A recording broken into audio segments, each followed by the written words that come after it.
and we are live. The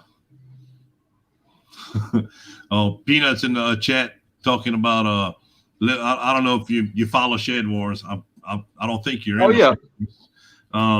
I did my video today nicknaming John. I thought I was behind on it, which I actually missed the cutoff date, but Mr. Robert with Homestead Aquarius told me to go ahead and do it anyway.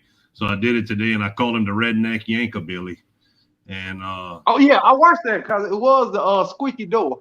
The squeaky door. I put the squeaky door back in. That was a trip, man. I love doing those videos when I have the time. They were on the Bug Farmer, I think it is.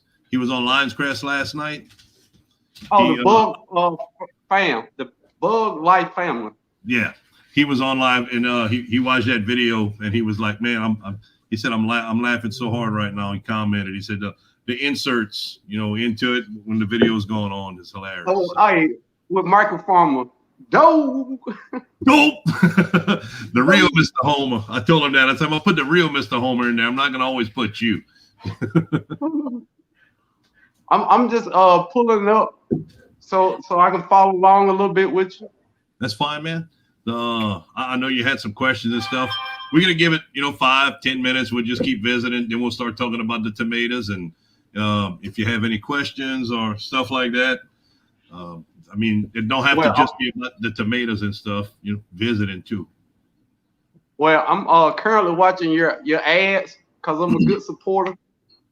I guarantee I watch more ads than anybody. Most of the time I put the video on offshore, the ad plays perfect. And then the video stops and won't load. So I watch the ads and I watch them through. I don't watch it. If I don't have time to watch a video regular speed, I won't watch it because I won't remember anyway. I barely remember what's going on in the video if it's more than a couple minutes. So what's up, Jeff? Let's take a minute to tell everybody hi. Jeff, Peanut Peppers. I seen Mr. Dan from Dan's Permaculture. Freehandly Maid came in. She said she won't be able to watch, but she's going to catch the replay. Lions Crest was in earlier. What's up, brother? Farmer Q. Indiana Backyard Gardener. Culture Raising. I went and subscribed to them.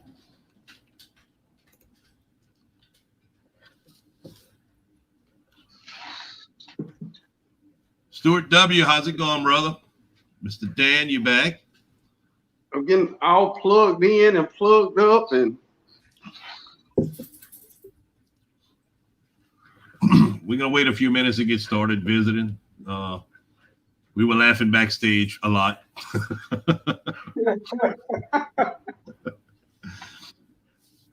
Oh man! So, okay. Oh, there we go. I'm ready now. You ready? Thank you. Oh yeah. 6 people. What time is it? 5 minutes. We'll give it about 5 more minutes. About 10 after 5. We'll just keep visiting. About 10 after 5, we'll get started on the topic we were looking at. But before we get into it, I want to say, Cajun Hydroponics, thank you for allowing me on here, man. Oh, I know you don't let a whole bunch of people on your channel, man. I appreciate it. I'm honored. bro, I let Microfarmer on. I let anybody. No, man, I appreciate it. I was, it makes it so much easier, especially when you said you had the questions. If you have questions, it's so much easier. It's a great time to visit with you, learn more about you and your channel. Poke a few jabs at you about the Falcons, and just. All right, look, I'm a Falcon fan. I'm strong. I've been hearing it for the last 20 years. The dirty bird can't fly with a broken wing, brother. That commercial. Oh, man, look, amazing. I saw a meme about Thanksgiving and the Falcons being in the oven. Funniest thing I ever seen in my life. But everybody that shared it on Facebook, I stopped being their Facebook friend. Let's take a minute. Lions Crest is in. What's up, Farmer Q? Mr. Robert Homestead Aquarius. He said we got some broke Cajun action going on tonight. live stream. Oh yeah. Hey, you got to give me the what you say at the beginning of all your videos. Come on, Saba. Come on, say va. Close. I have no idea what that means. It means how's it going? It's kind of a slang term. How's it going? What's going on?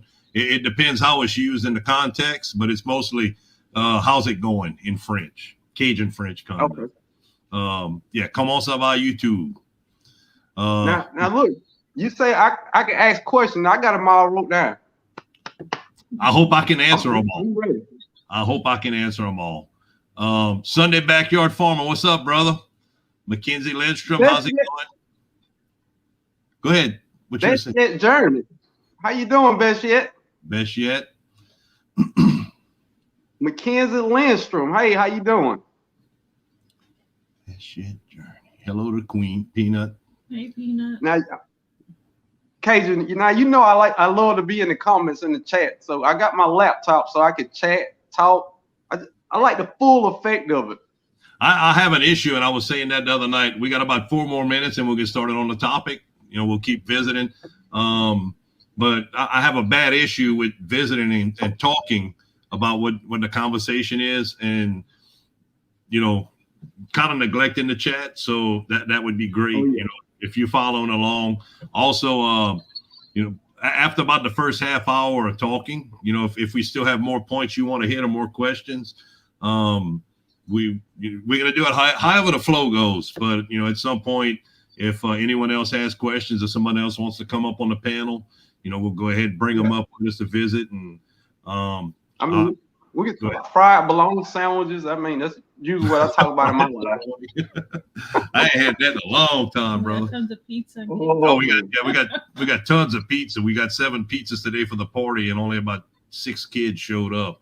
So we got plenty of pizza. We can hang out. Hey, that's a win.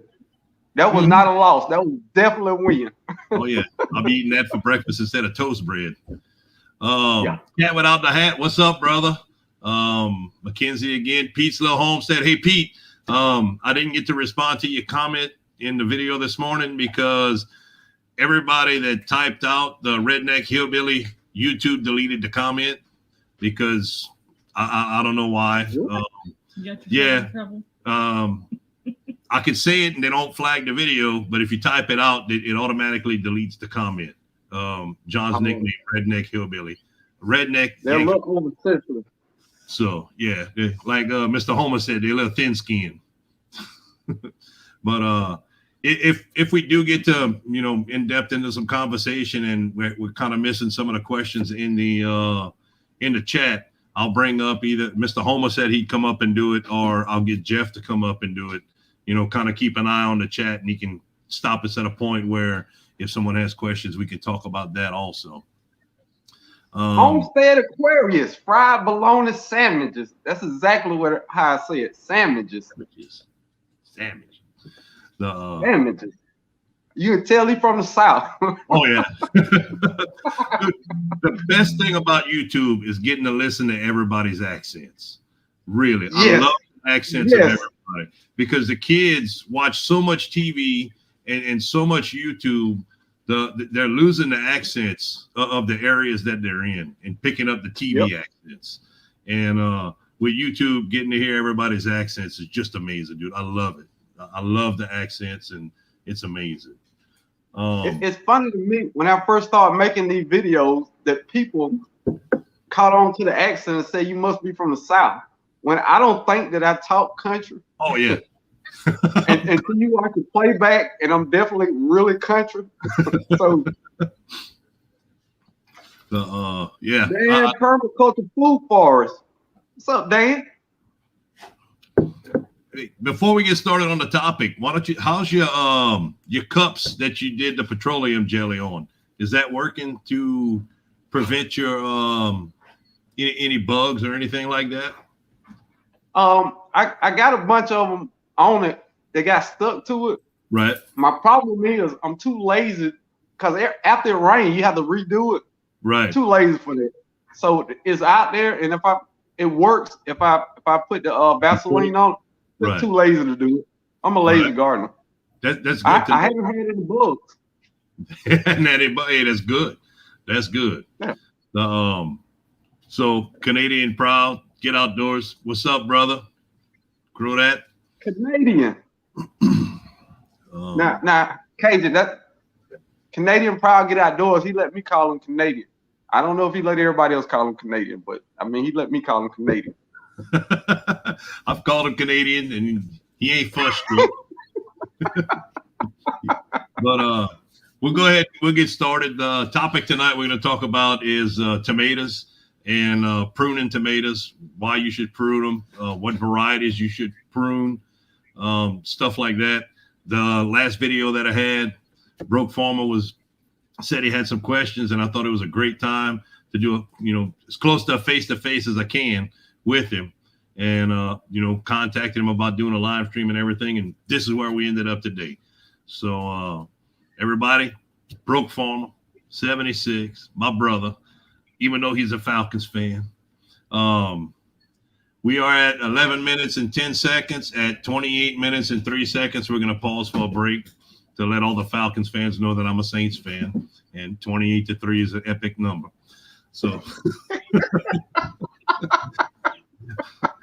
it never get old, man. And look, I could be 98 years old and I'm walking down the street and somebody say 28-3, I'll look back. What you talking about? It's gonna laugh. You just gotta laugh. It's like when people, mention the bags. It's like, yeah, we did it. We're gonna own it. If you try to throw it off on it, they're gonna make it worse. So, but oh yeah, that's what we got. Best yet, Journey said he cut his beard. Oh yeah, who that? A little bit. Oh, you talking about Cajun? Yeah, I cut 13 inches off my beard 2 weeks ago. Well, Cajun, I don't look at you like that. Oh no, it's the best yet. Journey had noticed it, but yeah. Well, let's start off with the tomatoes. The best place to start about pruning tomatoes is the type of tomato you're going to be growing. So if you're growing a determinate or an indeterminate variety, a determinate variety usually grows, sir. Yeah. Okay, let's back up. Okay. Look, I know it's early, but let's go back for a minute. When you say indeterminate tomatoes, can you elaborate? Yeah, I was getting ready to do that. Okay. I'm gonna start with the determinate. That's how it works in my head. The determinate tomato is determined that it's gonna grow to a certain point, and it's gonna flush out the flowers and put the fruit out, and over a shorter period of time, it all turns red, and then the plant basically is done after that. There's tomatoes that are semi-determinate, but it's just easier to work with a determinate and a semi-determinate because even the determinate varieties, they're going to grow and produce until the root system is no longer able to supply the plant and the plant dies. What I'm using in the greenhouse is an indeterminate variety. So that's why we're using the single stem method on it. Any questions with? You have any questions with that, or you kind of? I'm good. Okay. You kind of stop. So now on the indeterminate, we use the indeterminate varieties in the greenhouse because we lack space on the amount of area that we have for the plants to grow, so they don't turn up and grow into large bushy plants. Just a big jungle area of it. So what we do is you put the I'm sorry, I was reading a comment in the comment section. But we trim off the excess leaves and the suckers, and it promotes the plant to grow up the string, with attachments, attaching it with tomato clips or stringing it, or however you attach it, and it'll grow up the string. And what it does, it doesn't put out as much tomatoes at one time, but it'll produce over a longer period of time, as long as you're able to keep everything in the as long as you're able to keep the root system, at the proper temperature, as long as everything's optimal for the plant, it'll continue to grow. In the greenhouse that I had in the country, we had one tomato that we left, and it was actually 35 feet long. We let it grow for 18 months and single stemmed it, and it went out 35 feet. So let's see. I'll let you take a second, and I'll jump in the chat if you want to keep writing or if you have any questions. I'm good so far. The Wickershire Project, what's up, brother? Billy? Bomber Steve, how's it going? Canadian Prouds. Yeah, Canadian Prouds taking notes. Indiana Backyard Gardener, how's it going? Gardening done all wrong. They have a nice setup on their hydroponics. I love that name. Say again? I say I love that name, Gardening Done Wrong. He just changed it. I turned my speaker up a little bit more. So yeah, so and in the greenhouse, I'm actually growing. Each greenhouse has a different variety of semi-determinate plants. I'm using them on the outside of the greenhouse, and it's basically going to make a wall before all the tomatoes are finished. And it's part of the reason that I'm using it for airflow issues. As it gets hotter, I won't be able to pass the air won't be able to flow through. Another perk of single stemming your tomatoes, if you have the room and the time and the apparatus to be able to get them to climb, is it allows more airflow between the tomatoes. So it also prevents, different bacterias, and you're able to spray it better if you want to keep most of the pests out. The funguses and anything that would get on the plants that would attach when they're moist or wet, by single stemming the plant, it helps with the airflow. Helps to do is keep the leaves dry, not letting it attach. Now, whenever you look at it that way, when you have a determinate variety, it's going to grow up to a certain point, like I said. Then it fruits out, and when it fruits out, it takes over a period of time. Most of the time, it's anywhere from 7 days to 10 days, depending on the variety. Some of it, a little bit longer, but we'll go with 7 to 10 days. Most of your fruit will actually sit on your plants, like aroma plant. That's a determinate variety. It's a paste tomato. It'll set on your plant, and over about 7 days, all of your tomatoes that you have set will actually turn over and turn red. That way you're able to pick everything at one time, and you're able to use it to make paste and stuff instead of picking 3 or 4 or 5 a day, 3 or 4 or 5 a day. Go do something with them dogs, please. So it's really, it depends what you're growing, the amount of space you have, the amount of wind flow you have on what I would recommend you using. I like the indeterminates. You can also let an indeterminate tomato grow as a determinate. Don't cut the suckers off of it. It'll do the same thing. It'll bush out. It'll put out more tomatoes. It won't put out a flush of tomatoes all at the same time, but it'll continue to put out tomatoes different periods of time over the growing season, to where you're picking. See, yeah, you're picking at different weeks, basically. Each sucker that comes off of it will produce another plant. We'll call it another plant, another portion of the plant that'll put out more flowers, more flower truss, which will in turn make more tomatoes on that same plant and root system. It just gets bigger and bigger and bigger. But the downfall with that is, as it continues growing throughout the season, you have more chances of the bad things getting on it. The viruses and the wilts and all that stuff, because the bigger it gets, the bushier it gets over the growing season, the more likely you have less wind flow and airflow through it. And, the less airflow you have with your tomatoes, the more issues you're going to end up having. Well, I got like 6 different varieties planted. I bought 2 starts. I bought a Lemon Boy and a Whopper. But I got a lot of Cherokee purple tomatoes planted. And what I did, I took them out there too early. I had starts from under the grow light that I had got to a nice size. Right. Took them out there way too early. They died. So I direct sowed Cherokee purple. I don't even remember all the varieties, but I know I got a lot of Cherokee purple coming up, and they just starting to get their true leaves on them.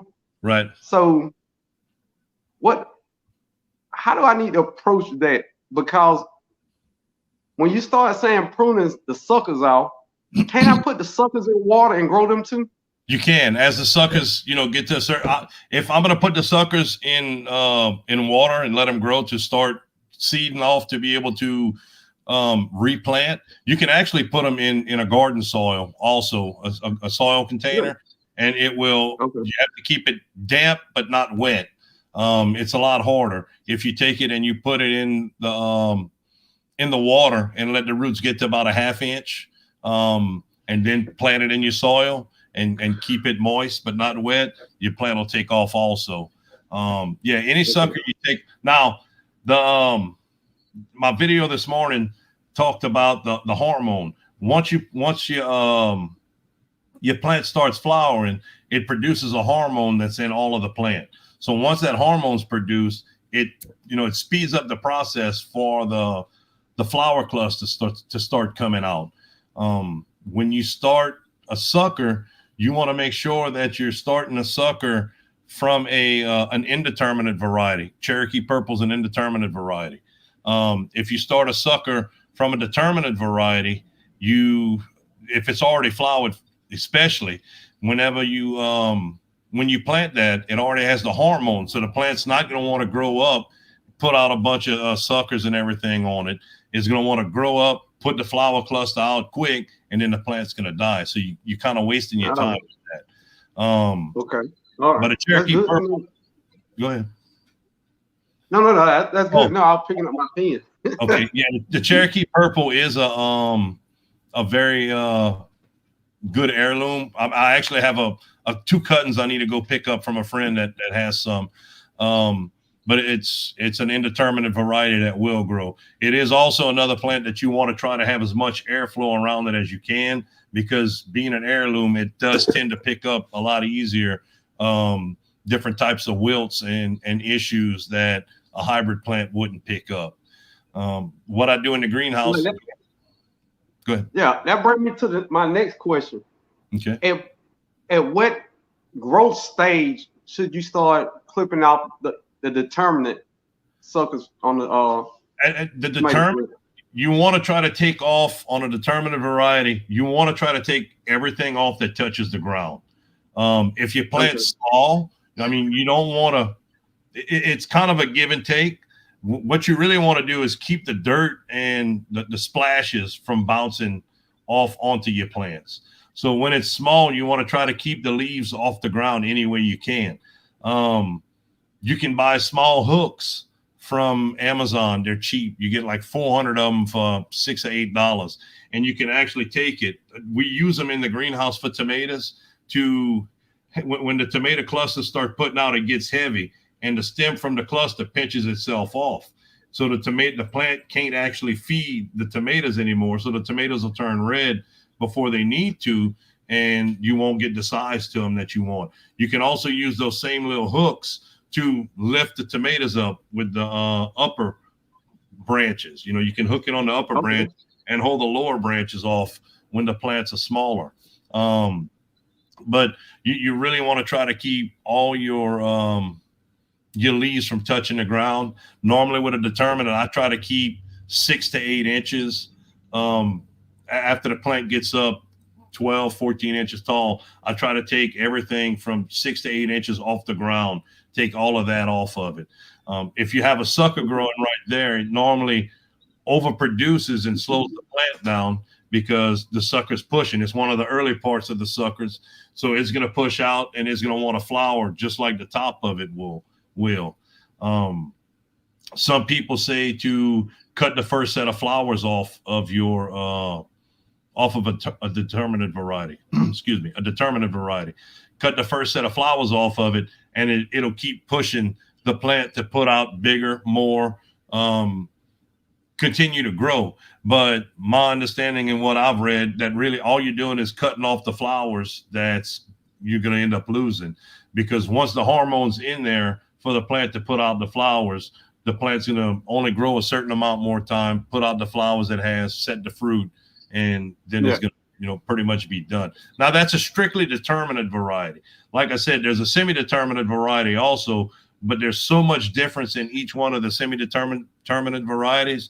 It's hard to talk about anything more than it either as a determinate variety or it's not really an indeterminate variety. You know, this is gonna be a crapshoot then, because I got 2 tomato plants that I know what they are. After that, I maybe got 15, 20 sprouts where I just got 6 different varieties and I didn't mark any of them. I wanted to be surprised.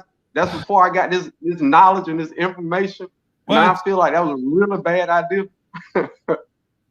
I mean, at first, it was cool because I was thinking, huh? I said it's never a bad idea, especially growing out in the yard. You know, in Georgia, you're going to have maybe 8 to 10 more weeks of really good production off of your plants before the heat sets in. You know, the really hot portion of it, June, middle of June, early July, is going to start getting hot. That's not the optimal range to be able to grow most of the tomatoes and everything. So ideally, you would probably end up, really, you wouldn't want a single stem a plant, because the longevity of the amount of time you'll be able to keep them out there. You know what I'm saying? In the greenhouse, it's easy to single stem them. My plans in the raised beds I finally did another video on the raised beds in the back. But on the my plan with them is to take them out in July, just like I'm doing in the greenhouse, and then I'm going to turn around and replant in the middle of August. With the understanding, I know the plants won't make tomatoes, but I'm hoping to get enough growth out of them that by November I'll be picking, you know, 3 to 4 clusters of tomatoes off of the plants. And then, you know, middle of December, I'm going to take everything out. Same thing with the raised beds in the back. I'm going to plant I'm going to plant determinate varieties in the back in the raised beds. That way in August, and I'm going to put shade cloth over over everything. And I'm going to try to keep them alive, knowing that they're not going to grow big and huge because of the conditions with the heat and everything. But I should be able to keep them alive, you know, pushing forward enough to where once it starts cooling down again, they'll be decent sized. When they start putting out flowers and everything, same thing. You know, they'll start bumping along. They'll be at the point where they might be small. They might not look the best, but once it starts cooling off, they should take off. Their root systems will be much larger. So that's my plan with what I have. I mean, when I first did it, I was like, this is going to be the greatest thing in the world. I got 1 bed dedicated to tomatoes.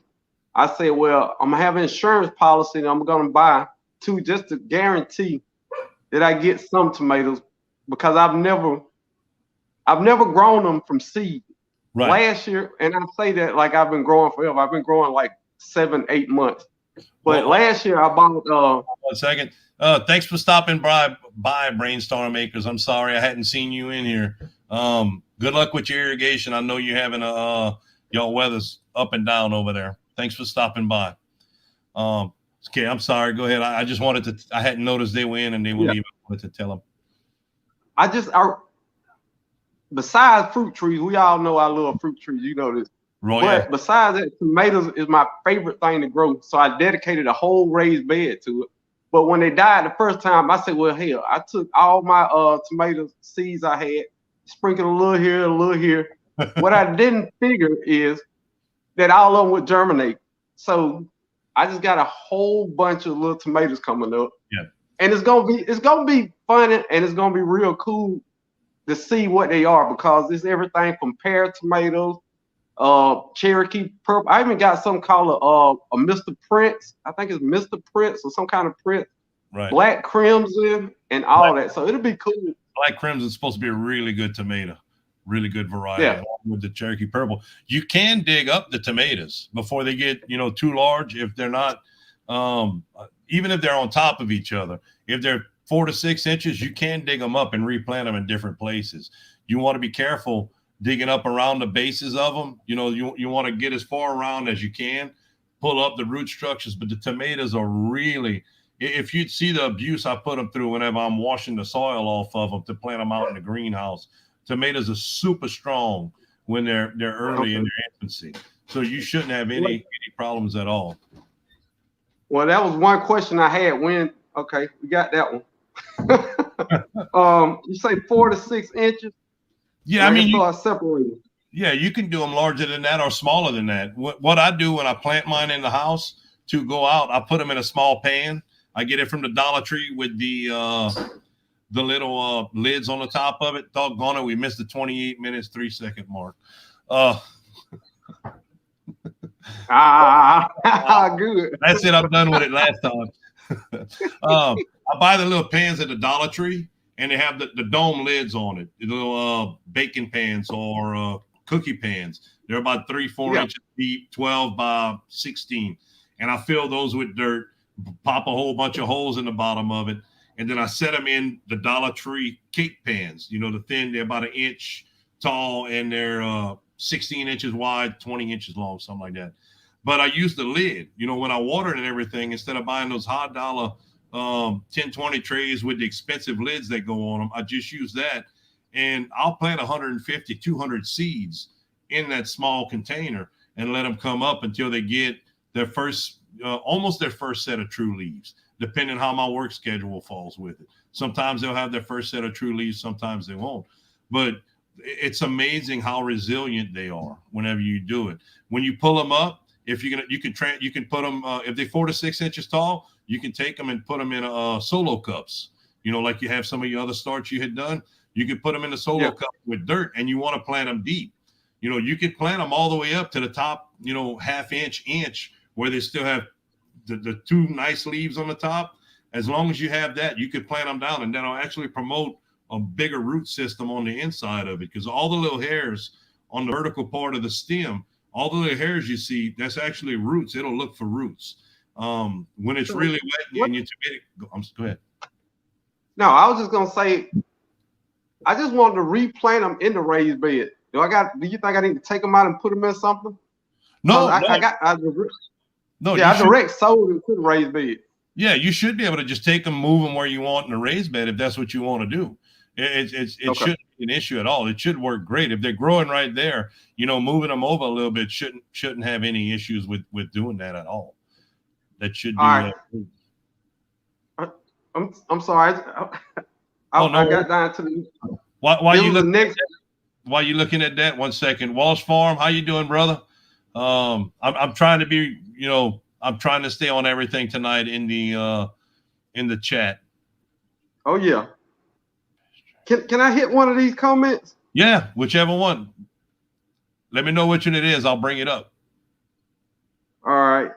The lion crest, he said 3 of them. I know the soil is still kind of cool for them, but I'm testing it out. What was he talking about? Oh, he was talking to Indiana Backyard Gardener, I guess. Still kind of cool for them. Okay. It's a reference back to the first. He was talking to Indiana Backyard Garden. So I planted some Dixie squash, Silver Queen hybrid corn, and planted the testosterone of Burmese okra. I've never heard of none of that. That's why I stopped there. Dixie squash, silver. Okay. All right. My bad. No worries. I hadn't heard of any of this stuff. No worries. Someone had asked about the. We'll take a second, kind of look through these. Jeff, what's my favorite tomato? My favorite tomato for the greenhouse growing, there's 2 of them. I like Big Beef. They produce nice sized tomatoes, and they really like the hydroponics. And the second one in the hydroponics is also Campari tomatoes. We found those by mistake. One of my friends, Primal Cajun, picked some up at Walmart, tasted them. He's like, these things are amazing. So he saved the seeds from them. We replanted the seeds, and we've been saving seeds and replanting.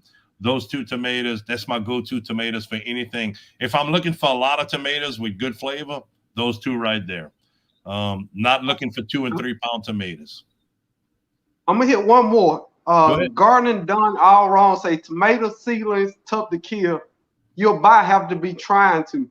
Well, obviously, gardening done all wrong. You've never watched my channel. I've killed everything. So to give me that much credit. He's being honest. Tomato seedlings are very hard to kill. If you give them the right amount of water, you know, you don't overheat them and you don't freeze them to death, they'll go. It's really hard to destroy them. The Wickshire project. Is it okay to flamethrower cherry tomatoes to keep them from taking over everything? You shouldn't let the cherry tomatoes go to seed. That means you got to pick them every day. I know it's hard. Cherry tomatoes produce amazing amounts. It's ridiculous, really ridiculous. Well, I've never had that problem of a vegetable taking over my garden. But you gave 3 ways to kill a seedling. I froze them. I left them in my greenhouse when it was 90 something degrees. So technically, I burnt them. So I've done 2 out of 3. So we still rolling the dice on seedlings. But it's a learning process, and you know the learning process you have with your greenhouse. It could easily be 50 degrees outside. If it's a sunny day, your greenhouse will get up over 100 degrees. I learned that the hard way. Yeah. We were actually out in the country at the old greenhouse. It was 31 degrees outside in the middle of the day. I say in the middle, it's like 9 o'clock in the morning, 31 degrees outside. We were working in the greenhouse and it was 101 degrees in the greenhouse. Yeah. So the temperatures do come up fast in the greenhouse. Bug pressure, we talked about that in the, I think the last video when Mr. Homer and Lions Crest came on and he was asking questions. You know, the great thing about the greenhouse is you have ideal you make your conditions ideal to grow in. The bad thing about the greenhouse is the ideal conditions for you to grow in are the same ideal conditions for the bugs to grow in and move around and everything. So that's, I just wanted to throw that out there also. But yeah, dude, you're not going to have any issues with the tomatoes. There's a short learning curve with them. And it's really, the main thing is not freezing them and not overheating them. A good rule of thumb, if it's 100 degrees outside and, 80-90% humidity, you're going to have very little chance of actually pollinating your tomatoes. The humidity and the heat gum up the pollen in the flowers when the tomatoes open. So it doesn't tend to spread like it should. That's one of the reasons why I want to remove the tomatoes from the greenhouses and the raised beds in July over here, because we basically walking around breathing water because there's so much humidity in the air. It's like 95-96% humidity, 105, 108, plus whatever the sun index or the heat index is. So I'm trying to work, and you're going to get to that point also if you're going to want a fall and a winter crop. A fall and a spring crop. You're going to try to find that happy medium and the right tomatoes to be able to grow in the spring to where you get certain varieties of tomatoes. Then if you want to grow certain varieties of tomatoes in the fall, or if you want to grow a fall crop of tomatoes, you may have to go to a different variety. You might, because you will have a longer growing season if you're similar to us, which I think you are, with the seasons and the heat. You might have eight. So you're going to have a longer growing season in the spring than you do in the fall. So in the spring, you might want to grow some more indeterminate tomatoes. And another thing I didn't get to, with the indeterminate tomatoes, you don't have to, single stem them, prune them completely like I do, and single stem them, or, just let it bush out.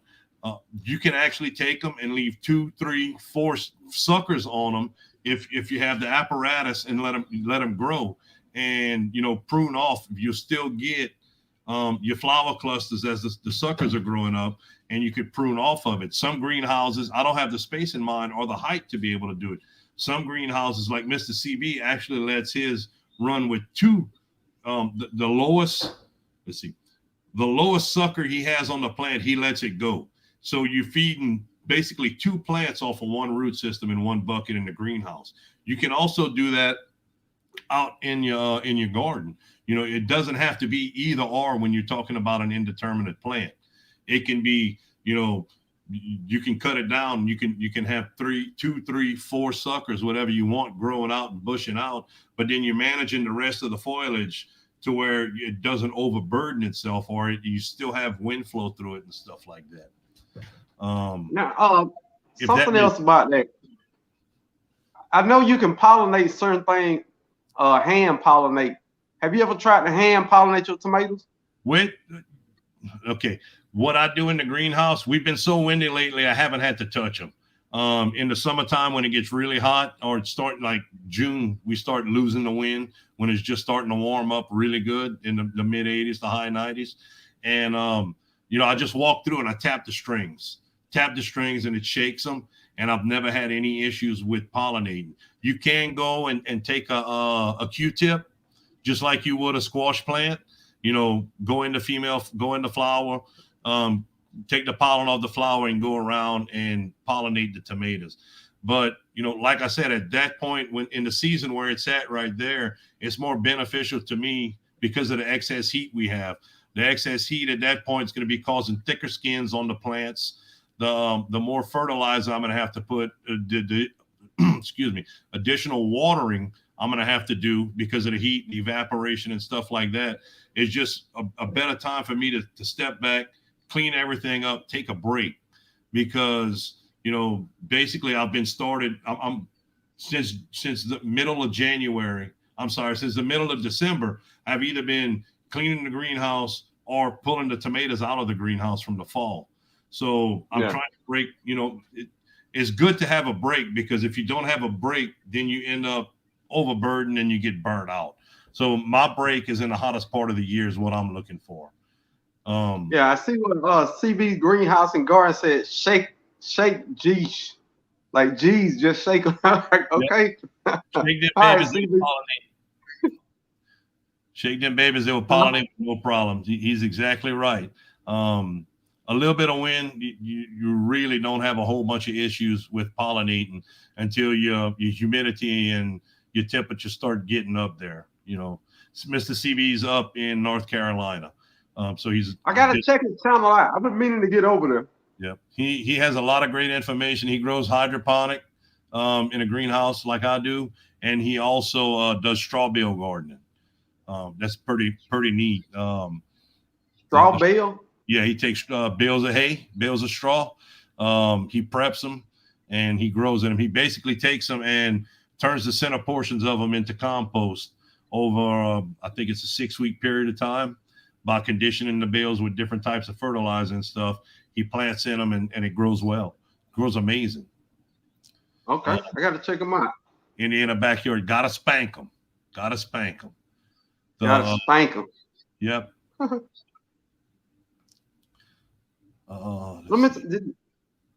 ahead. I don't want you to get in trouble with the comments.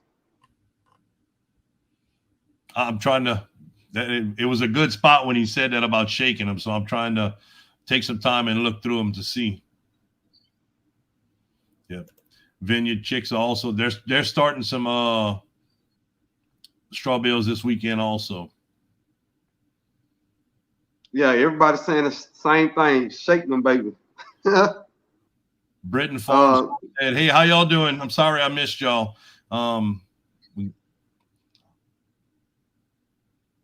Says shake them like Britain Farms. Say shake them like they owe you money. Yeah, you can. I've never had to go. Angela's Love Garden. Hey there, how you doing? Thank you for stopping by. I've never had to shake them that hard. I'm really surprised at the amount of wind I have where my greenhouses are just off of the bayou. There's always a small bit of wind. I've actually had to put the curtains down on each end of it to help reduce some of the wind. Well, I get a very good wind flow. I don't know why.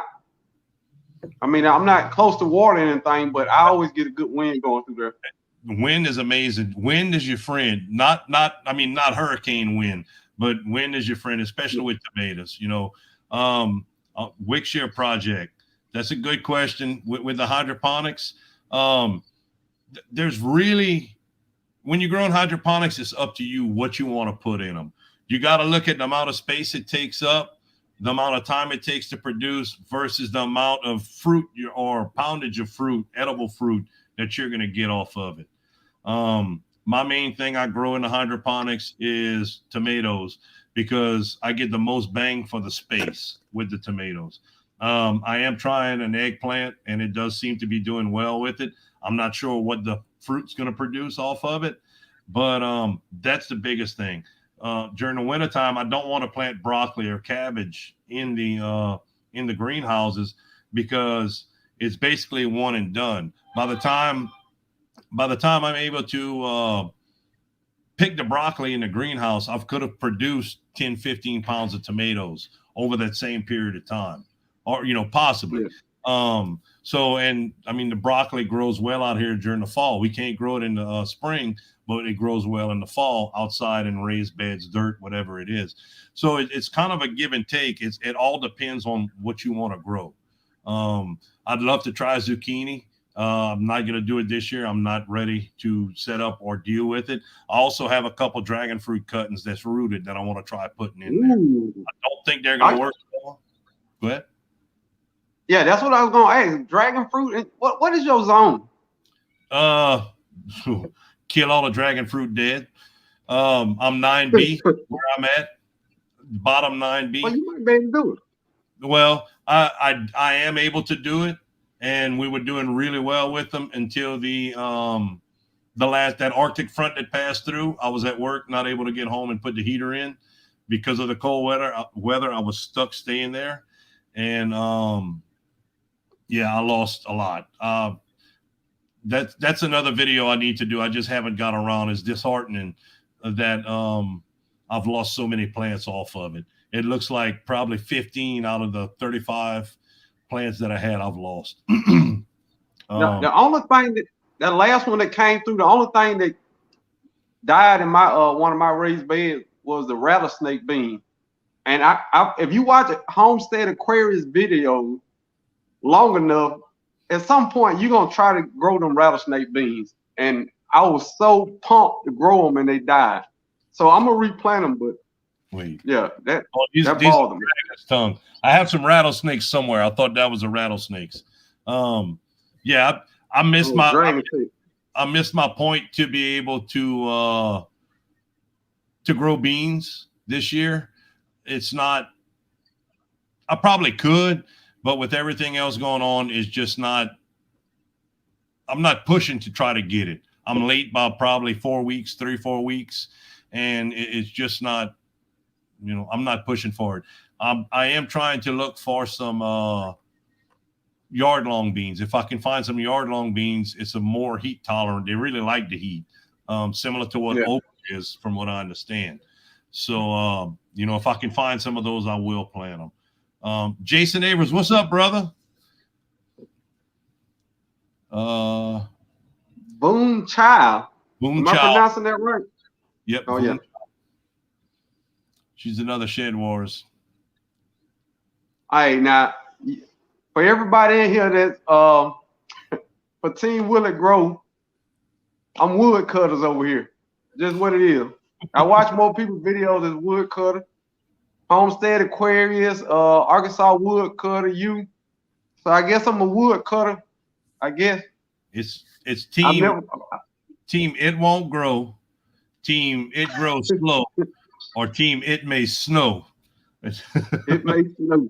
That's been going around.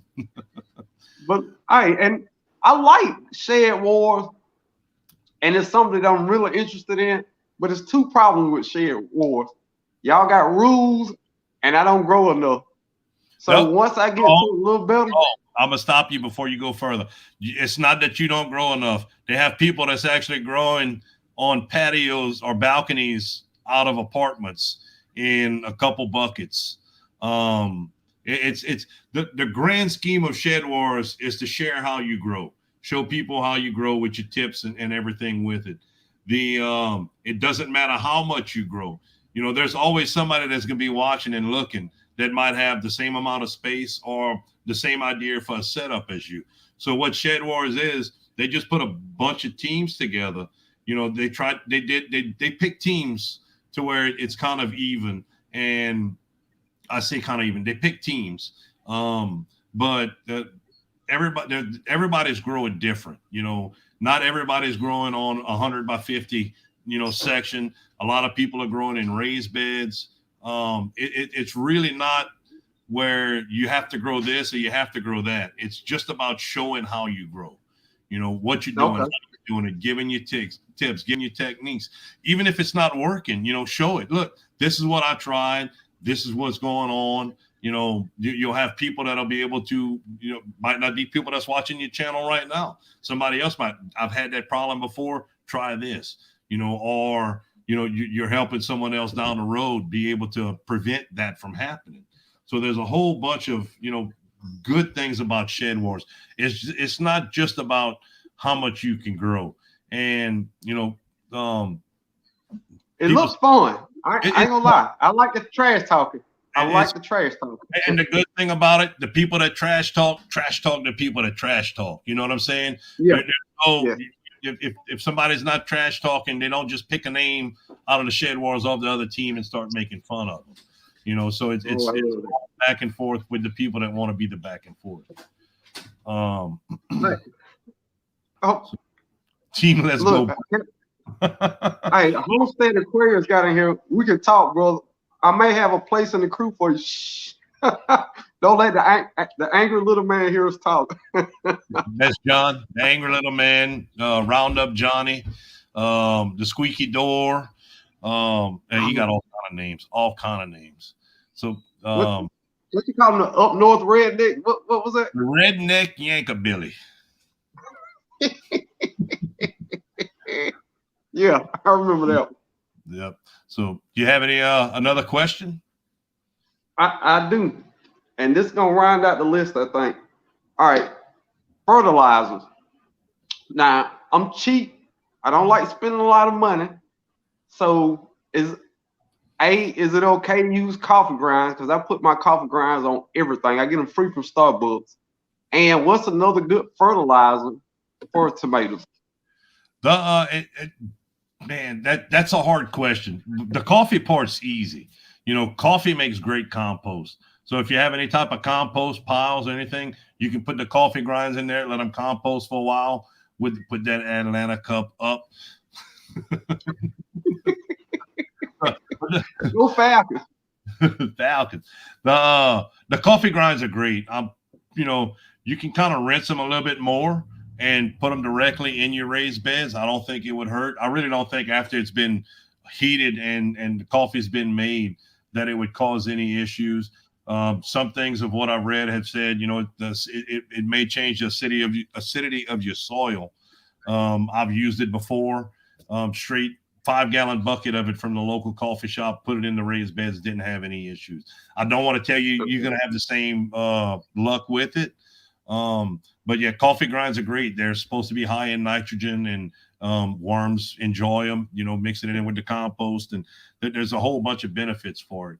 As far as the fertilizer, that's a tough one because, I'm all about the hydroponic fertilizer. Even in my raised beds in the back, I've been working on a system to be able to use the hydroponic fertilizer to water the beds. It's a powder. It comes either in a powder or a granule form. And I use the Master Blend formula, which is Master Blend, calcium nitrate, and Epsom salt. If you buy an Epsom salt, try your local farm co-op or your local feed store, something like that can order it. If you go to Walmart and you buy a little bag, it's like $7 to $10 for 5 pounds. I'll go to my local farm store, my local feed store. I go there and I pay $17 for 50 pounds of it. Same thing with the Perlite. I'm able to pay $17 for 4 cubic yards of Perlite as opposed to going to Lowe's and buying 1 cubic yard for $12, or going to Lafayette, the bigger place around here, and buying it for $34 for the same thing I can get for $17. Shop around for what you're looking for. The Master Blend, it kind of comes out to somewhere between 3 to 8 cents a gallon, mixed on the low side. because it's a powder or granule, depending each one, the three sections of it, depending what all that is. It Mr. CB said the dollar store over there has the 4 pounds for $4. That's the magnesium sulfate or Epsom salt he's talking about. Okay. So, depending on how much of the fertilizer you want to use, but the master blend formula, because it's powdered and you mix it with water, you can adjust the nutrient levels that you want by adding more or adding less. And when you do that, of course, it'll make the price go up and down. We paid $17 for a 50-pound bag of triple 13. We've already gone through it because all the rain we've had has literally washed the triple 13 out the raised beds because there's so much sand in the soil we're using right now. And it actually pushed the grass. The grass is like a foot tall. Why do you say that? 1 second. Indiana backyard. Why don't you want to use Epsom salts, the magnesium sulfate, Indiana backyard gardener? You can add the natural. Yep. This is what Mr. Robert was saying about the using the coffee grinds. Oh yeah, you add the nitrogen back. Yep. Nitrogen from the used coffee grind by adding the biofilter byproduct of coffee to your garden. Okay. Yep. And I say this stuff because I try to use as much free stuff as I can. I mean, banana peels, Starbucks coffee grinds.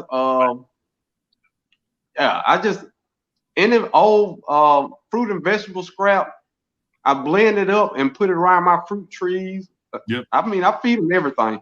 Yeah, it's amazing. Indiana backyard gardener, the fertilizer, the master blend fertilizer, 3-part mixture that I use, it's similar to like mine, triple 13, 777, different types of things like that. So it's actually part of the system. It's it's used in the hydroponics, and I use it with whatever I use the hydroponics solution on. So if I spray it in the raised beds, it's the same portions that I use for the hydroponics, just not as, say, like in the greenhouse, I use 1200 ppm, part per millions of the hydroponic solution. In the raised beds, I only use 200 parts per million.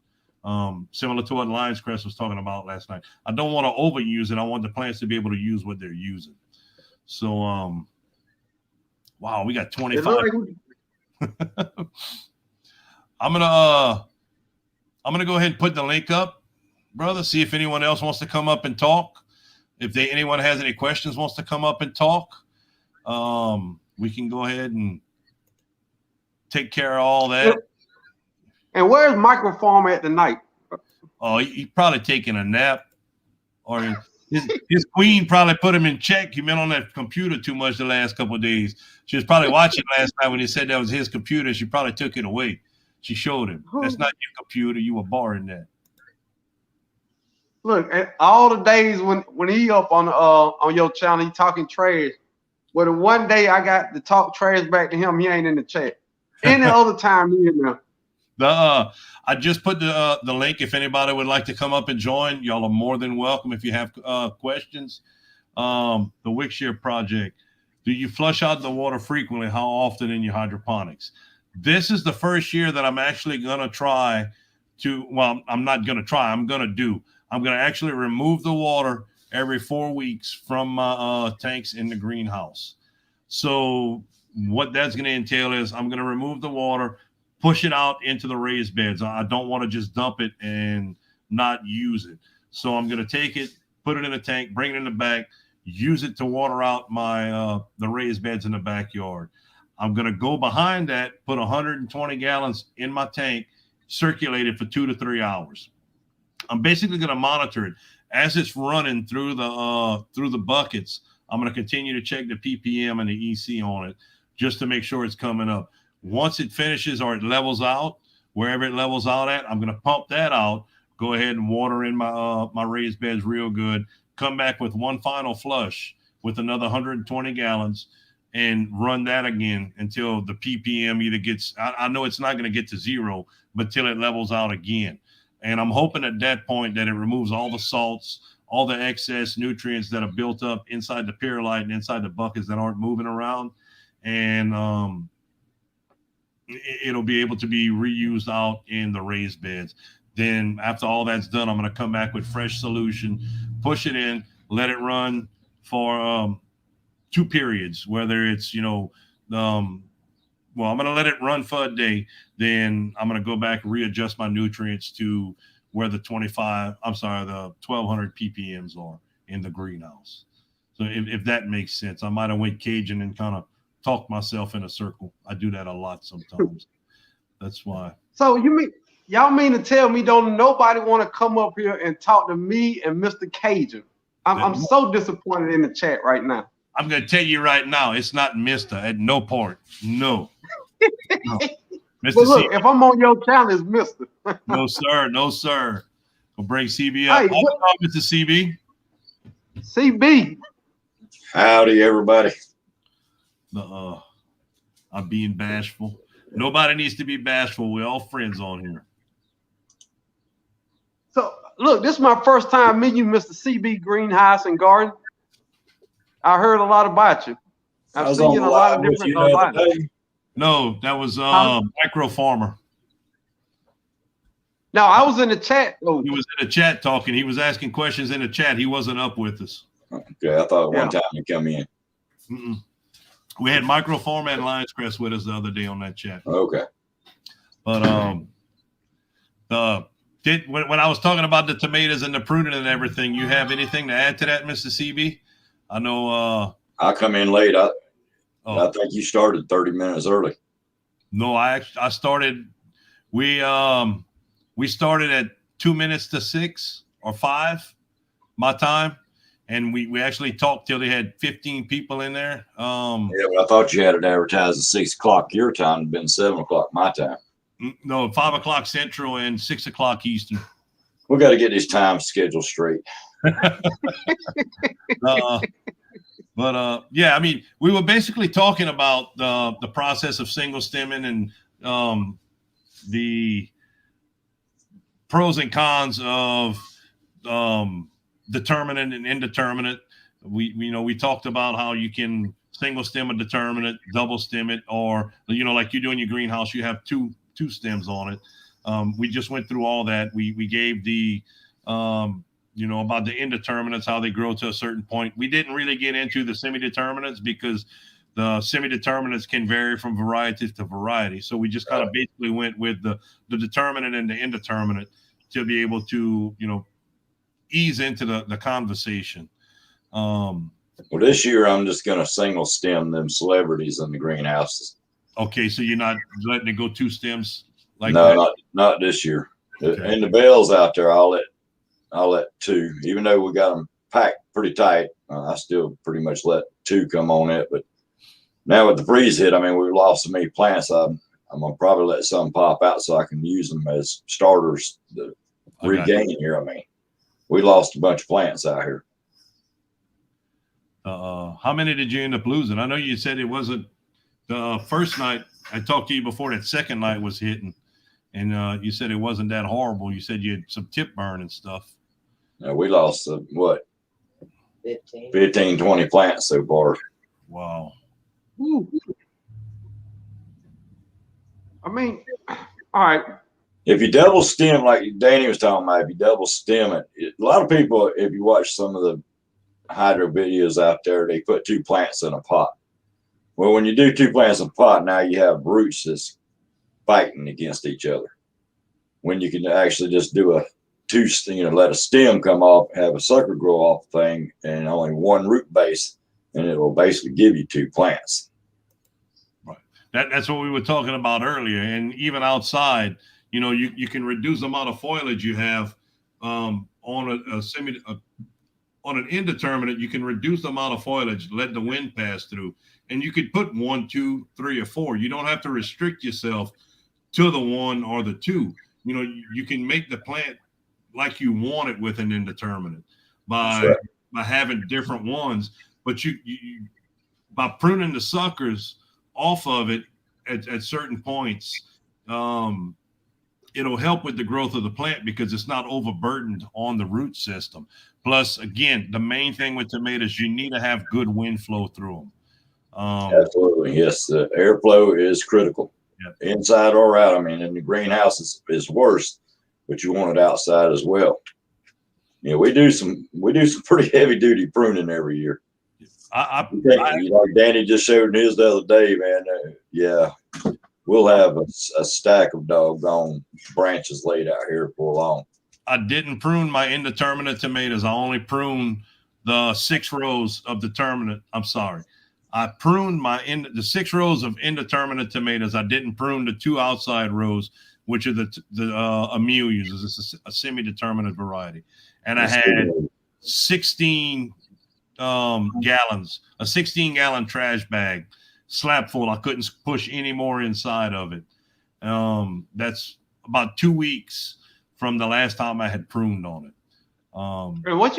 Are you going to use that for compost? I mean, try to let it break down. What are you going to do with it? You really don't want to reuse your tomatoes in a compost. You want to burn it or throw it, because any type of bacteria or any type of diseases that the tomato has is going to put it in your compost if your compost doesn't have it already.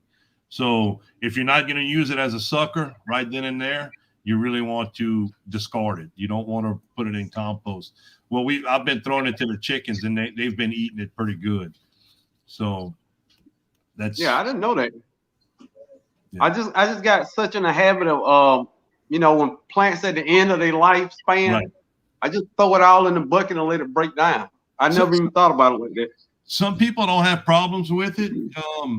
If your compost gets hot enough, it's supposed to kill whatever bacteria or pathogens that the tomatoes have, but you're always taking a chance that you're going to kill your whole crop the following year.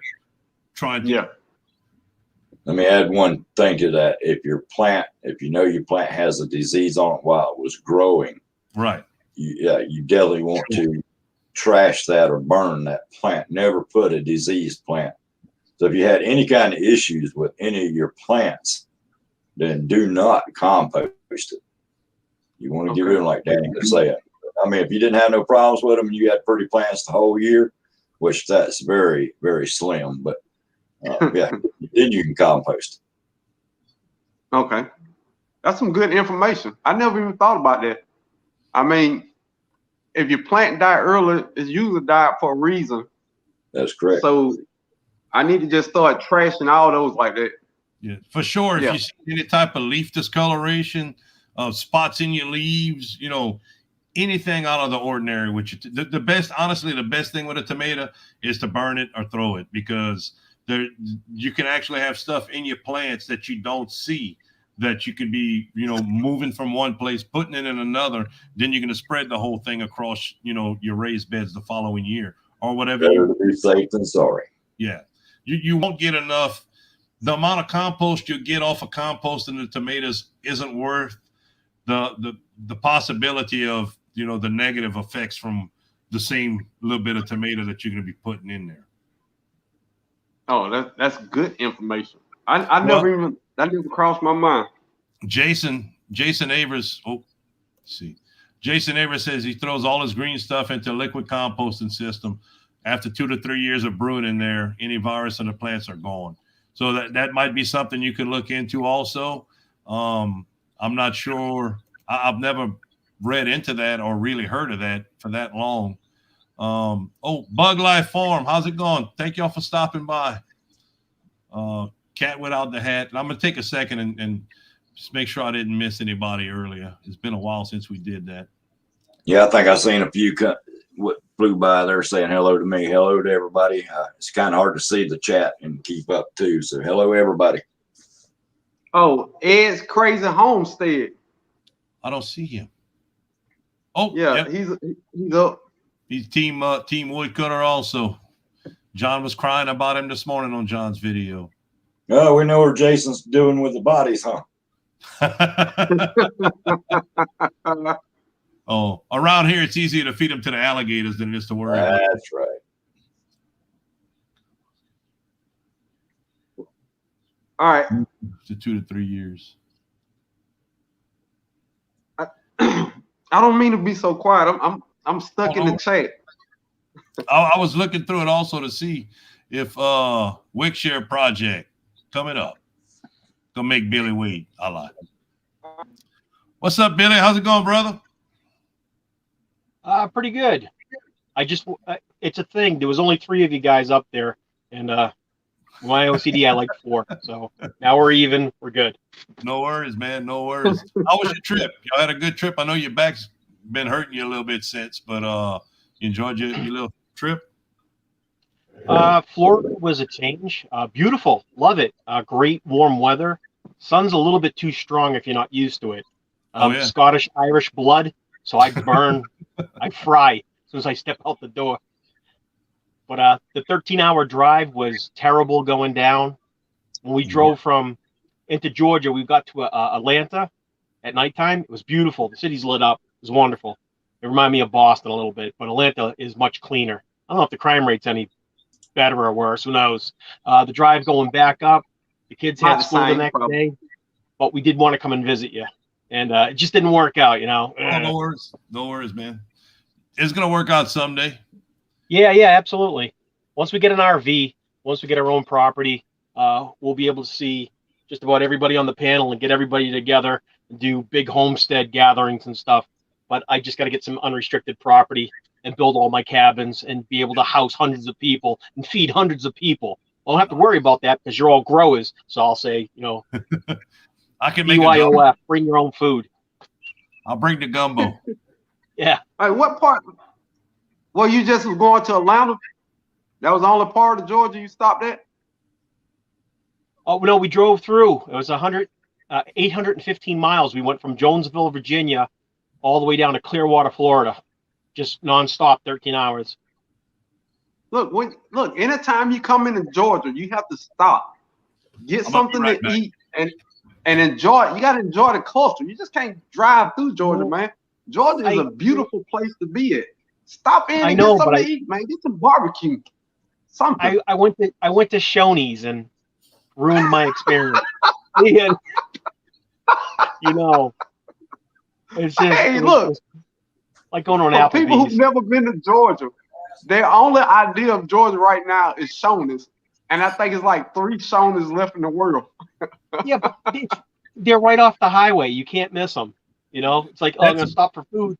The signs are 300 feet long, 60 feet high, Shoney's, and it just sounds like a promise. And then you go in and you get your heart broken. Yeah, Shoney's. No. There's a lot of things people know about Georgia. I'm going to leave it at that. Everybody knows about it. 23. So fast.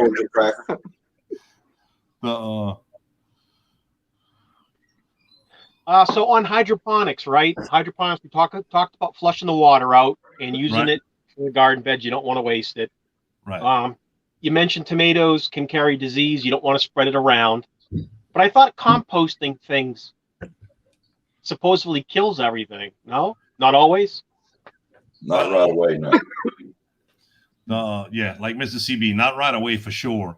And some of the stuff I've read, some of the viruses and the blights and everything can live much higher temperatures than just regular stuff that would die, that would normally break down or die out in compost piles. And some compost can reach, I think they said compost can reach maybe 160 degrees, but it sits around 135-ish on average. But this is the only thought in my head. I've seen videos where people have plants growing in their compost. So I'm thinking if a plant can grow in their compost, then fungus and other stuff should be able to grow in there too. Am I weird in thinking that? No, because the outside of the compost is cold. It's the inside that's red hot. So if you build a compost pile and you don't take care of it, you walk away, the seeds on the outside are just going to grow out of it, but the inside's cooking. So yeah, you can have stuff growing on the outside of it. Okay. If you're a lazy composter. Cajun, can I say hi to somebody here? Yeah. Her Healthy Home I just said her. Glad hello. to have you in here. Yep. Thank you so much. Oh, you just put it in the chat. Yeah, just put. I was while Billy was talking, I was typing it out. I didn't want to stop the conversation, but I wanted Yeah, to. because she don't stop in everybody live, so you definitely got to say hi to her. Now, I'm sorry, I didn't mean to cut you off. What you were saying? I don't remember. Oh, I think we were talking about the temperature, like Mr. CB was saying, or somebody was saying about the inside temperature doesn't regulate what the outer temperature is going to be. You know, the closer you get to the center of your compost, the warmer it should be. If it's not warmer, then you need to turn it and get the microorganisms and everything inside of it cooking and feeding again. Then I am a lazy composter, by the way. I mean, you can be a lazy compost and still make great compost. You're just going to take longer to make the same compost. You know, there's videos on the internet you can go look at, and there's the hyperspeed compost. It's like ammonia, a can of beer, and a can of cheap soda, and you spray it out across it, and it supercharges the microbiology of the compost, and it breaks it down, 8 to 10 times faster than you would regularly. But like everything else, you're putting, like with the hydroponics, you're using chemicals to help promote the growth of everything with it. It's funny that everybody and nobody's gonna like this when I say it, but I'm gonna say it. People have been eating food out of the grocery store and they had no idea where it came from the last God knows how long. But the first time you put it in your hydroponics, then it's so bad. I don't get it. I mean, I have no idea where the apples come from in Kroger.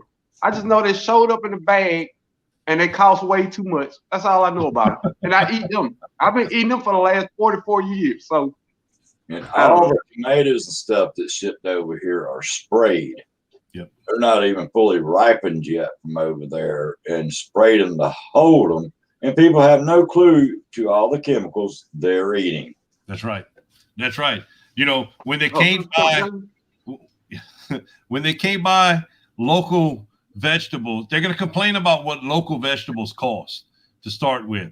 And they're going to go to the store and spend more money because they're buying it from a store than they will from a local farmer. They're going to have less quality, less taste, and pay more money at the store than they will buying it locally. It's starting to change as more people are getting stuff locally and starting to grow their own stuff and starting to promote it on Facebook and different social medias, how much better things taste, if you're willing to pay the same price, even for what you're paying for stuff in the store, that idea of what people are doing is changing. My thing with the hydroponics, I don't mind using, or even in my garden, I don't mind using chemical fertilizers. I don't like using chemical pesticides, because that's, two totally different things. One's made to grow, the other one's made to kill. So I try to use organic pesticides as much as I can. Last year we sprayed the chemical fertilizer twice, and it was, I think, a month and a half, 2 months apart.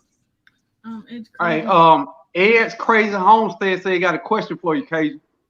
For me? For the host. Move. Yeah, I got my queen right here. She's trying to keep up, but I'm not doing well. Go ahead, Ed. Ed McMahon. I mean, we could sit for hours and talk about so many different things and never hit on a full topic or something, because one topic leads to another topic, leads to another topic, leads to another topic. And how y'all was talking, I don't mean to cut you off, but how y'all was talking about natural food. I did a video where I grew a carrot, and this gonna sound very weird and strange, or however you want to take it. But my carrots had the curly Q on it. Yeah. And until then, I've never seen a carrot but one way. The way you see them in the grocery store. Yeah. That was the greatest, strangest thing I've ever seen. What? So, when you did that in that video, I was drinking coffee and almost spit. What? I mean, if you ever bought a carrot your whole life at the grocery store, every last one of them looked the same. Every last one of them. Yeah, because So they're saying the birds don't get put in them bags. Yeah. Yeah. The bad ones. If they don't look right, they don't put it in the bag. It gets. They get turned into feed or they get turned into juice. That's right. Oh, Homestead Aquarius, sweet Ed's. Mr. Ed, whenever I have my email on my channel, or comment, let me know anytime you need to chat. If when you're ready, let's talk, brother. We'll do a live stream about it if we have to. That's what's great about YouTube. We can sit down and visit. People will come up. The questions, everybody, it's amazing. The biggest thing about hydroponics is quit overthinking it. Right. Yeah. Keep it simple. This, that. No, you do not. Hydroponics is so simple, and I try to keep it on my channel simple, easy, and cheap as possible. I mean, come on, guys. It's not that complicated to grow in hydroponics. You know what the problem is? Most people are in fear of doing the nutriment measurement into their system because most beginner hydroponic people do not know the size. They don't know how many gallons or quarts or liters they're physically using, and they don't know how to use the mix. So the starters really, it's discouraging for new people. Well, my comment on that the other night was, the question was asked how I got into hydroponics. I went over all that.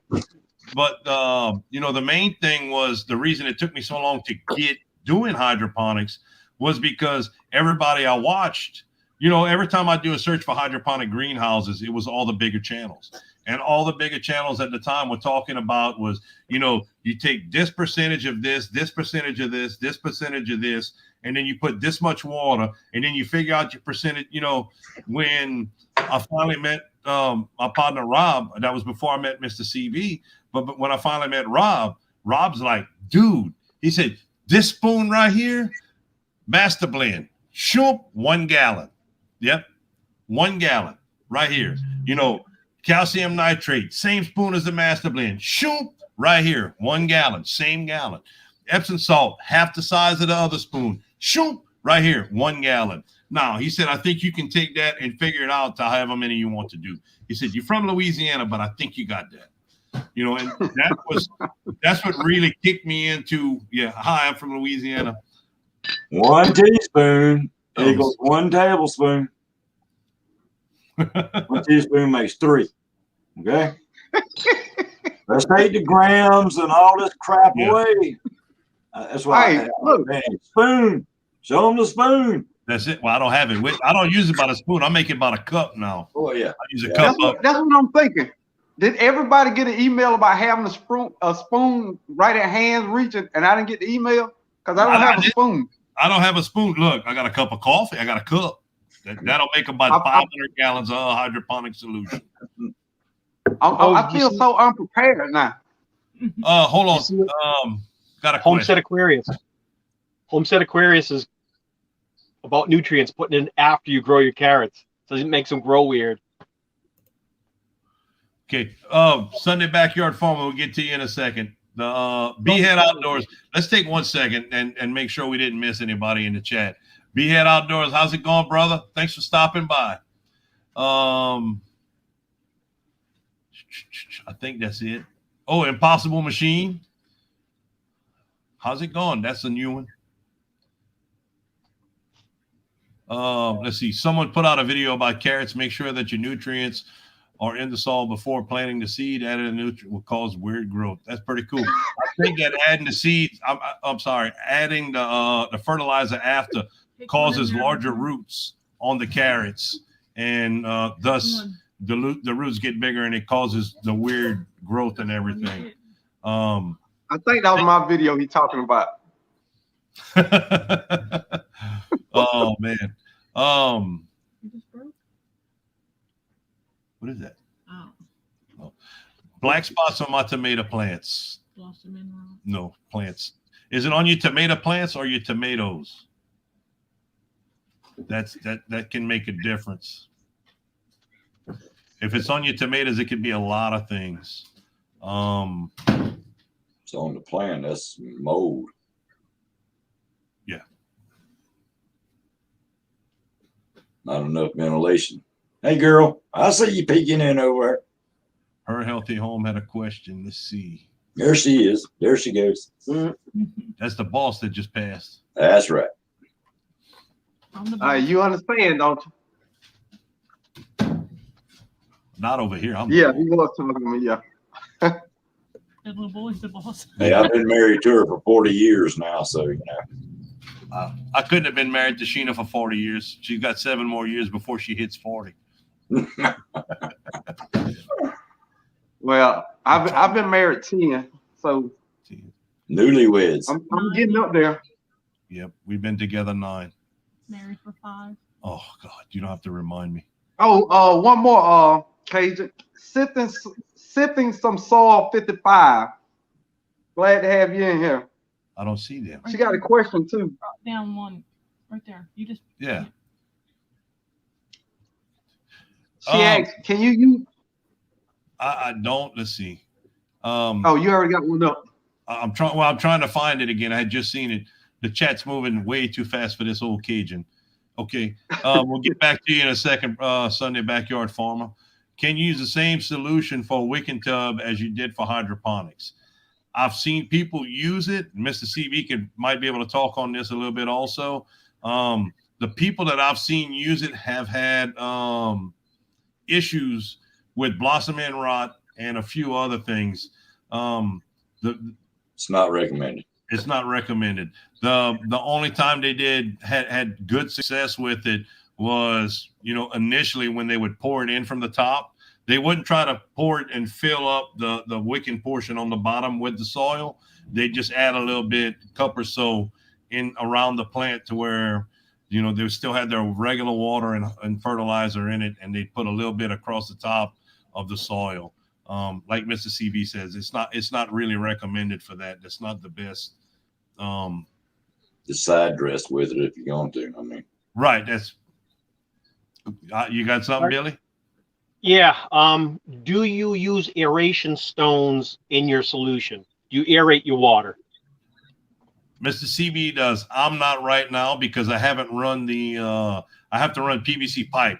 I have one big pump that I'm going to be running all the tanks off of, and I'm going to be running 3/4 inch PVC pipe to each one of the greenhouses. I'm not doing it right now. I did do it.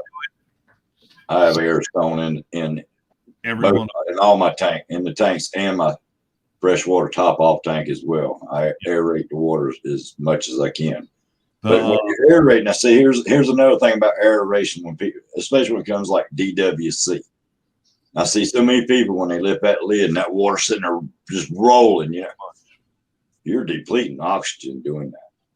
When you're using air stones, you want to try to get micro bubbles out of it. If you're using a small stone, then you can have a little bit more bubbles. So I try to use the bigger stone so I can turn the air pump down enough to give me a long stretch of micro bubbles to that absolutely puts the oxygen into the water. You're not boiling the water. Okay. So let me answer a couple questions out the chat. I neglected the chat last time and I don't want to do it again. Sunday Backyard Farmer, if it's on the plants, it'd probably be easier to send me a picture in the email than to try to discuss it on here, because it could be fungus or mold that's growing on it, and it could just be wiped off or sprayed with a copper fungicide. If it's on the leaves and not specifically on the plant, it could be a few other things, virus or some type of wilt that's starting off on it. Is it on just one plant or is it moving across to other plants? There's a whole, the first question leads to other questions with it. A picture of it. Right. The best thing to do would be to send myself a picture, and I can look at it. I can forward it on to Mr. CB, and we can discuss it with you through email or even on the phone if you want. Next question wants to know, is there a difference in the taste in hydroponics versus traditional growing? Well, Mr. CB, what I'm going to say, you're going to agree with it when I'm done. The difference in the taste comes from the how you grow them in your hydroponics. You can grow pretty fruits with minimal fertilizer, and you'll have beautiful fruits, but it won't taste well. You know, you can also have ugly fruits that taste amazing. If you grow your system in your hydroponics, you know, the fertilizer and the care you take with them depend and justify the flavor and the size and everything that you'll get from it. There is, you know, that's why some of the tomatoes that come from hot houses or hydroponic houses on the big 30 and 40 acre scales, they don't, you know, the flavors aren't the same as you'll get from a local hydroponics, because, you know, we're eating them for ourselves. So we want to put everything in it that it needs to grow, and for it to grow correctly, to be able to have the proper flavor, good size, for it to look nice, if that makes sense to you. You know, it's all how you feed the hydroponics. Is absolutely. Correct. And that's why Mr. CB was shaking his head. You know, there wasn't a taste difference, but I wanted to point that out. You know, it's how you feed them and what you put to them that will make the difference in the flavor. Go ahead. I'm sorry, Billy. No, it's okay. I'm raising my hands because I got just a few questions. Is there a preferred NPK ratio for hydroponics for tomatoes? Is there a preferred number? Take that, Mr. CB, because I don't remember the number offhand. I run mine at 2.0. Easy. Some people like to run 2.5. You can run it as high as 3.0, but I like to, again, now, when you're feeding them that much on the 3.0, there goes your taste, like Mr. Danny was just talking about. You know, you're throwing too much at the thing, and you're going to make a tomato taste bad if you don't do it right. Keep it simple. Just 2.0 EC, which is 1,000 ppm, and I've never had issues with it. Go ahead. How do you test? Do you use chemical test or do you use digital test?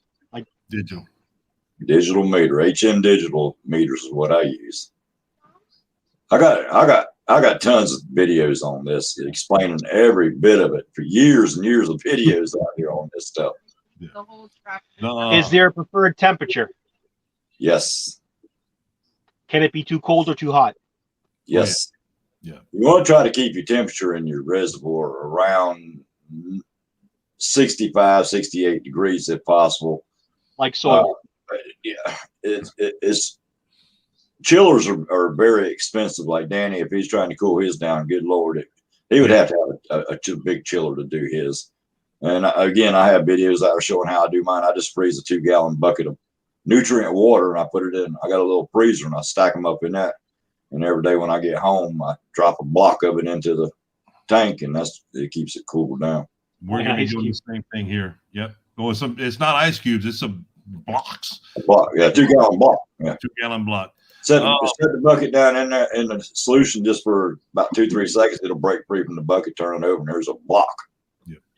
The gardening done all wrong. Molasses to your hydroponic tanks when the tomatoes on set. Mr. CB does that. I have never done that. Top secrets they never talk about. Check that video out. Yep.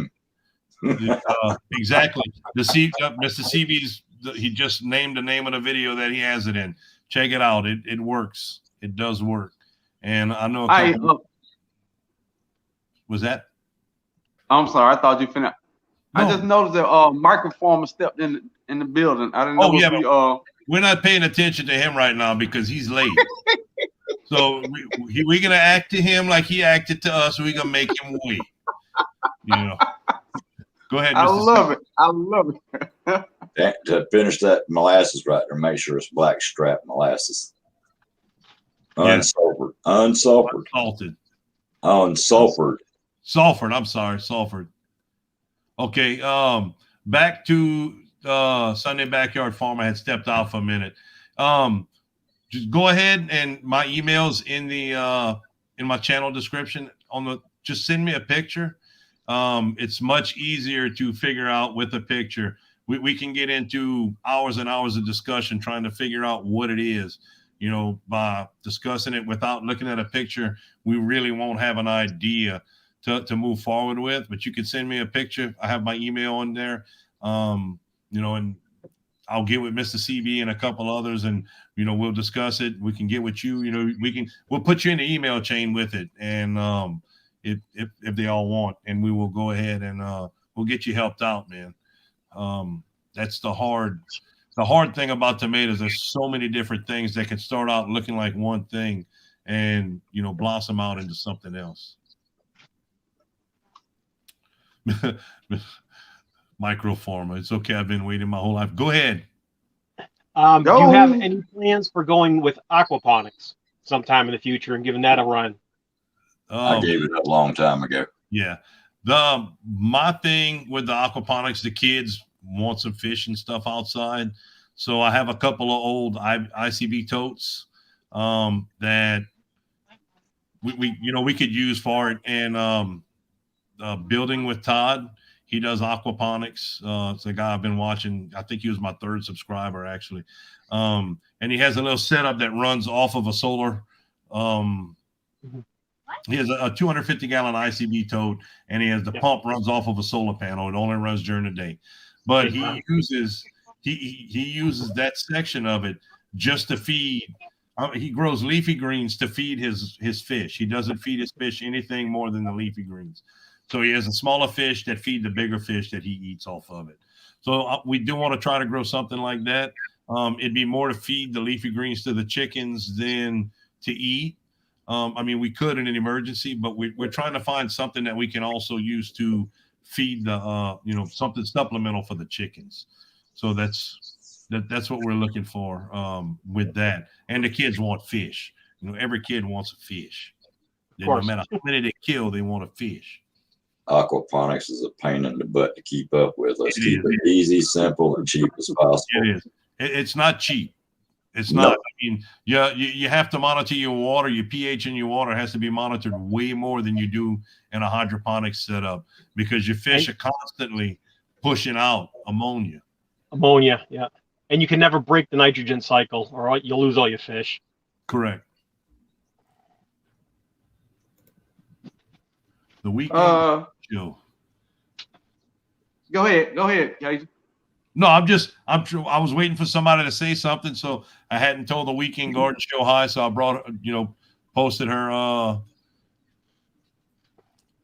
comment. I'm trying to look through in the rest of the stuff.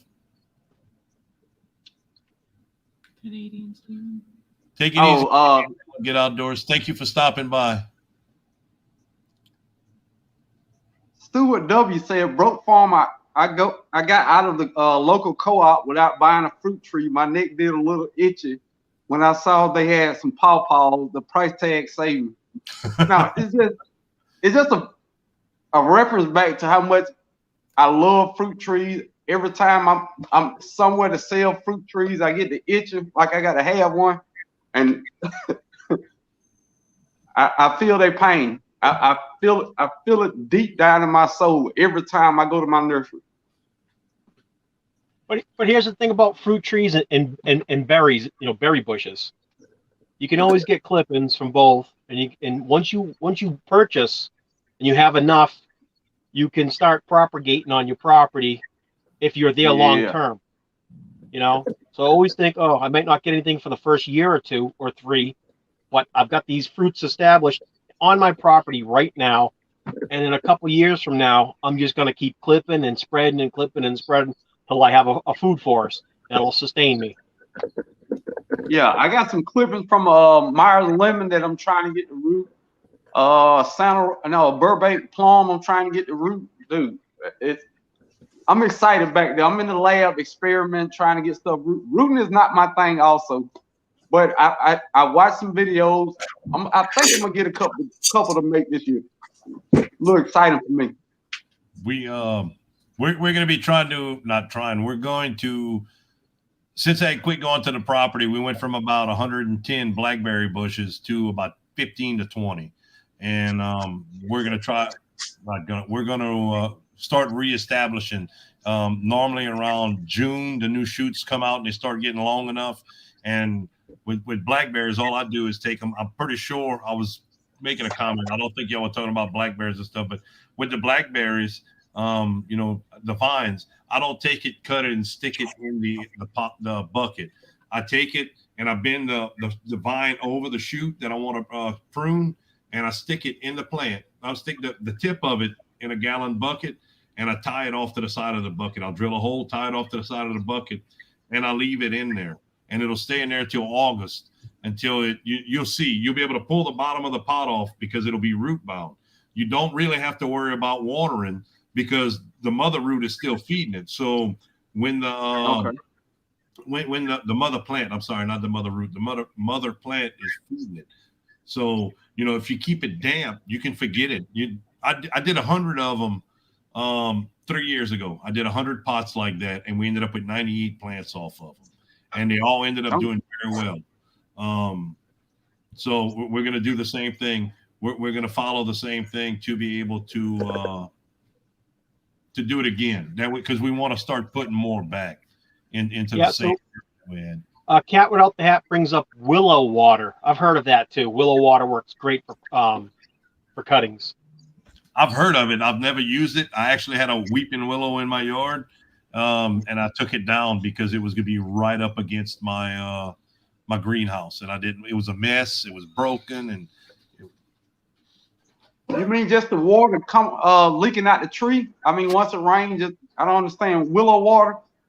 No, I think what the willow water is they take the leaves or root bark or something, not the root, but like the branch bark, and soak it for a period of time, and it releases a hormone, or it takes the stuff out of the sap out of the pieces of wood and the leaves, and it's supposed to have a hormone in it that helps the propagation effect whenever you replant.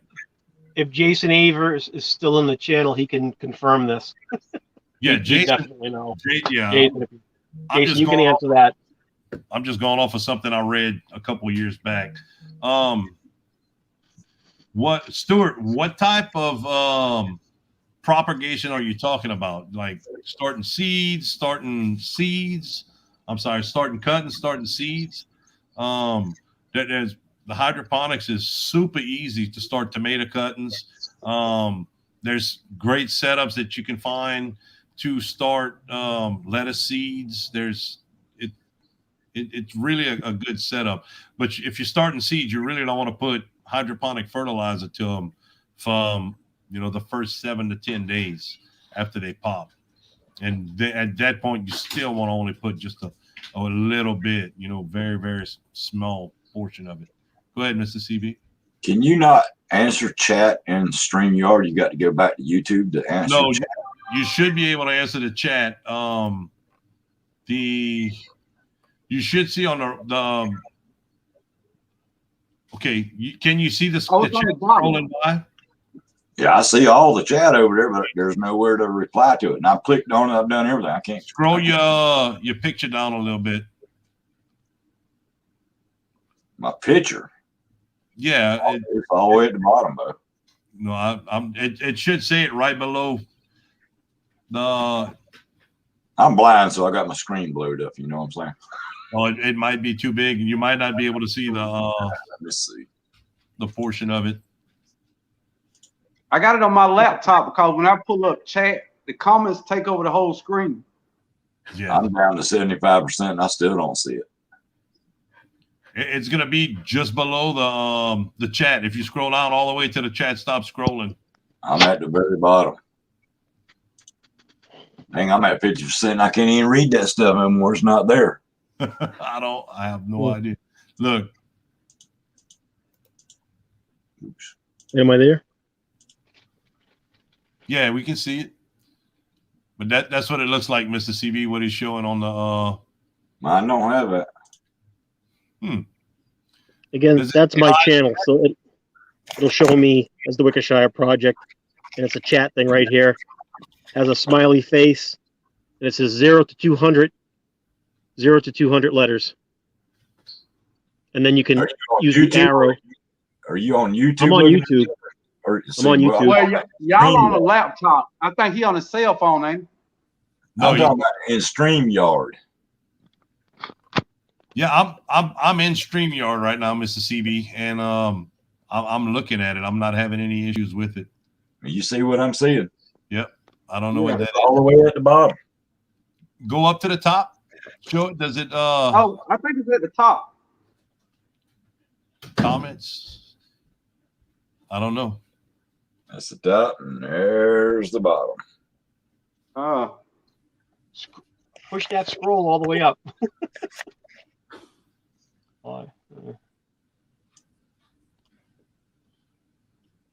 Huh. Going from tomato pruning to IT. Yeah, that's what I was laughing at. Michael Farmer said about to talk crap on a video about Cajun hydroponics. He can talk all he wants. He's just mad because I put the real Homer in there when I was talking about him. Every time I said micro farmer, he did dope. All right, Michael Farmer, you are my guy, but that was super funny with the Homer in there. I laughed the whole video, man. Oh man. It might be because y'all have an account with them too. As you've seen, I'm not signed into it. I don't have an account with StreamYard, so that might be the problem. Yeah, I don't have a pay account, but I do have an account. That might be the issue with it. So I don't have any. But it should let you be able to comment.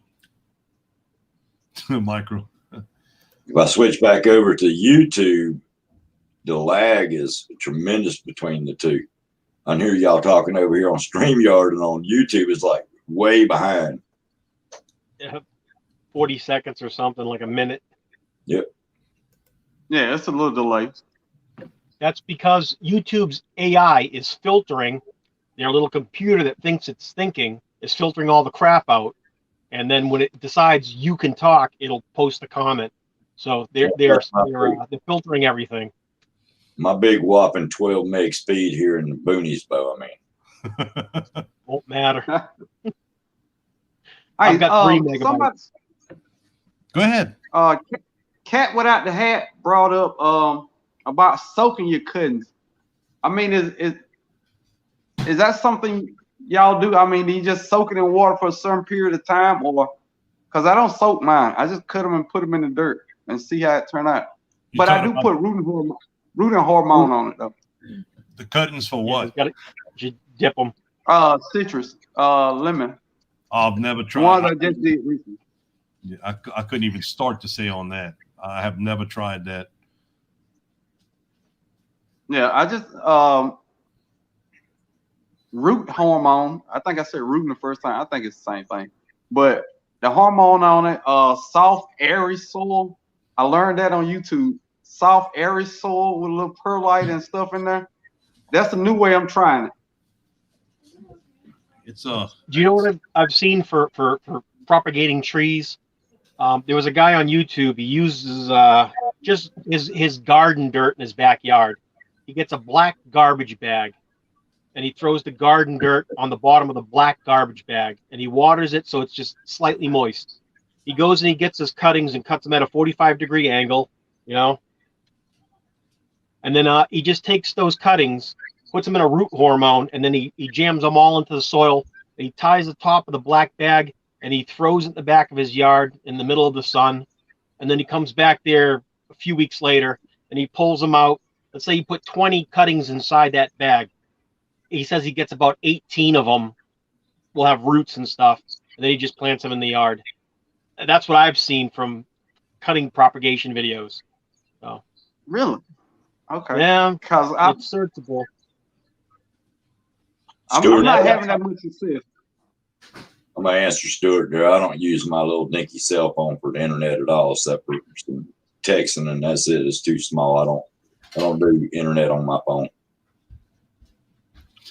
Oh, I'm sorry. I called him microfarmer. He is now referred to as the dirt keeper. I'm sorry. I apologize. He's going to be the plant killer, is what we're going to be responding to him after he tries to use all that that hydroponic solution. He got no idea what he's using. He could be keeping nothing but dirt because ain't nothing green going to be growing. He could be in there with Roundup John. The only thing green gonna be growing is algae. Yeah, he could be growing algae. The keeper of all dirt. That's it. Man. He named himself man. properly the dirt keeper because he could kill everything. He says, Right. Oh, that's funny. That is Not only is hilarious. he the dirt keeper of all dirt, he's the ringleader. He's the first one in the bathtub.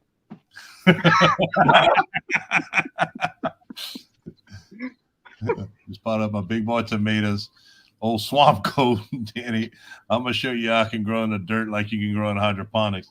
Bring it on, Mr. Homer. I'm gonna show you what growing in the dirt is also tomorrow, starting tomorrow. And you got a head start on me. I'm still trying to figure out my dirt. But that was a good tip he gave about make sure when you do a cutting on anything, even a sucker on tomato plant before you plant it up, do a 45 cut on it. It helps it a whole lot. Yeah. Okay. Yeah, we were talking earlier about the tomato plants. That's why I was trying to, before everybody else came on, not before everybody, earlier in the conversation, that was one of the first questions that Broke Farmer had was, you know, do I recommend soaking the they're messing with microfarmer, soaking the cuttings from the tomatoes before planting them out? Yeah, I'll just take suckers straight off the plant, cut them 45 and shove them in the dirt, in the straw building. Yeah. Throw them on. But I've done it both I ways. hear that from everybody. I think my problem is the dirt, because I've seen 100 videos where people make cuttings, just stick it in the dirt and keep the soil moist. Yeah. I've babied my cuttings and I've had some of the greatest soil, I think, in America, and they still don't grow. I think it's the soil. It's something about the soil.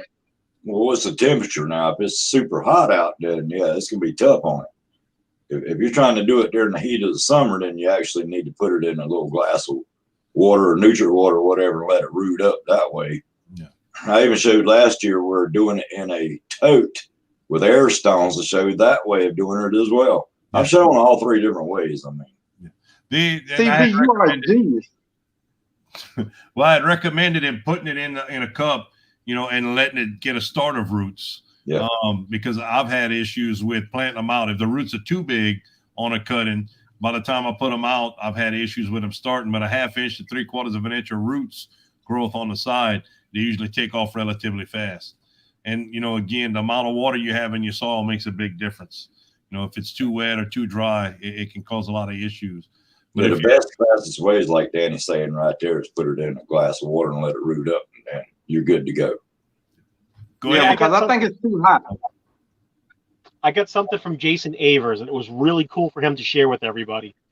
He said, when you go to a garden store, he goes, what kind of tree? You know, when people buy trees, like fruit trees and all that stuff, he's like, what kind of tree do you buy when you go to a garden store? And the first thing that pops into my mind, I was like, I get the biggest pot with the most giant tree and the most leafiest son of a bitch I can ever, sorry to swear, that I can get. And I buy that sucker because I'm getting this big tree for the cheapest price. And he said, okay. He goes, that's not what you want to do. And I was like, that's a big, healthy tree. He's like, no, that sucker's root bound. Yep. He goes, you want the little twig with the little bud on it. He goes, that's got, you know, a taproot. He goes, when you plant that, that'll spread out and grow like crazy. I was like, oh, this guy's right. That's good information. I can honestly say by experience, he's 100% right. Everyone I've bought that's been root bound, I have had nothing but issues with. Yeah. Most things you buy at the box store is already root bound anyway. So That's why they have it. Yeah. Exactly. but the way you can solve that too is if it's a fruit tree or whatever, take your water hose and wash the dirt off and loosen the roots off of it. Yeah, I mean, let it go again.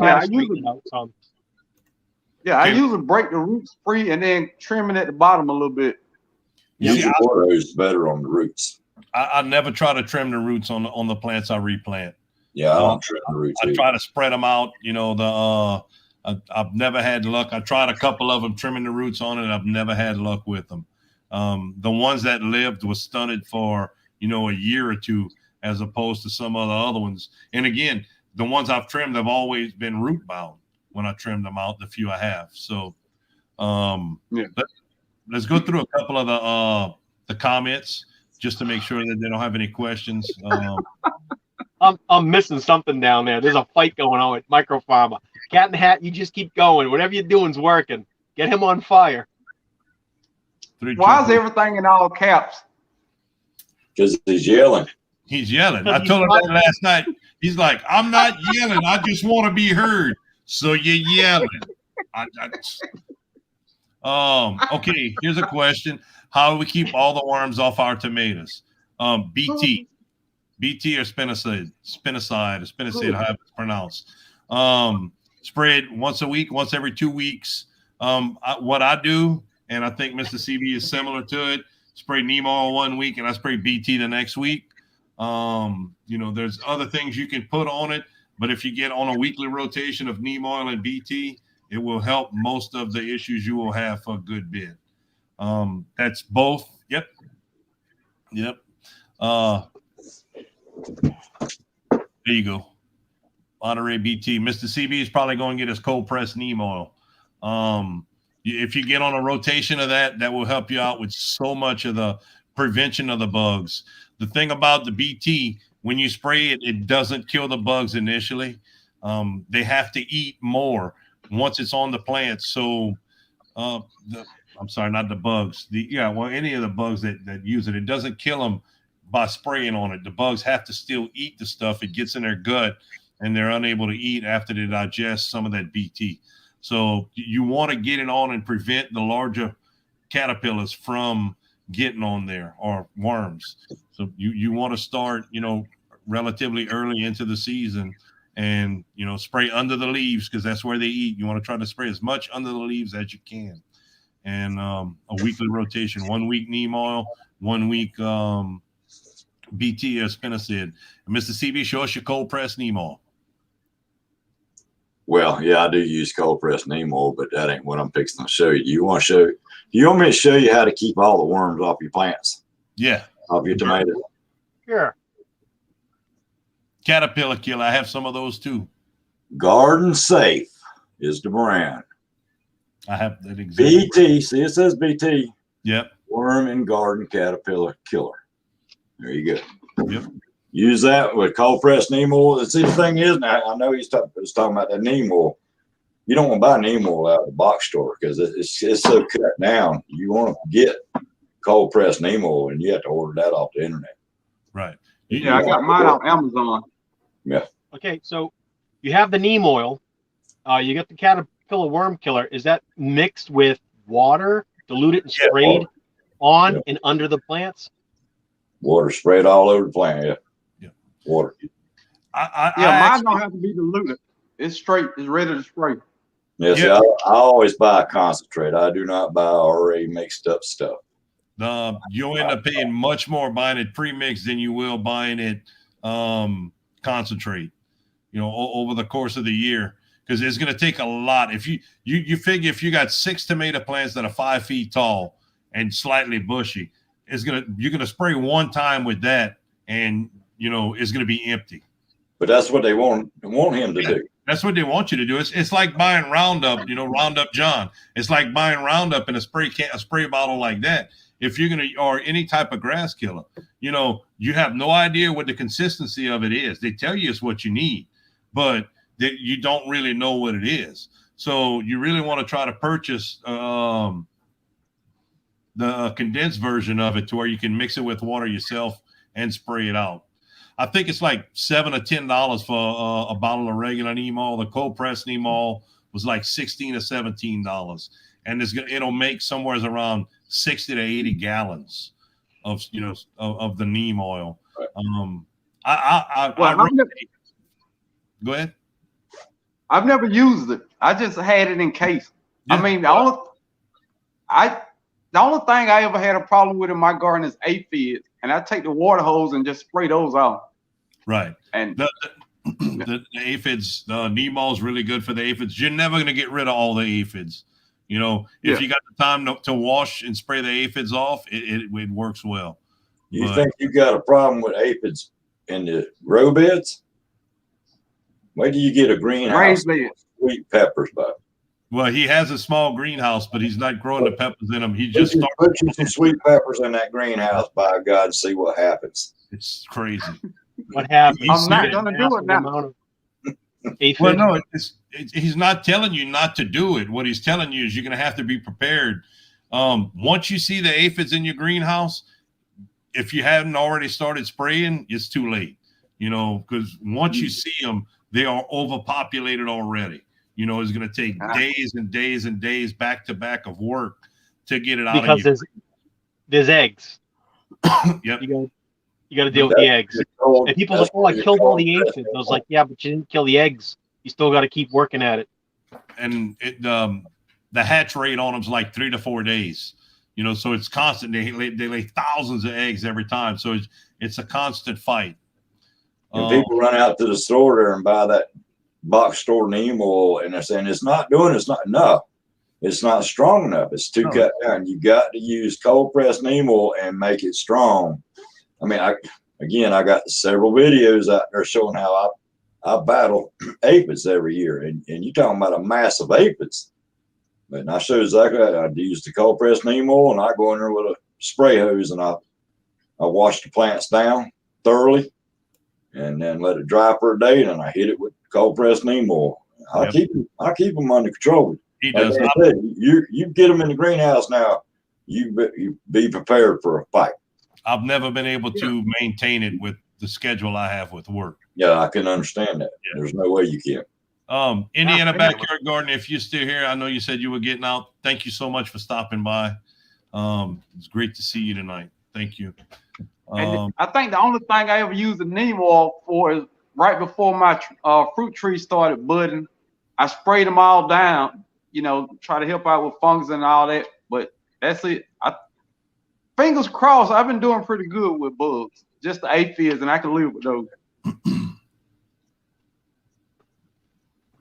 Would you say there's less disease in hydroponics than in soil? Yes. There can be. There should be. There should be. Yeah, there should be, because you could still get it. You could actually carry it from your plants outside if you have plants outside that have it. Carry it inside. Touch one plant, you know, it can get into the root system, circulated back to the tank, then pushed out to all your plants. Very good answer right there. If you're outside pruning your outside tomato plants, by God, wash your hands before you go in to prune your greenhouse. I do not go in my greenhouse without gloves. There you go. I do not go in my greenhouse without gloves. So it's always good to treat your greenhouse like a clean room. You know, button up your shoes, put your gloves on, you know, cover your hands, wash before you go in. Mine's just sealed up. I mean, you just have to see some of my videos to see what my greenhouse stays clean. I get more comments of how neat my greenhouse is simply because you got to keep the thing clean if you want to keep disease out. How do you air exchange in a greenhouse that is sealed without mold? Man. Yeah. Well, he's not only talking about it being sealed because with plastic. What he's talking about is being sealed. He has a 2-foot runner all the way around the bottom that's enclosed with screen cloth. Yeah, I got a 2-foot. My greenhouse sits on a 2-foot screened-in pedestal. Then I have a big screen window in the back, and then I have the fans running across the top to blow it out the other way. Air exchange is very, very critical. And again, now that's another part of diseases in a greenhouse. If you let stale air in the greenhouse, then you're going to have issues. I mean, you've got to keep airflow. You want to exchange that air. It's like a grow room is. A greenhouse is no more than what a grow room is. Exchange that air. Keep an airflow going.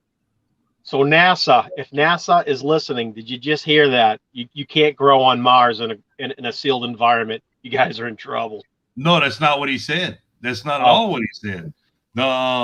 You with a completely sealed environment, with one issue, it could blossom out exponentially, extremely fast. Because again, the conditions you're growing in should be ideal for the plant to grow. And with it being ideal for your plants to grow, it gives everything else the same ideal conditions to prosper.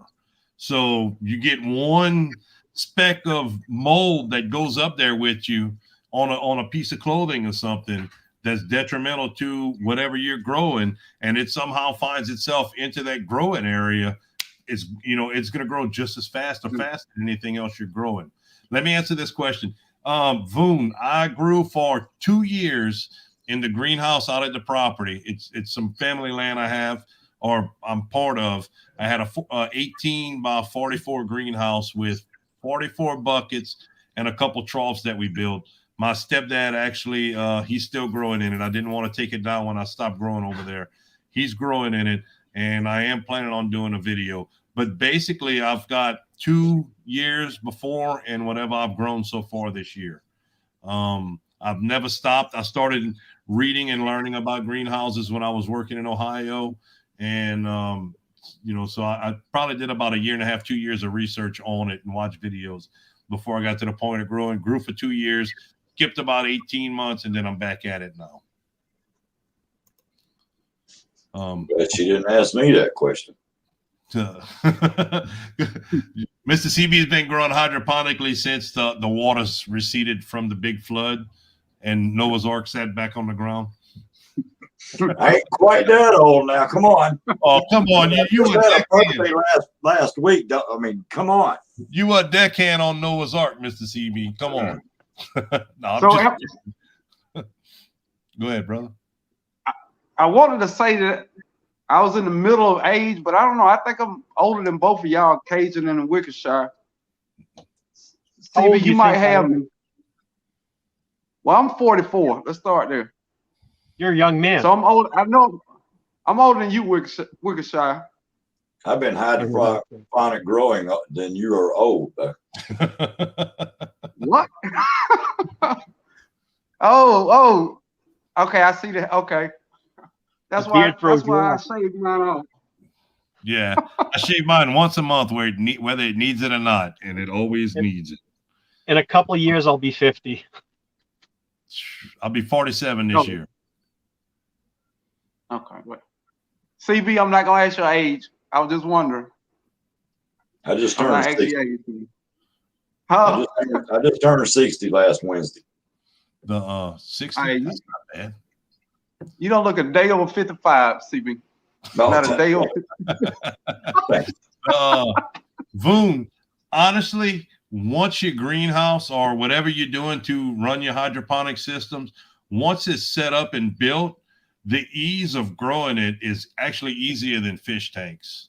A lot of people, we talked about that earlier. I'm not sure if you were in here, you might have been moving back and forth, but a lot of people get nervous, and I was one of them, about mixing the chemicals. And it's really, you can make it as difficult as you want, or you can make it as easy as, a tablespoon and a half a tablespoon to whatever gallons of water, and you can grow with it from there.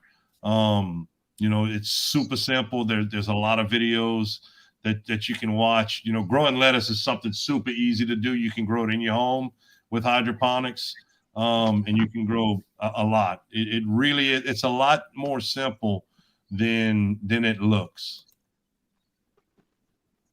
Let me explain a little bit. In school, I took chemistry, and what we was agriculture, making fertilizer for agriculture farms, and that's where hydroponics actually become from way back. Right. The fertilizer, that's a lot of people still have have it in their head about the hydroponics and the hothouse tomatoes not tasting well. And the issues with that is, 25 years ago, the fertilizer setups wasn't the same as it is now. Right. The technology in creating a fertilizer and learning exactly what the plants need, and all of that is just like computers. Your computer is so much different. It works so much better. The same thing with the hydroponic fertilizer. That's how you're able to get the flavor and whatever you want. There's just like the molasses, the molasses, you add molasses to your fertilizer, to your tank, and you're able to sweeten up your tomatoes. It's amazing the different things that people can do. Actually hydroponic weed has put a big, boost into the hydroponic tomatoes, because the stuff that they're using over there, and it's probably been years, but it's just coming out more freely into YouTube. But the stuff that they're using in hydroponic weed actually transitions a lot of it over to hydroponic tomatoes and different things to help the plants grow bigger, stronger, bigger root systems and everything along with that. Hey, Growing with Donnie, how you doing? And one day, This is just my thought. You're gonna be able to go to Home Depot and get weed starts. Oh yeah. I'm not sure about Home Depot. If it is, you probably won't want it. It's probably not going to be the quality that you're looking for. But I mean, stuff. Honestly, you can buy the starts all over the internet. You know, it's not hard to get. It's just harder to get it to you. It's you know, and you're right. One day it's going to be legal everywhere. You know, as long as it's legal where you work, it'll never be legal where I work. So I'll never. My job either. And I live on the road, so there's no way I'll be growing it for somebody to make themselves at home in the greenhouse. But one day I'm gonna be a YouTuber, and I won't have to work anymore. Damn, I'm not looking forward to that. I'm not. It's like, you know, I got my one video that gets me 150 to 300 views a day. I make my 85 cents a day on average, and I'm happy with it. It actually Danny has one video. It has 150,000 more views than my whole channel has. Okay, I'm up to 480,000 views on that video. I just broke 250,000. Yeah, I got 500. Yes. Why don't those son of a bitches subscribe, bastards? Just because subscribe, I'm not hit the like button, and make one comment. It's all they got to do, and you'd be. That's what I was thinking. Because I'm not female. Honestly, you know, I went through a 7-day period that I had 340 something thousand views, and I picked up 150 subscribers off of it. Crazy. You know what you do? Crazy. You sit your wife in a bikini on your lap, and you move her mouth like this while you talk, and you make videos that way, and you'll blow up big. No, dude. Okay, so what you could do, just take your shirt off. And when the video starts playing, I'm just gonna leave that there. Listen, I'm like Michael Falk. I got man boobs, like he was talking about last night. I got man boobs. I'm not a fan of taking off my shirt no more. I'm not in my 30s no more. My bikini and banana hammock gardening videos are coming out as soon as we get to our private property. So expect those. Make sure you label them that, because I wore my Superman cape and my Speedos last year for Halloween, and they didn't like it. So I don't. And I'm drinking coffee too, so y'all don't want to be here when I start drinking alcohol. Look, I don't want to be weird about this, but is that a video that's on YouTube right now? No, it was a joke. That's 100% joke. No. No, I'm not. Even when I was skinny and working out all the time, I had to get severely drunk to take my shirt off. So, oh man, look, I have very high self-esteem and no abs. I don't care. I got abs. They're just covered by about 8 inches of happy. I got the 6-pack with 2 kegs. I'm going to answer Q Kitchen and Beyond asked, what kind of bikini am I going to be wearing? No, my wife will wear the bikini. I'm wearing the banana hammock. Because if that was reversed, that would be really weird. Dude, I like literally. Boone, I'm not sure about the karaoke. I was having issues the last couple of times I did it. It doesn't sound that way. Hold on. The issues I have is with the microphones I have doesn't pick up everything. There's a noise reducing microphone and I can't turn it off. So it bleeds in and out with the music and the singing, and it distorts a lot of the stuff. So I wasn't happy with the way it was sounding. Thank you for the the kind words about that. We do love it. Most of the time, sing now. I'll tell you, Danny can sing, but I used to sing a lot better. I watched the video. I saw the video. Oh, there's a few of them. My wife puts them up, and she knows. She waits till I'm at work when she puts it, and it's like, oh my God, stop, because I don't like listening to myself. But before we get any farther, Danny, hold on. I want to say thank you to the Wickershire Project, CB's Greenhouse and Garden. I've enjoyed myself, dude. I've had a ball. I don't know if it's the Stellar Rose or y'all are super funny. But I either know way, it's not that cup. I need to stop you. I know it's not that cup that's making you enjoy this. go Falcons. Go Falcons, But brother. I'm just saying, I really appreciate it. I'm gonna check both of y'all channels out. Go ahead. I'm gonna definitely check both of y'all channels out. Hey, y'all had a lot of good knowledge that I'm gonna check out all of y'all channels, and I go pretty deep in the archive, so I might watch some videos from 4 years ago when y'all was growing out of tin cans. I don't know, but I'll be watching. I know nothing about nothing. Gee, quit that. The Well, we'll get along then. oh man. Hey, I just put it like this, Bo. Yeah, I've been gardening for well over 50 years. I mean, my mom had me in the garden back when I was knee high to a grasshopper. You know what I'm saying? I've been gardening all my life and all. But the day that you quit learning is the day you need to quit. If you think you know it all, then you need to quit. You need to go on, because when you quit learning, it's over. That's right. I learn something new every freaking year. I'm 7 months in, so yeah, been gardening for a cool 7 months now. And, Well, you know, and you know, kind of back on the hydroponic greenhouse from what Voon was saying, the ease of hydroponics. You know, I built the system, put it in the greenhouse. You know, don't get me wrong, we had some bumps and bruises the first year, but we still produced way more than we could ever eat. You know, with 48 buckets. And That's good. It was beautiful. That all my plants came from starts that I got from Primal Cajun Rob, because I wasn't planning on building the greenhouse. It came together much faster than I was expecting. You know, and he's like, dude, I got all these, put them in. We didn't even know what the plants were. He gave them to me all labeled and everything in cups. And I'm like, well, I'm gonna put 5 or 6 plants, you know, cuttings in each bucket to make sure that they take, and you know, because I didn't want to not. And then the plants kept getting bigger, and I kept holding off. Like, well, you know, maybe I need to wait.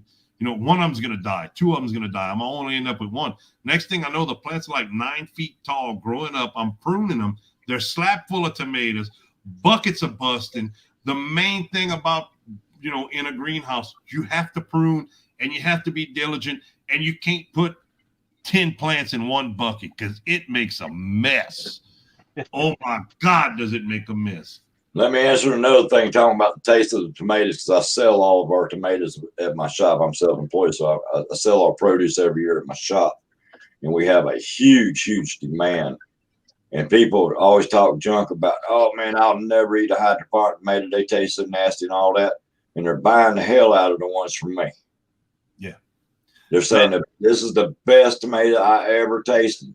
I never tell them it's a hydroponic tomato. I got 3 or 4 that don't have no clue that they're eating a hydroponic tomato, even though they're sitting there talking junk about hydroponic tomatoes. They're sitting there telling me how good mine are. So there you have it. It's a mind over matter is most of it. My grandmother was 82 years old. She refused to eat anything out of my greenhouse, and she wanted my grandfather. She had it in her head about the you know, the flavor and hot houses and stuff like that. She's 84 years, and you know, no problem. I have no issues. You want to eat it, you can eat it. Well, she decided she wanted to go in the nursing home. She didn't want to be a problem to anybody, stuff like that. Well, we'd bring her tomatoes from the garden. You know, my wife worked at the same nursing home she was in, so it was perfect. Every day, 2 days, whenever she needed it, we'd bring her fresh tomatoes, cucumbers, whatever we had. She asked one time, y'all have any tomatoes? She was like, yeah. She got to the place. We actually didn't have any in the garden, so we sent her some from the greenhouse, the Campari tomatoes. And I was over there because I wanted to see her face when she ate it. She took a bite of it. She's like, oh my God, this is the best tomato I've ever eaten. And I'm like, would you believe it came from the greenhouse? And she said quite a few cuss words in French to me. It started off, you know, ça c'est fit putain de tête de quand même. It means like SOB, you little hard-headed MFer. I can't believe you did that to me. I thought that was my name till I was about 12, because that's all me and my brother ever heard. It still is. It still is. Oh, I'm hard-headed, yep. But yeah, you know, it's just to get people to try it. They don't know what it is, and you'd be amazed how Hey, well. Mr. Brad. Mr. Brad. Hidden Harvest. Hey, Mr. Brad, how's it going, brother? I bet you're getting ready to start doing a lot of work up there with the weather changing. Karaoke, damn, boy. Yeah, I'm waiting to see his cabin he's building up there. Me too. That's gonna be amazing. Yet, I've talked to a few people about the karaoke. I know Voon had asked about that, about trying to regulate the sound and stuff with the speaker. I mean, with the only thing I could figure out is using my cell phone. I'd have to do it on StreamYard. Use my cell phone in one place. Go ahead. We need the link for that cabin build. We need someone to put a link up for that cab. That should be shared out. I want to see that. We can grab that. Wickershire project. You are killing me raising your hand every time. That is super funny every time you do that. It actually works out well to where we can all talk at the same time. He does that, and I go. Oh, that's a church finger. Just a minute. Just a minute. Because if someone talks over someone, I'll end up. Well, I'm autistic, so I'll end up restarting myself. I'll say and try to cut in. So if I go, yeah, and he says, "Go ahead," I got the floor. We all do that because when somebody starts over someone else, everybody stops at the same time. Then everybody stops at the same time. So start again. Yep. Beard all compounds. What? Thank you for the channel. Mr. Homer's losing it. Mr. Homer, though. Hood Farmer, what's up, brother? Hood got him like seven loads of wood chips the other day, about a week and a half ago. Yeah, okay. I'm glad you brought that up. All right. And doing research, my research is Google and YouTube when I say research. a lot of trees that get trimmed down, they're trimmed down because they were dying from disease. Not Can true. that disease not true? It depending where the trees are getting trimmed down from. A lot of trees are very healthy that are trimmed down around power lines and different things. So asking a question, but if the tree has disease, it's I don't know. I don't think that many tree diseases can pass on, into your plants. Okay, that was my question. Yeah. That's different disease. Different families completely. Right. The Homestead Aquarius said it's like the Wickershire project is asking to go to potty, but there really is an awesome and respectful way to handle everyone talking over each other. That always bothered me in live stream. Yep. So he was giving you a compliment, and then he was kind of poking you in the back at the same time. Well done, Homestead. The talking about that, 4 people is a good portion to have for conversation in these live streams. Unless Mr. Homer's in here, then you could barely have 2 because he got to talk about his dirt keepers and killing plants and stuff like that. Oh yeah. Hey, where's Rob at? Rob, Primal Cajun? Yeah, I ain't seen him in here tonight. He has family down from Mississippi. Oh, that's right. He told me that. They're cooking and stuff. Yeah, okay. He said we'd only, but yeah, when you start getting 5 or 6 people, you really have to have, people that can sit back and take their time to let the other people talk because it's it can get bad. I've watched one with 8, and they wanted to see how it would work out, and it didn't work out well with 8 people up. 4 people's about the max of what I would like to go. Look, I'm going to take some of that, like Little Angry John, the Little Angry Man. I'm going to take you. You can go to the pot. Great. All great. Well, I'm going to wash that. I took mine. You trimmed it up for the live tonight? Oh, yeah. I'm sorry. But yeah, I I'm had sorry, one. I got to take my glasses off so I can look at you. It's like I'm looking at you right here, but it doesn't look like. I'm sorry. I had one gray hair that was really long, and I don't know why, but before the live, I just took my time to peel back the rest of the beard and poke that out. Just for you, Cajun. You're welcome. Oh, Just for you.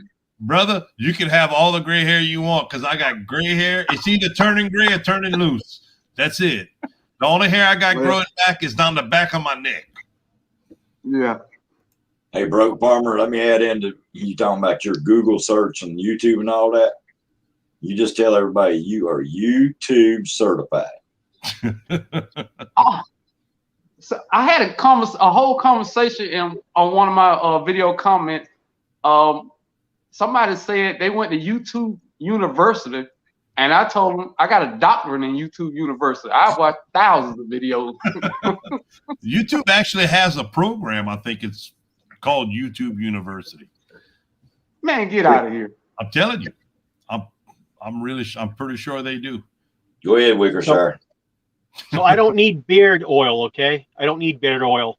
I'm so Italian, right? I'm so Italian. All I got to do is this and go like this, and I'm good to go. But look, I have something called lion's mane for your beard. It gives your beard shine and A beard flexes oil. out. Yep. Dude, my beard was so ratty when I cut it. I had actually taken the issue is the wind and stuff at work. The wind, the moisture in there and stuff like that. I had actually taken a whole bottle of beard oil and mixed it up with a half a bottle of spray conditioner detangler spray that they use on like kids with long hair. That was the only way at the end of the day that I can get it thin, enough to where I could comb it. Then I'd have to hot iron it to where it would stay straight. And, I always had two ponytail holders in it when I was at work to hold it because it was a knotted mess. Really, really bad. Yeah, my wife don't let it. This is the longest my wife has ever let it get. Oh, I've had it down to here. Why'd you cut it? My wife. He was asked nicely. Look, yeah, I had been asking my wife, can I trim it? Can I cut it? Can I cut it? And she said yes that day. And it was like, I ain't run that fast in a long time. When she came in the bathroom, I had a clip on already. I was so ready to get rid of that. This is a man's thing. Because if a woman could grow it, you wouldn't marry her. But it's two types of women. It's either a beard woman or a clean shaven woman. Now, my wife is a clean shaven woman, and she tolerates this. So, look, that's one fight I don't need. It's called creeping, okay? It's called creeping. Every year you let it get a ½ inch longer, all right? Because what's going to happen on year 5, once it's 5 inches or whatever long, you cut an inch off and get it trimmed. She'll freak out like, "What'd you do to your face?" And you'd be like, "Yeah." And you just keep growing it in after. Oh my God! Look what Mr. Homestead, Mr. Robert put. All these unnatural treatments for beards can't match the power of eating sloppy and making your own beard squeezins. Keep it natural. Yeah, keeping flavor in the beard. I thought that was going somewhere. Daddy, why do you smell like mustard? It's because I just had a hot dog.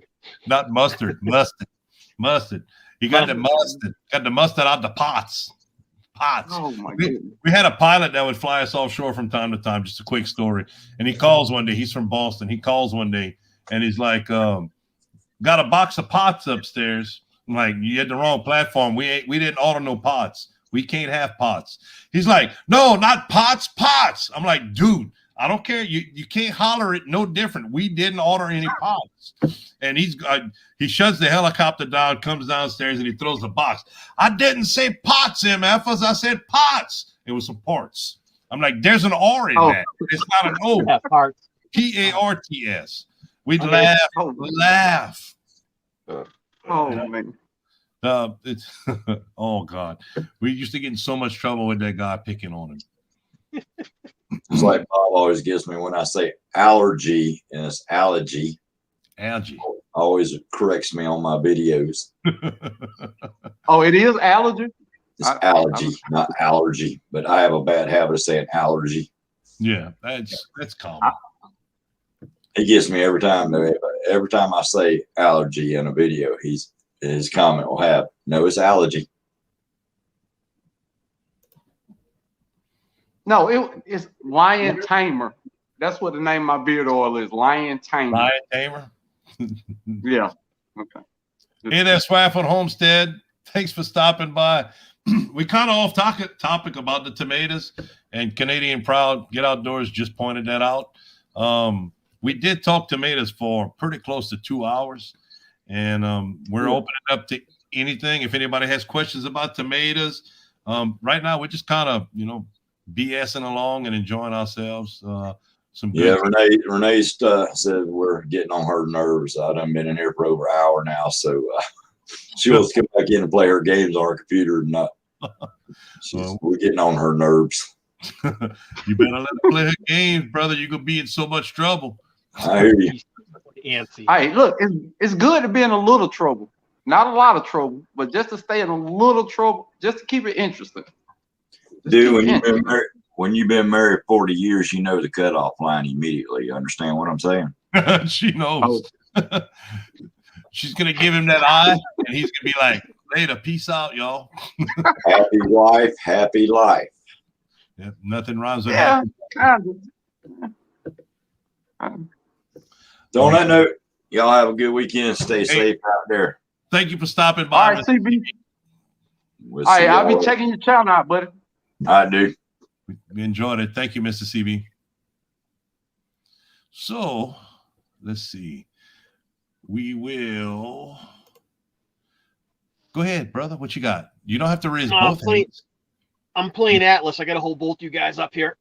Oh, you need a lot more arm on this side. Well, no, this right here. You need a lot more for this. The head's big and the body's bigger. There you go. It's backwards. Yeah. So we're gonna. If anybody else wants to come up, I'm gonna go ahead and put the link back up, and we can, if we get one or two more, we'll give it a shot, see how it works out. If everybody's nice and we play well together, we can have a good conversation and keep it going. With 4 or 5 people, we'll keep it going. We'll see how it works out. If it doesn't work out, the last person that came in is the first one pushed out. Now, 5 people is a lot. Five well, if Mr. Homer comes up, which I'm sure he's creeping around in the back checking it out. Oh, if he comes up, I mean, we just as well stop talking because it's going to be done. I'm gonna call him chicken. Homer, I'm gonna call you chicken. You won't come up. No, you chicken. Chicken. Like this. The chicken and Family Guy. He don't got a name, do it? Oh, on Family Guy. The one that he always fights. Yeah. Those are epic. Those fights are epic. They just go on for hours. And with Conway 20, the one with Conway 20 singing in the background, the Conway 20 music. I don't remember the name of the song, but he got Conway 20 singing in the background. It's like, oh, this is awesome. Yeah. Oh God. Y'all ready for this? We're gonna leave him sitting in the back for a few minutes. We'll let him roll out.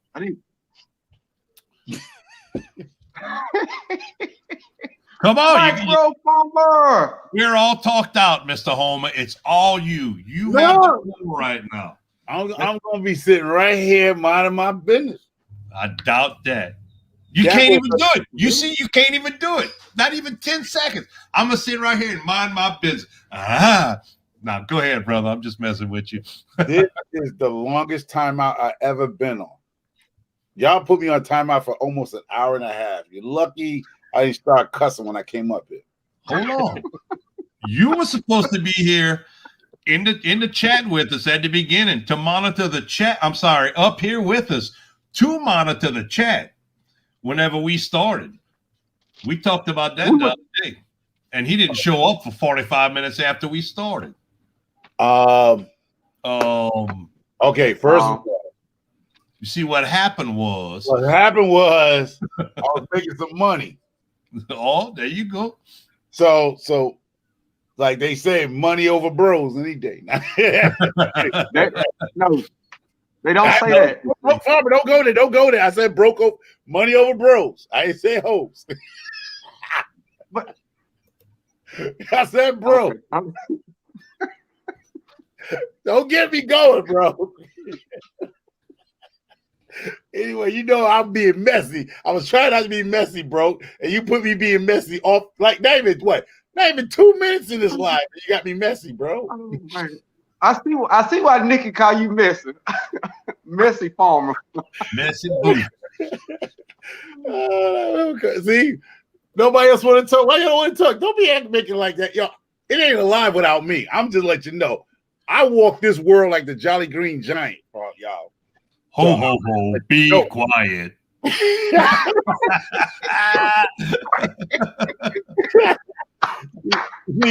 I can dish it out and take it. I don't care, bro. I'm like the crackhead of the YouTube channel.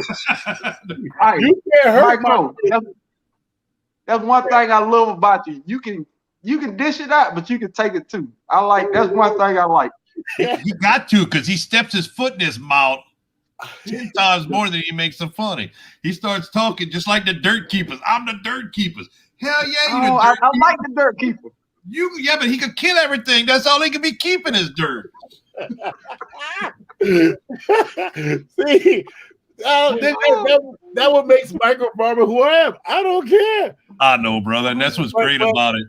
But today I got called out because my neighbor, he owns this company that I got the shirt on, and one of her guys went out and canceled on her, and I was shifting some of my chicken compost, so I went to help her out like an hour and a half away drive from here to help her with a property, and then I came here. I was shooting a video shifting, and I went out, came back in, and I brought some perlite to amend that the chicken compost. And I shot a video, and I was talking trash about you because I seen you went out there and was showing your tomato. What you call it? How you say tomato? No, you say how you say it? Tomato. No, you don't say tomato. You don't try to get propped out because you lived in Ohio for a few days. You say wait up. I say mater. He say something too. Cajun try to get prop on me right now. I'm not. I'll probably say something different. Tomatoes. That's what you say. Tomato. Yeah, tomatoes. He say tomato. He try to get Ohio on me. All right there, bro. Try to get Ohio on me there, man. So I mimicked that, and I know it was funny that he did the Homer thing, right, with the dope and all that, right. So I got a big boy tomato too. So I'm gonna put him up there, and I'm going to use that stuff that we was talking about yesterday. That right. the Dino Grow. Yep. So what I did with my chicken compost, which I had some sand mixture in that compost also. So it's like a loam mixture. Y'all call it a loam? Loam. Sandy loam. Yep. Sandy loam with the breakdown of the chicken poop. Oh yeah. Wood chips. So it's great. I mean, it smells earthy. I mean, it's like worms, everything, you know. So I shifted, and then I said, well, I know you do hydroponics, and I know Wickershire, I think he was doing a little bit in his lifetime or something. And so with this Dino, this product here, this Dino Grow, what I was going to do is, that's why I said I'm the keeper of the dirt keeper, is I'm going to try to use the same method that you guys are doing with hydroponics in soil. But the soil should be, like we said, loam, where the actual loam, where I'm thinking this root, this what you want to call fertilizer, y'all call it, whatever, actually will actually hit the root system, because Lioncrest was talking about how this stuff has salt in it, mineral salt, and it needs to wash out because it will, draw, like if you don't keep it moist, it will draw the moisture out of your plants, because your plants would like get sucked up like a crackhead. You know how to crackhead, So go ahead, bro. Farmer. All right, Micro, you did a video a while back where you planted straight in the coffee grind. Mm-hmm. How did that turn out? Oh, those are the plants. Those are the plants that's out there that you see. Right there. Those are the ones. I mean, like I said, those are the ones that you see that's nicely big. These tomatoes. Yeah. I can show you some. Oh, let me get these and I'll show you some of these tomatoes. Micro, no mold or fungus on top of the coffee grind? Bro, I'm good at what I do, bro. I do what I do. No, I'm just asking. Yeah, these are them, bro. Okay. Really? Yeah. And what happened was, I be telling y'all gotta listen to me, bro. I listened to Farmer Q, I listened to Cajun Hydroponic. I talk these guys behind the scenes, right? So Cajun Hydroponic talks about how you prune, you prune, you keep breaking this down, you keep cutting the bottom leaves off and keep resetting it, whatever you want to call it. And these smell delicious, man. I mean, these are nice. So these came out the coffee grinds. And I just get Oma. Those are the only tomato plants that I know that smell like Starbucks. Hey, mine do too. I throw Starbucks coffee grind everywhere in my yard. I mean, I get it from my Starbucks. I travel with Starbucks 3 times a day. So yeah. So I go to not just for the coffee grinds. I go to get coffee for the tea for the white stuff. But yeah, those came out of the coffee grind because if you've been watching my videos, I've been listening to Q. So Q has this, stuff that he grows like Cajun Pond. He grows a lot of stuff. He knows all this stuff that y'all talk about the hydroponics and stuff and thirds and stuff. So what I do, I take their kind of concepts and I try to make it for soil because I am the original experimental gardener of this community. I know a lot of y'all been trying to claim that fame, but you're not really experimental gardeners. Just because people are going to claim it just because you're showing it doesn't mean you're the original. I am the original, bro. Brother, I walk this world like a Jolly Green Giant, bro. You ain't taking that from me. You might take hockey from us, but you ain't taking that from me. Be quiet. Homa. Yeah. Homa. Yeah. The best thing you ever said, man, and I want to burn this on a piece of wood for you. Yeah. Is how did you word that? Every day for me is Earth Day. Oh, right? Yeah. I love that. Yeah. Nice. I mean, but if anybody who's been following me, that's what I do. I recycle stuff. I find stuff. I try to save anything from a dog to a cat to a vegetable to a tree. Except for squirrels. Squirrels gotta go. They delicious. They delicious. If they touch my strawberries, they gotta be eaten. Yeah, in the South we eat strawberries. I mean, squirrels. Yeah, squirrels, definitely. Rabbit, squirrel, whatever. It's all food. Oh, here come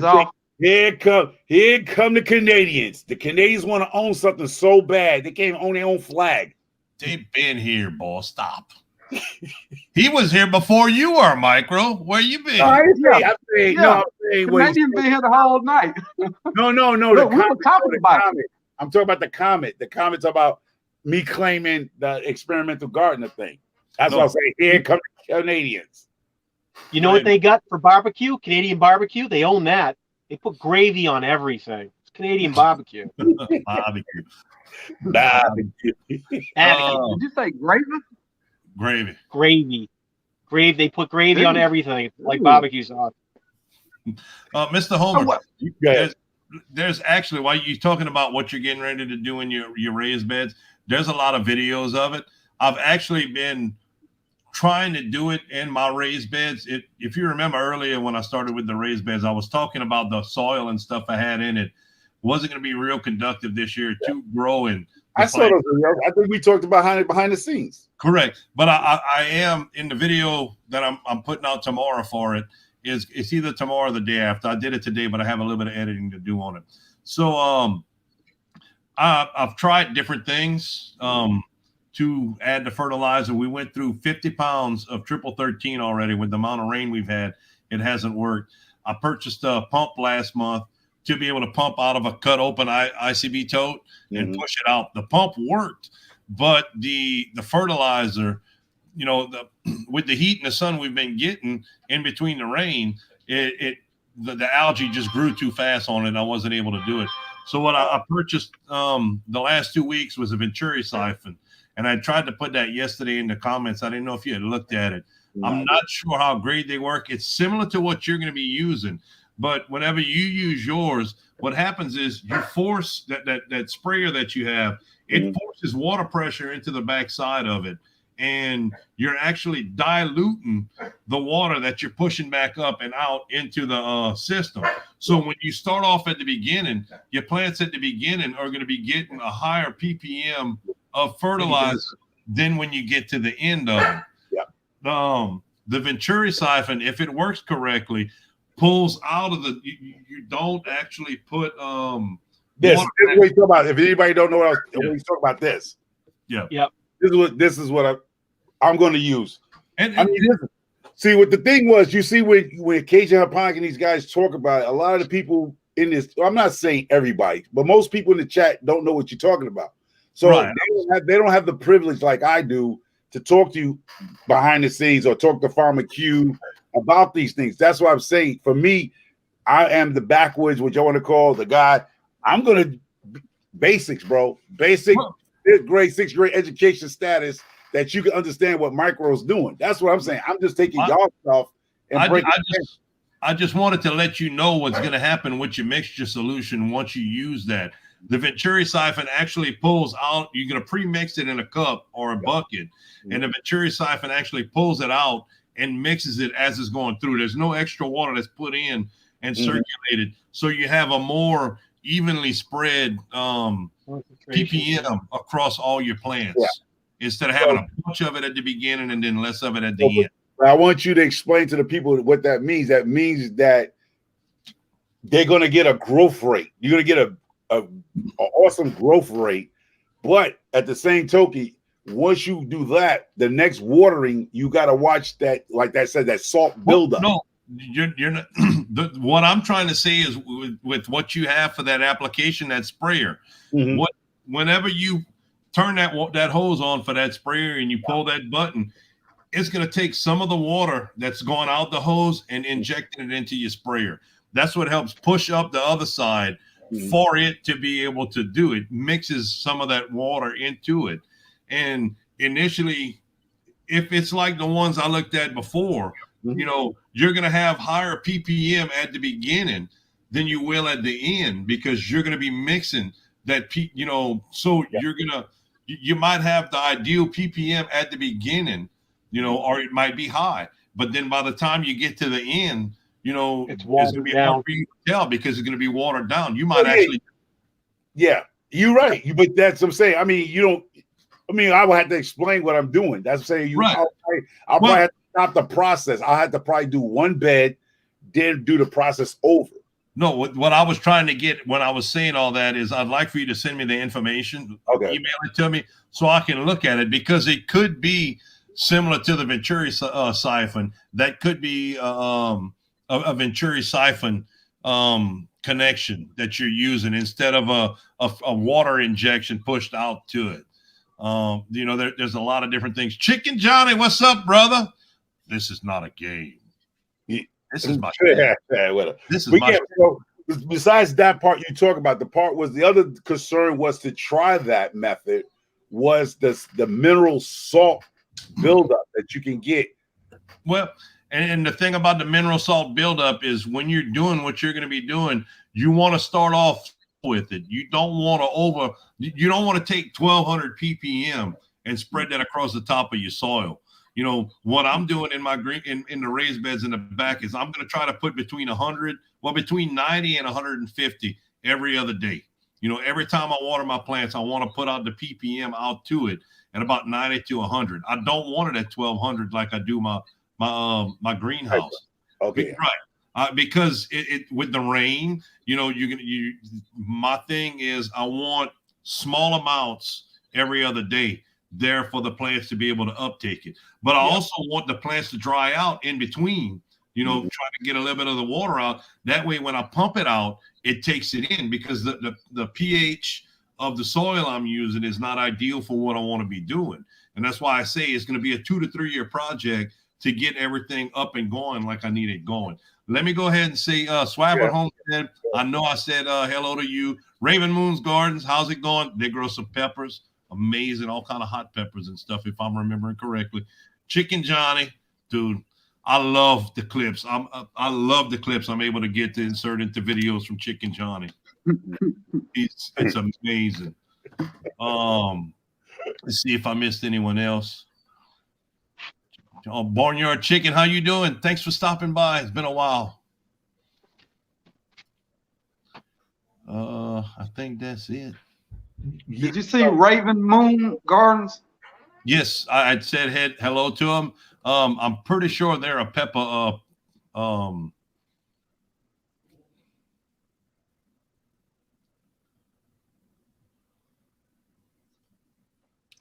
Raven Moon says something about he likes 6. Oh, there you go. 6 million colonies of microbes in my soil. We all kind of quirky. I'm not sure what that means. I don't. I thought I was the only one. Okay. Honestly, I have no idea what it. I know that the Bug Family Farm, they were talking about the video I watched from them today. They were able to. They were talking about the microbes and the different stuff of how it's able to feed the plants and everything without having to put any fertilizer. And it's amazing. It didn't stick. I'm gonna have to go back and watch it again. But it really is amazing how the stuff feeds off of each other. And right, when y'all say that's another thing, you know, I mean, people do, like he said, everybody has their quirk in it. You have to have the right conditions for that stuff. Everybody can't do that. Well, it depends on where you at. And I think these guys should explain that those type of things. It depends on where you at. It's how fast your soil dries out. If it depends on your condition of your soil. So it takes a lot of work. I mean, for the guys who really want to do gardening, you know, but I'm here for the average gardener, the backyard gardener. That's me. Y'all guys are bigger into your stuff, but I'm here for the backyard gardeners. The backyard garden is what I'm growing as my garden, you know, and that's my raised beds. Yeah, but everybody don't have 2 hoop houses but that's what I'm saying. And my thing isn't to my thing with Shed Wars, and I've told John, I told Mark, and all them. I'm going to show what I produce. I'm going to try to take out, you know, the little bit I do sell, and I'm going to try to keep track of what I give to the families that I give to, because we do grow for a lot of families, not only my kids. And I don't care at the end of Shed Wars if they cut everything out. You know, that's not what I'm in Shed Wars for. I want to show people that this is what I have. I have 2 relatively small hoop houses, and I have a raised bed in the backyard that at any time can be flooded. But on the half acre I have in town, oddly shaped, it's not square, it's odd. You know, we've talked about it, the way the you know, this is what I'm able to produce on a half acre. You know, if you take the raised beds in the back actually cover, with the 3 feet on each side, should be like 61 feet wide by 50 feet long is what they should be, which is a nice setup for, you know, a garden. But by putting it in raised beds and having the trellis system and everything, being able to grow vertical, once the soil and everything's right, you know, I should blow through, you know, what normal you would do in a row crop garden with it like that. You know, the type of tomatoes I'm growing in it, I'm trying different types. The type of cucumbers, I'm going with -2 cucumbers, because they don't need to be pollinated. They make about 95% of their flowers are female flowers that doesn't need to be pollinated. They grow amazing over here because they're resistant to all the stuff, or most of the stuff that gets them. You know, the issues that we have down here, that they're just amazing to be able to do it. So, you know, and that's my thing with Shed Wars. You know, the camaraderie, meeting the people, being able to talk to, you know, everybody when we do a live stream, being able to get in the chat and visit with people. That's my thing. You know, I like to visit. I don't like to go places to visit. So doing lives and getting in live streams, and you know, it really, I really have an issue with going places and visit. You know, going to a bar, I don't like going to a bar. If it's not karaoke, I hate it. I don't like it. I don't feel comfortable. I'm not there. You know, it's not something I enjoy doing. I don't know what, but with karaoke, I feel confident. You know, I'd walk up to any woman in the bar. When I was hosting karaoke, I'd walk up to, go talk to that woman. Watch, boom, go talk. But you know, any other atmosphere, I'll go to when I was working in Ohio, I had to deal with a lot of people that were very educated, engineers, master's degrees, just all kind of highly educated people. I never felt confident. Even going high school reunions, the people I went to school with, I don't feel confident being around them. But when I get on here and I'm able to talk to people, it relaxes me, and it's something that I want to discuss, more than anything. So it makes it fun. And meeting everybody, meeting Broke, meeting Micro, meeting Billy, Swafford, everybody that's in the chat, meeting them, and even, the little bit of talking back and forth that I'm able to have with it makes gardening so much funner by doing that. Yeah. So saying that's what I was saying, because when I watch a lot of guys who are doing this, like real knowledge, not saying that everybody's not knowledgeable. It's just sometimes like I said, I have the privilege of talking to other people, right? When y'all guys get into it because y'all passionate about it, some people just lost on the words and technology y'all talking about. Like, they don't understand a lot of the stuff you're talking about. And you get some of y'all get carried away. So I try to break it down in a humor way to let y'all try to know. Y'all should break it down for some people to understand what you're talking about, especially when you're talking about. You want to call it layman's term? It's just that I notice a lot of these guys, like Broke Farmer 76, it's broken down, like I would say. It's no magic to it, but then I believe Raven Moongar was saying it's not hard and it's not easy. Also, you just got to put the work into what you're trying to do and accomplish. So when you listen to guys, sometimes the guys who are passionate about what they do, they tend to forget the people on the chat side of it. And the people who do this, hopefully all of us been to school, right? You ever had those kids, the teacher be talking, they going like this, and don't know jack. They just agreeing with everything you say. I'm just saying. I'm telling you. No, I wasn't that dude. I act like I'm not that dude. I retired at 46. I'm just letting y'all know that. I know. Yeah, I ain't the dude. I act stupid like Lucille Ball and the rest of the crew. Hey, the Wickershire now has a new mascot on the property, and the mascot's name is Homer. See? Oh, awesome. This is Billy. You don't have to see me. So I got two of them, see? You can't mess with Micro, bro. Oh. You should know that. Don't ever challenge me. Anybody has any the barnyard chicken asks, how tall do beans grow? I have green beans and red yard long. The yard long beans, I'm pretty sure, are a vining crop. It will get tall. The green beans, depending on the variety you're planting, will be either a pole bean like your yard longs, or they could be a bush bean. So we'd have to know the variety to be able to help you with it. But the yard long beans I'm almost 100% positive that they would be a pole bean, so they grow pretty tall. And I'll be flat if anybody want to name one of the animals behind me, even a donkey. I don't care. I'll be Kingpin? Oh yeah, remember the Kingpin? The Kingpin? That's what Aquarius called me, Kingpin. He put a side by side, him and Q or something, did some side by side, me looking like the Kingpin. But anyway, Q, you were talking about, talking to where people can understand. Q went off the other day when we were talking in the other live stream, and he just started breaking down stuff and throwing, words. I knew what the words were, but the way he was using it was like, and fast. I'm like, then he stops for a second and he broke it down and said it, like this. And he's like, I'm like, that I understand that. And that's what's good about Q. Whenever he sits there and talks about stuff, he's able to, he can discuss stuff either way, either or. And that's what I like about him, because me and him talk behind the scenes, and I was telling him, like, I'm trying to talk to y'all guys. When y'all so passionate, y'all go at it, right? Some people get lost. And I talk to a lot of you guys behind the scenes, and Q is definitely one of them. And I definitely what's up? What?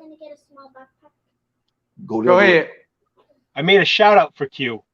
I had to make a shout out. I made a video today that included Q in it, specifically him. The man is smart. He's book smart. He's just got it done. He's going to be popular. He's going to grow big here on the YouTube community and amongst all of us. That guy's got it down. He's amazing. So a lot of stuff you're gonna see that I grow this year is basically between him and Cajun Hydroponics. That's what you're gonna see. The growth that I can't give you everything because it's the world's so small. I can't do everything at one time. Can't raise the kids, take care of my dogs, my chickens, and garden and doing a lot of stuff around the house because I can't show you everything. And then but a lot of stuff and methods that these two guys, especially Q and Cajun. Go ahead, bro. Go ahead, bro. So you mean you've never learned a thing from no video I've ever done? No, wait. Okay. No, I do. No, see, I was okay. No, I learned from everybody. This is what CB was saying, that you never stop learning, because I learned how to do things on the cheap. I've been doing things, but I see how you get down. You do basically what you just like me. You just doing your thing. No. Stop. I don't get offended. Like I said, you don't get offended. He's just thin-skinned. Nah, I ain't never thin-skinned, bro. I ain't never grew up with thin skin. I grew up with a single military father. You can't have thin skin with a military dad. I'm just messing with you. Who come from Alabama? You can't have thin skin. But what I was saying about Broke Farmer 76, see, he breaks it down a little better than I do because he explains a lot of things they do because he just gardening. He's not breaking a lot of science down. It's just basically he's doing what most of us are doing. We got some dirt, we got some seeds, and we doing stuff that our grandparents did without all this shot cup measuring cups. And we're not doing all this. A lot of us don't do this. Yeah. A lot of us don't do this. We don't do all this. You don't have to. The fertilizer. I'm just saying, but that's what I'm saying. So when Broke Farmer 76, his followers, like most of his followers, are people just regularly garden. They don't have access to $20, $30 worth of in this little bottle of $30 fertilizer. Well, I was trying to point that out the other night. The master blend is similar to that. The stuff I use is similar to that, but it's a powder formula. And we'd have to sit down and talk to get the ratios on there. But I'm pretty sure normally the stuff that comes in a powder formula that you hydrate with water and mix it out what you need is usually pennies on the dollar compared to the stuff that's pre-mixed that you just add the water to. So you could probably, for what you spent right there at $17, that was $24. Okay, with $24, you might end up making 50 or 60 gallons of fertilizer to where the master blend part you might spend $30, but you're able to make 500 or 600 or 1,000 gallons of it. Now, Cajun Hydroponics, he paid $22 for water and $2 of that for his minerals that are inside there and his vitamins. Well, it's probably 50-50 because stop. Hold up. Wickenshire projects. I'm gonna go a rap. If anybody listen to rap, I'm about to say a rap song to you, bro. It ain't tricking if you got it. No, but what he's trying it ain't tricking if you got it. You see, the people who listen to rap know what I'm talking about. It ain't tricking if you got it. No, that's not what he was trying to say. No. I know what he said. It's like bleach. It's like buying that cheap $1.89 bleach. Half of it is water. What he's saying is at one point that was a powdered fertilizer that they took and hydrated, put it in a bottle, and they're selling it for ease of use. Yeah. And that's what he was trying to say. I know what he said. I'm just joking, man. You getting all bit out that thin skin over there. You on that thin skin. Dude, I talk to you all the time. I can't have thin skin. You know that. All right, let me ask you. I got one good. I think it's a good question. It's gonna be great. All right. I fertilize once a week, and I kind of rotate it. I do 5-11 one week. I got some rabbit manure in the mail. I do that. I alternate because I feel like your plants get used to using the same fertilizer every week. Is there any truth to that? Well, I mean, your rabbit fertilizer that you're putting out every week is probably going to end up being more of a slow release that's going to release over time, especially if it's pelletized. It's only going to break down and release when it's wet. Or there's moisture to help the breakdown of it to release it. I course it up. But besides that, but do you make a tea out of it? Because some people make the rabbit poop tea. No, I crush it up where it's almost like powder, and I kind of turn it into the topsoil and water it down. Yeah, it's gonna work, but again, it's still, even though you're watering it down, the rabbit is natural, organic, so it's still gonna take some bacteria breakdown. It's gonna water out. So my thinking would be it's gonna water down. Part of your the nitrogen and stuff usually releases the fastest in any type of fertilizer you have. When you add water, it promotes the nitrogen. It's the easiest thing to release, which is what a lot of the is in the rabbit manure. I mean, just answer this question right now. Barnyard chicken, you don't have to raise your fence up. What you could do, if your fence is only 4 feet, get you some PVC pipe. If it's cheap in your area, I don't know where you at, right? And just run some cheap twine. Get some, they sell at Home Depot. I don't know where you at. And just run some twine back and forth across. You don't have to raise your fence up. Don't spend a whole lot of money. Just go get your, okay. You can also, Jason Avers has a video from a while back that he puts a T-post in the ground, puts an 8-foot or 10-foot pipe on it, and he ties strings coming down similar to a teepee. And he lets the pole beans grow up that, and they hang down in the middle. There's a lot of different ways, a lot of different types of ideas that you can use to be able to grow pole beans. So you don't have to raise your fence up. You don't have to do all that. Spend a lot of money. The pole bean, the yard long beans, all the yard long beans I've seen easily grow up to 8 feet. But again, like Homer said, you can add strings. You can put if they're already planted, you can add string at the top. You don't have to put, anything above it. There's a lot of different ways cheap to do it. Baling you get cheap, You get people that use cattle panels, and they spend a lot of money to grow some beans. And then you got people who just, put a little bit of string up. Pennies on the dollar, keeping it cheap, keeping your price down. As far as the cattle panels, I've always used the cement wire, wire mesh they call it, to put in the cement, and that's what I put on my trellises I built for the cucumbers. I have some that's actually 10 years old. Go ahead. Every time I see that stuff, it looks rusted. It always has a thin coat of rust on the outside of it, but if you keep it off of the ground, it will rust fast if you keep it on the ground, on the ground. But if you keep it off the ground, I have some that's actually on there that's 10 years old. I've been using it for 10 years, and it's got some rust. The rust doesn't hurt the plants. It actually helps to keep the temperatures down on your fence. The cattle panels. People use cattle panels. That is coated in galvanized. Galvanized is a toxic chemical. A lot of people grow on cattle panels and think that I'm growing organic. I'm growing organic. As soon as your plants touch the cattle panel, you're no longer growing organic because you have galvanized that your plants are growing on, and your plants are going to sit against it and actually could possibly pull some of it into the plant. When it rains, the galvanized leaks back into your stuff. Okay, shifting with some soil 55. She was saying her tomato leaves are curling up. What can she do? Maybe you have some type of what we call magnesium deficiency. You could have a The first thing to check would be to make sure that you're not overwatering your plant.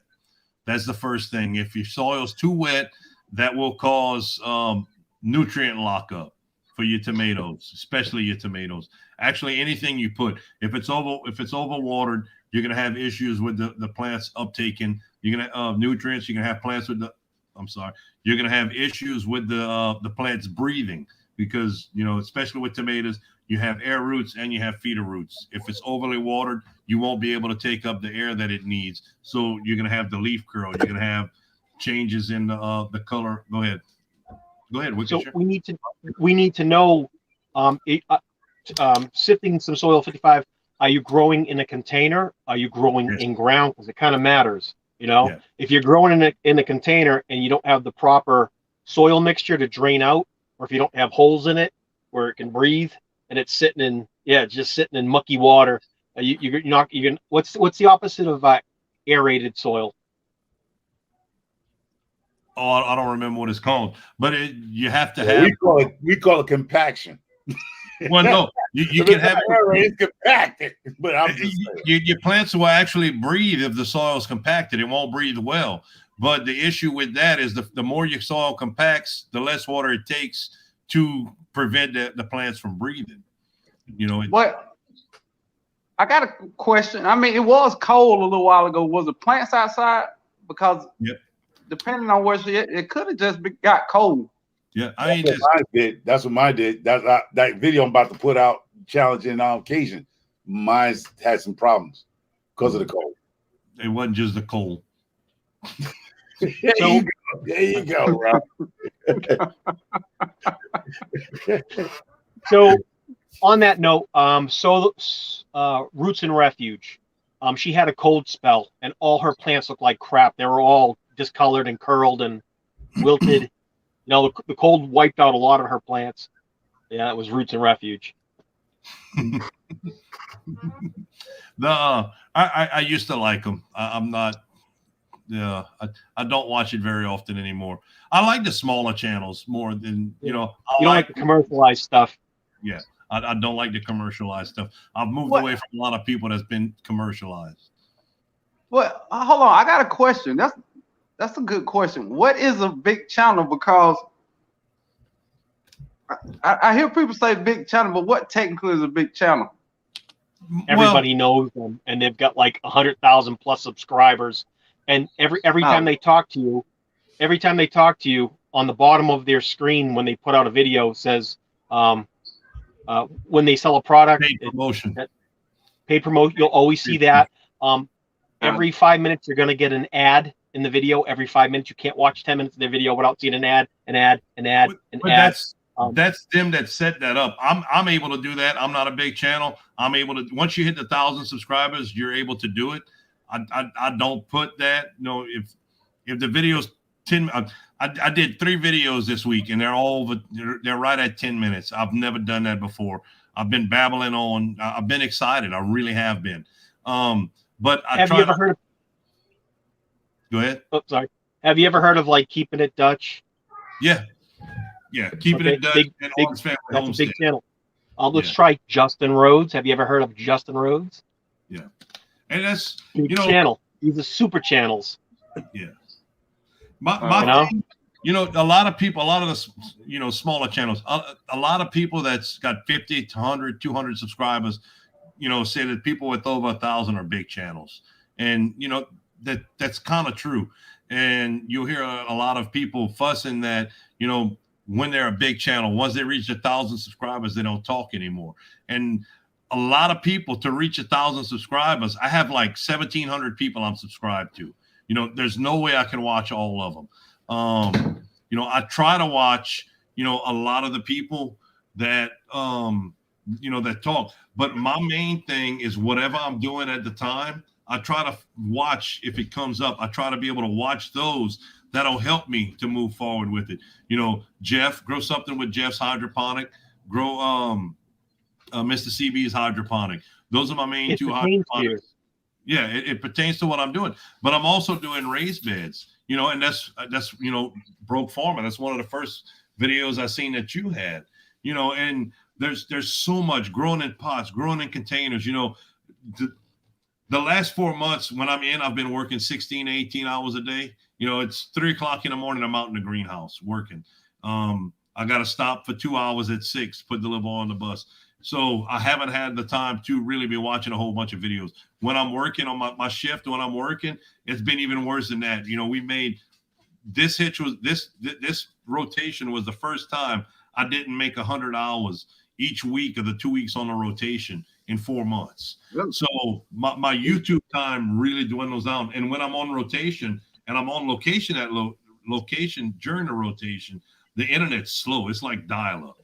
And that's something I've always wanted to, kind of put out there. Don't get, when you're a small channel, it's more important to have the subs and work on getting watch time, because the watch time usually comes easier than the 1,000 subs. So if you have somebody that watches from time to time and comments, you know, and it's hard. It really is. What? I didn't mean to go off on that tangent. You know, I was just I wanted to bring that up. You know, that point. You know, most people that said 1,000 subscribers have more than that in subs.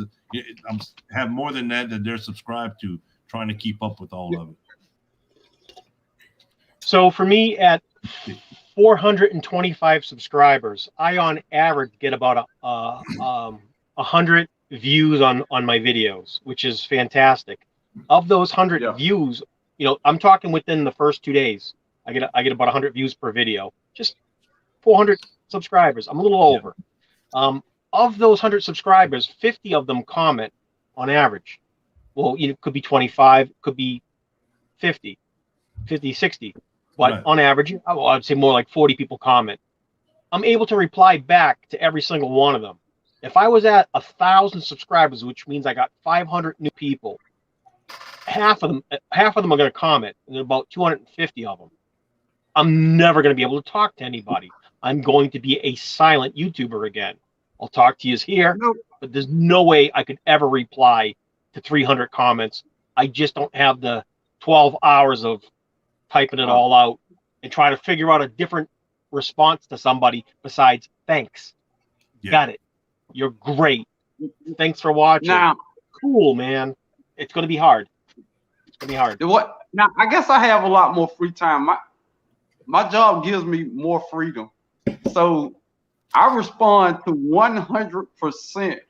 If you come now, keep in mind, if you comment, it might be a weird reply, but it will be a reply.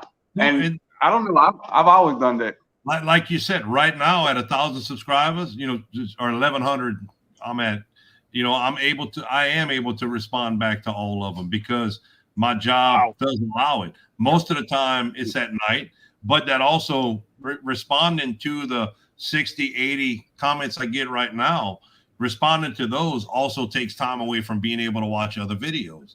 You know, it's hard. That's why whenever I'm able to jump on a live stream, I try to jump on a live stream, even if it's for 15, 20 minutes, tell everybody hi, you know, show support in the live stream, because you actually end up with better time watching off of a live stream that someone's doing than you will off of a video. And, you know, well, there's a variance in it. If you do it between up to an hour, you get really great. 2 hours is pretty good. After you hit the 3 hour mark, you know, they start whittling down a lot of the time that you get. They change the percentages of the people that's in it and watching. But, you know, it's really hard to watch all the videos and try to keep up with every video. You know, and somebody, you know, like I said, myself, I try not to put out 10-minute videos. I do. I try to keep them under 5 minutes because, you know, even though it's a 5-minute video, you usually end up with about 2.5 minutes of watch time off of it. And I'm fine with it. You know, I'm not in YouTube to make money. I'm in YouTube to have fun and meet new people. You know, I try to keep I don't think I've made a 10-minute video yet, just because I know that people's attention span is so short. That's right. So I don't do it. And it's something else. If you watch one, I just got to throw this.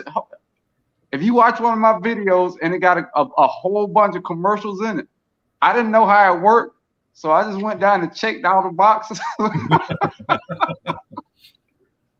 You know. Okay. So there's two types. There's a couple types of video, but we'll focus on, if I can keep my brains from slipping here. There's two types of videos. There are brief videos, you know, like, hey, I'm out in my garden today. We're just going to go water some stuff. I'm going to go up and feed the animals. I'm going to go check in with my wife. Oh, hey, there are my kids, you know. Oh, we went to Walmart today. There are those videos. When you make those videos, you're either keeping it interesting, and if it's a 10-minute video, I guarantee you about 3 to 7 minutes of it will get watched and people trail off and go. Then there are the videos where I'm building my barn today. I'm installing, you know, my shed, which is an in-depth, step-by-step cut, nail, paste, paint, how to build. Those videos can be a half hour long. People will stick with them. The reason why they clicked on it is because they want to learn how the hell you built a shed. But nobody cares. I'm sorry. Even for me, I'm going to say this to myself. Nobody cares about my family. Nobody really cares about where I went today. And it's just kind of, they'll check in and say, hey, cool, thanks. And then you got a couple of nut jobs that will watch all 10 minutes of it, you know? So I just want to chime in on something about a lot of you guys. Okay. I just want to chime in a lot of you guys on YouTube. And I had this conversation with Lioncrest. You have YouTubers and then you have COVID-19 YouTubers. I am a COVID-19 YouTuber, right? The difference between a YouTuber and a COVID-19 YouTuber is because the only reason why I'm on YouTube right now is because of COVID-19. If COVID-19 never happened, there would have never been a microphone. I'm being honest. Oh. Some people want to lie to themselves. If COVID-19 would have never happened, it would have never been a microphone. Point blank, y'all. So look what it gave us. Exactly. A funny black dude. Nah. Anyway, we go back. Now, just in talking about this, I have 2 YouTube channels. So people only see me on this channel for maybe 7 months, but I have a whole nother YouTube channel I have over a year. So, you know, it's all in what people like. I don't know. So going back, got you, bro. What I was saying, what I noticed was what a lot of YouTubers now are. I don't know their situation in life. Okay, I can't speak for everybody because I don't live with everybody. A lot of YouTubers here, new YouTubers, are flooding YouTube. And what they doing to themselves is the reason why people don't watch TV no more, because they're tired of watching the same crap. And I see people dropping videos of just crap. And what happened is you're going to burn yourself out where you might have something important to say this time, but you know what? I don't want to listen. I'm like, oh my God, Wicked Shire Project again. Oh man, he just talk about F, whatever, mail call, bill call, bean call, back call. It gets boring, just like TV. Boring. A lot of people don't watch TV because you keep talking about the same crap. So you might have something this time to talk and very important, but you know what? I'm not gonna watch you. I'm like, you know what? Every time I watch this guy talk about the same crap. You know what I mean? I'm out. So a lot of people I have found out every little mail they get, it's not a pun to nobody. I'm not talking about nobody. I'm just saying what I see and I observe. If I get 2 packages of seeds, mail call. But the thing about Nobody checks in. Well, nobody checks in on those. Nobody. But you know, everybody has the right to make their own video. You know, honestly, you know. But don't cry if it's not watched. You know, it's like we were talking earlier. You know, it's kind of like it's my space. If you don't like it, move on. You know, you don't have to leave negative responses. You don't have to all that. Go ahead. Container crops. Hello. Thanks for stopping by. I was just giving tips to people that's overcrowding themselves.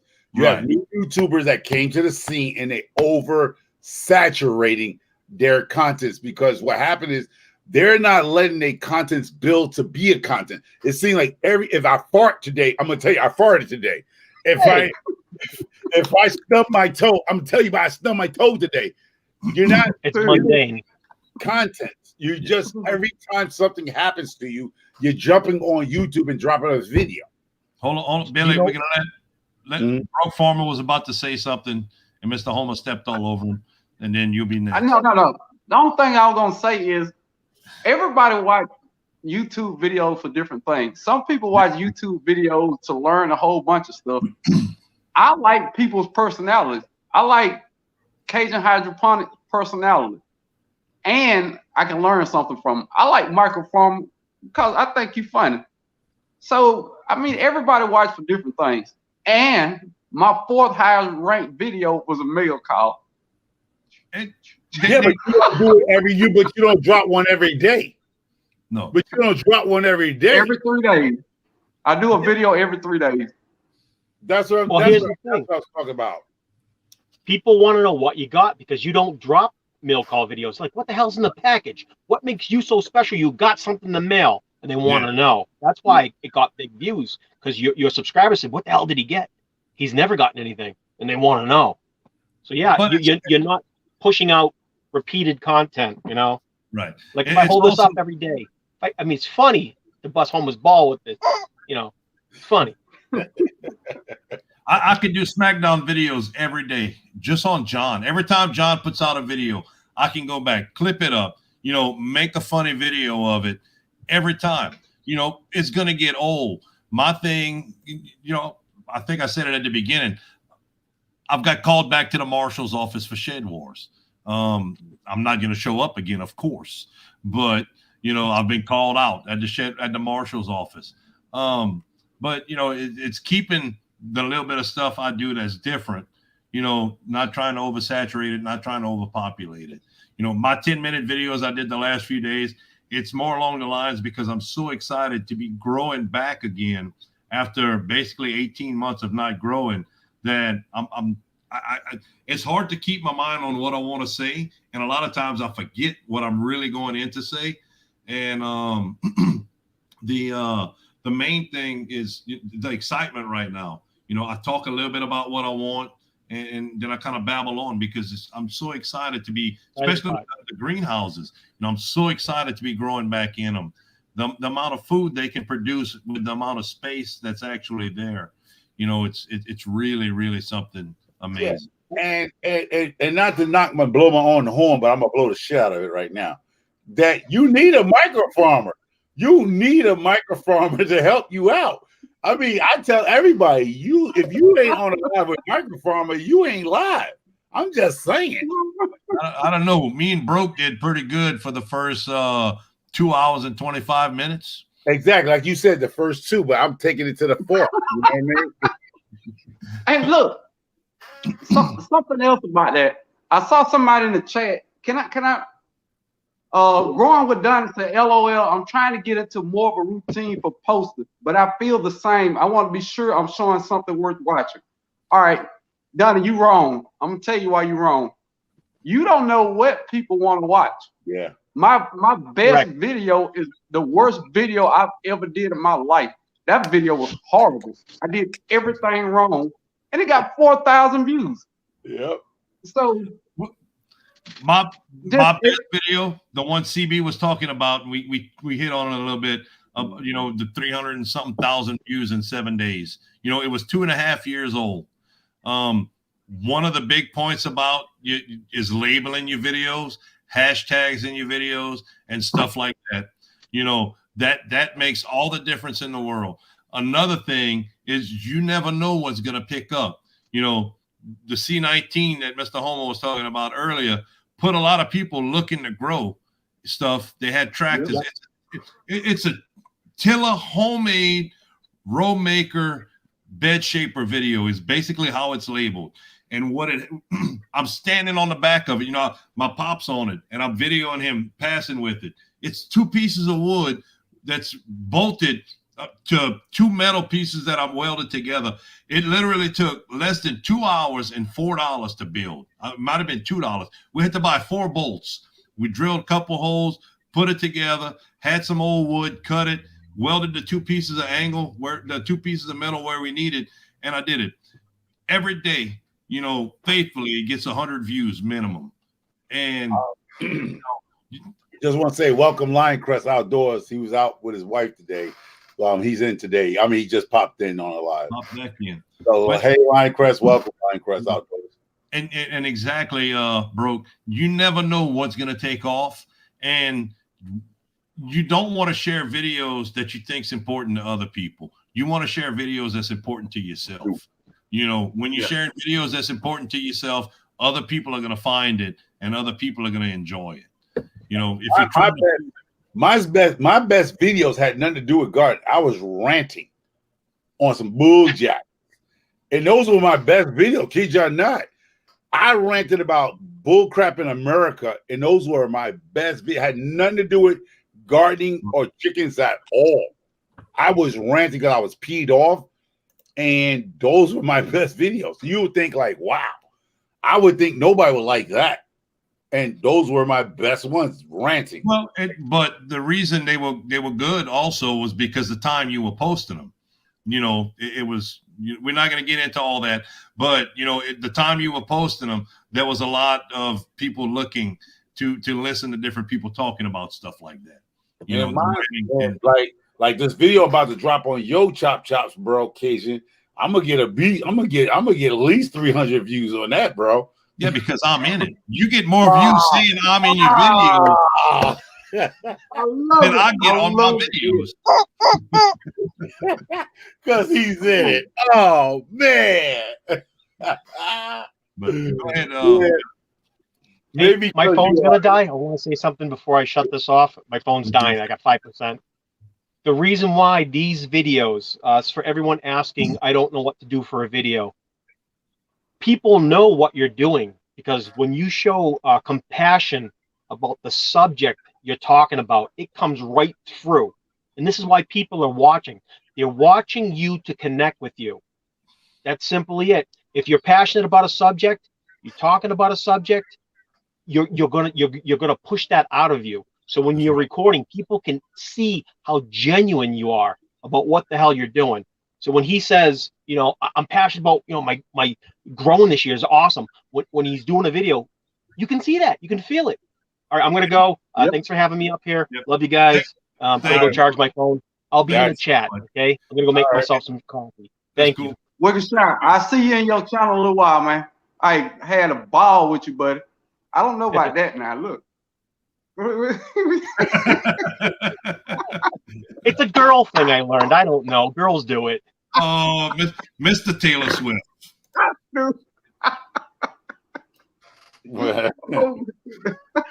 Thank you so much, Billy. All right, we have another spot open if someone wants to come up and visit with us. Hey, I gotta go. It's way past my bedtime. What? Look, yeah, but look, I've had a ball. I've enjoyed myself. I'm honored to be on the Cajun Hydroponic show, man. I learned a lot. I took notes. A lot of notes. Can you do that? Can I ask you a question? Why do people put notes now? Why y'all taking notes? Because I mean that's been because he's not a dirt keeper, Homer. He's a plant keeper. Dude, he's not trying to kill his plants. Hey, I have bad memory. Honestly, bro, dude, if you got any questions, anything like that, shoot me an email. We can exchange numbers. It's so much easier to visit and talk about what's going on, even with pictures. Don't be afraid to ask. I don't know everything. By far, I don't know everything. Only thing he knows to do is grow tomatoes. I ain't seen no collard green. I ain't seen no sweet potatoes. I ain't seen no broccoli. All you see is tomatoes. If Heinz ketchup needs some ketchup, they need tomatoes. All you need for hydro. He ain't growing nothing but tomatoes. I love tomatoes. Matter of fact, hydroponic, you're not even growing vegetables. That's fruit. Tomatoes are fruit. You fruitcake.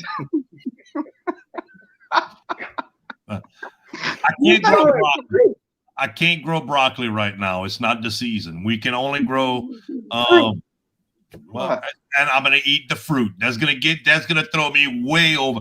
I'm gonna beat about 90% of team. It won't grow. It grows slow. You gonna beat me with 10 buckets. I ain't lying. I'm not crazy homestead, bro. You beat me with 10 buckets. I'm not stupid to be like, I'm outbeat you. There's no way in the world I can outbeat you. Honestly, bro, thank you so much, brother. I know you got to get off of here. You don't have to. You're welcome to stay as long as you want. Hey, you're bro, welcome to come back anytime, dude. I loved it. The conversation, the questions was amazing. Yeah. Next time we do it on your channel. StreamYard's easy. I know you say you don't like it. StreamYard's easy. We could talk about it, walk you through it. It's super easy. You are welcome to come up on, well, I don't do too many lives no more, but if you see me on live, everybody is welcome to come on Microfarmers Live and chat it up and laugh it up, dog. No, you're welcome to sit on Microfarmers Live because he won't let you talk. What are you talking? No, I came up on one of your live, Micro. Yeah, I didn't talk. I just sat. Hey, look, I just sat here the whole time and did this.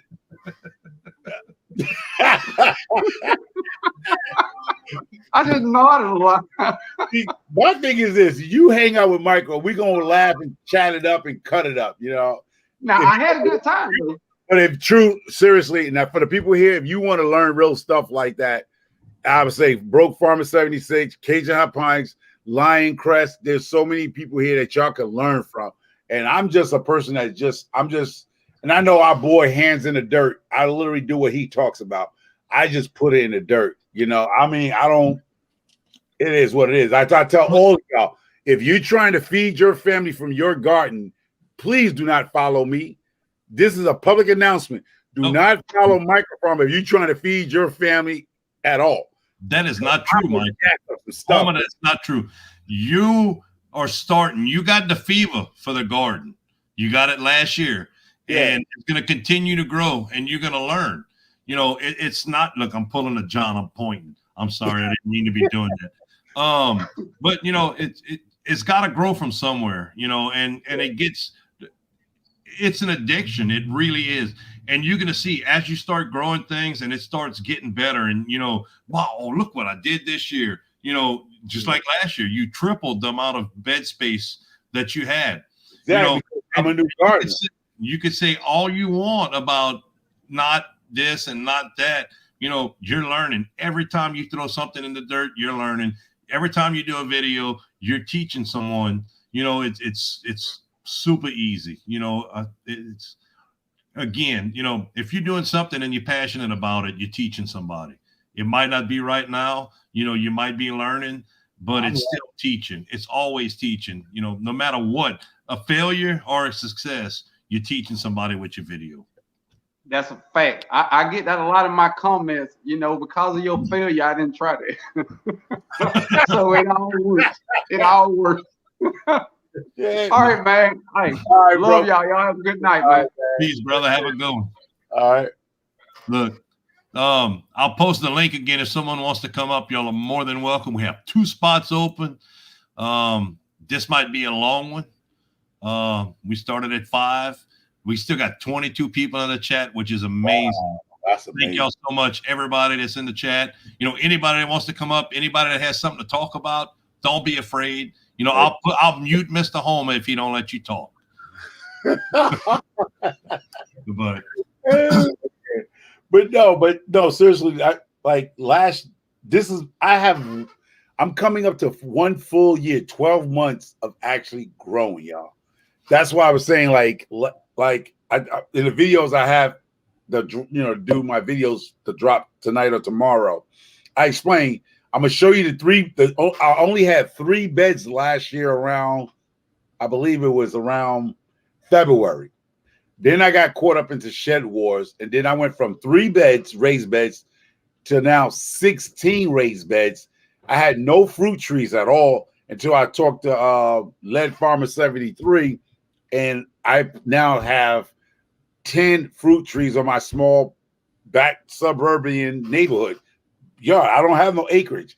And I went from 12 chickens to 31 chickens. So I have developed less than 12 months. I have doubled or tripled my capacity here on this small residential area.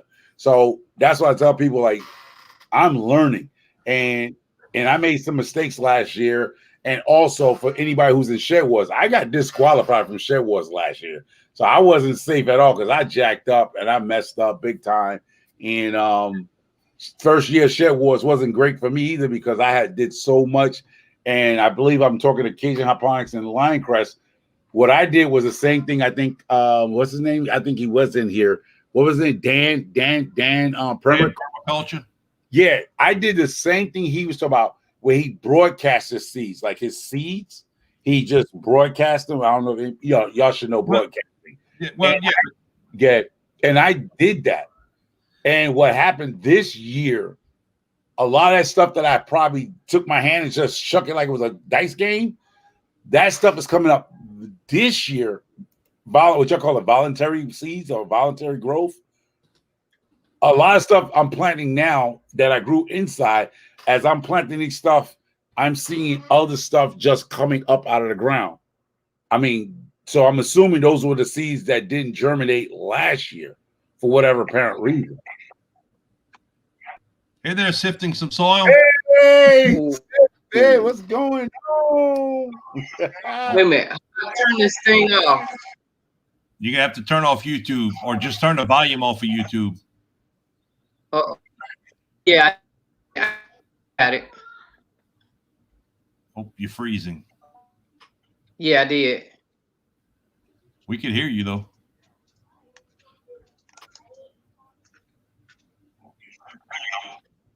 All right. Uh-oh. You have YouTube on in the background still. Oh, I took it off.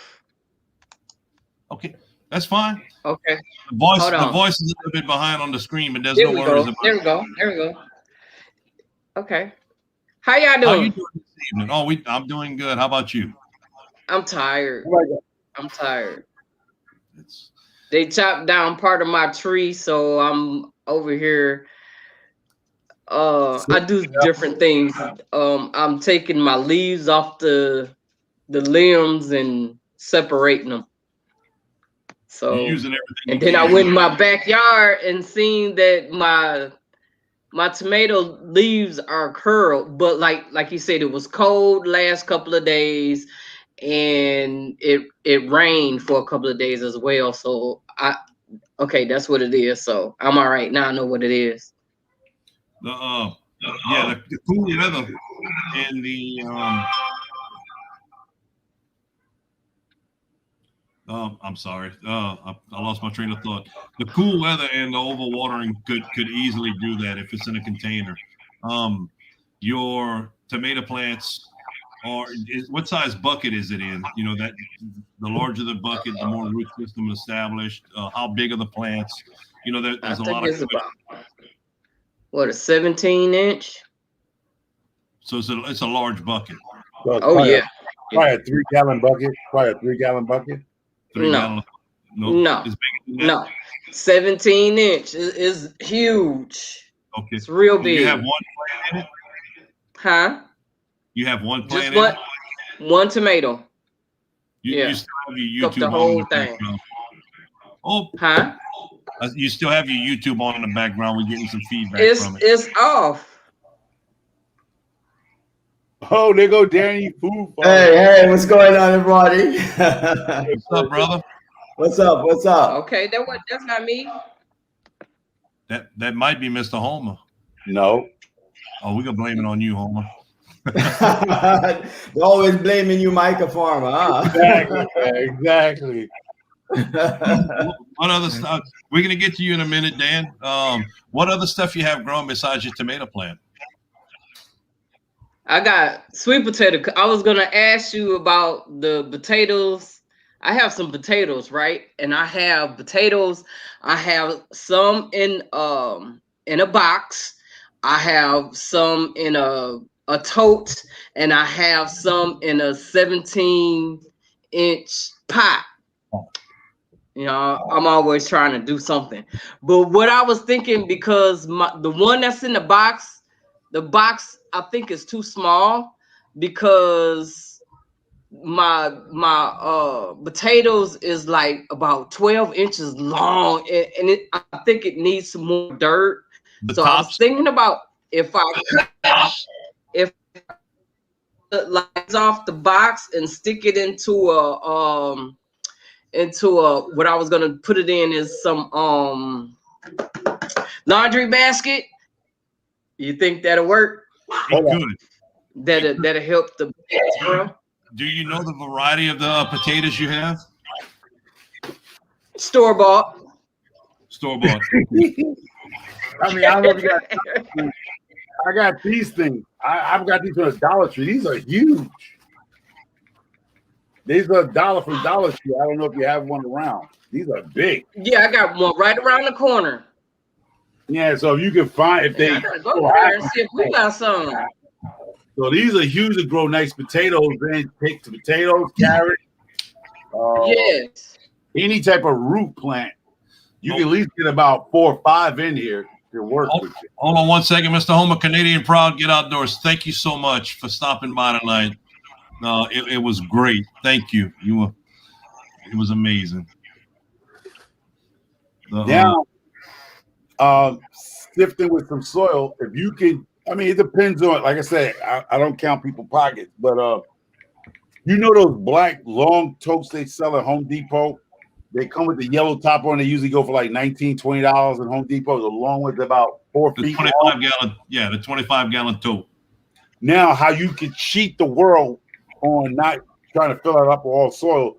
If you can find some cheap bale, straw, a bale or hay or something like that, or some straw, the big bale, fill it almost halfway with the soil. I mean, the bale, the hay, and then put some topsoil, and that'll give you some grow medium there. And then you can use some type of fertilizer. Because the problem with a lot of people is when you get these big totes that you have limited space, and you want to put these totes because you don't have a real ground to grow in or perfect good ground. I found out what I do, I cheat the system. I put my chicken litter, like the wood shavings, almost maybe I usually half or a little bit more than half, and then I put about 9 to 10 inches of good soil on top of that. Because most root systems go down at least 12 inches. So that's what I do. To cheat the situation and make things stretch out. You know, it's like putting more water in the Kool-Aid. Because, you know, you just stretching it. It's like when can I use my leaves? Yeah, you can use your leaves. Grass clippings. I got a lot of leaves. Yeah, grass clippings definitely work. Yeah. Yeah. Because sometimes the guys who do lawn care, what they do is they mulch the leaves. They're not catching it back. But if you see a neighbor like I do, but I catch my grass to feed to my chickens. So, my neighbor, I got my neighbor's yard because she don't use no pesticide either on her grass. So when I cut her grass, I take those grass clippings, and that's a feed for my chickens. That's a treat because this year I'm not going to free range them too much because the last set of chickens, when I free ranged them, they ate the whole backyard. My whole backyard was a mud pile. So now it don't take long for chickens to tear up a backyard with just a limited grass. So what I do now is I cut the grass and I put it in a trash can and I feed it to them. I just dump it. And I just dump it in and they'll go through it within 2 or 3 days.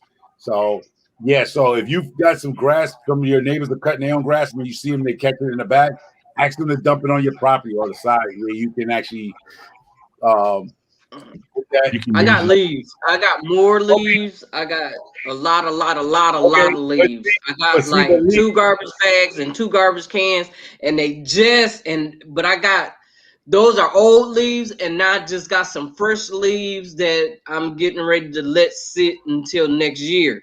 That I'm separating out here off the limbs that they tore. I had them chip down some of this tree off from my house. Mm-hmm. So that's how I be getting my leaves and stuff that way. I have a tree that's falling apart and dying. So I'm slowly but surely taking it down and chopping the leaves off of it, and I put them in my to supercharge your leaf, because see, I know a lot of people got that they hear about leaves. The leaf, what is that? Oh well, anyway, the leaves need. I don't know. You buffing and everything on my side. I'm okay. He's good on my side. He's clear on my side. Yeah, it's all good over here. So what happened is you need to add some type of green. Okay, you need to add some type of green, which is usually grass, because the brown needs the green, and that will supercharge your composting. You just can't just put brown leaves. I understand, a lot of people just put leaves, but you gotta have something else to break down. Yeah, but you missing your okay, this is what I put in my containers. On the first level, I put my sticks. I put sticks in there, and then I take like some I shred paper, and I shred and put that in there, and I put my leaves in there, and I put my my food, that leftover food, that vegetables. I put that in there, and then I put like some topsoil or something in there, just so everything get compact in there. And then I'll take my fertilizers, the garden lime and I forgot something else. I put some that tomato stuff. I put that in there, and then what is it called? Tone. Now I sift soil. I sift my soil. So when I go and buy my potting soil or garden soil, I sift all that stuff out of there, and that's what I put on. That's my top layer with perlite, vermiculite, and what else I put in there? Perlite, vermiculite, and see, I took your advice on that shift. Moss. I just did some shifting. And peat moss, and I mix all that together. Oh, you got some good soil then. Dan, what you think about you do the permaculture with her putting the sticks and stuff in the bottom of the buckets? What you think about that?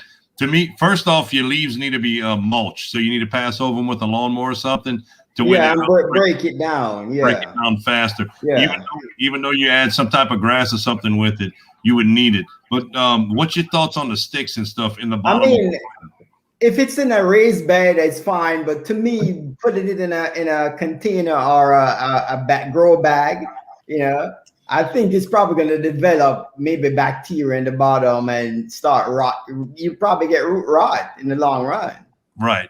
It's putting the wood and stuff in the bottom. My container, my container is a long container. It's not a regular small like a tote.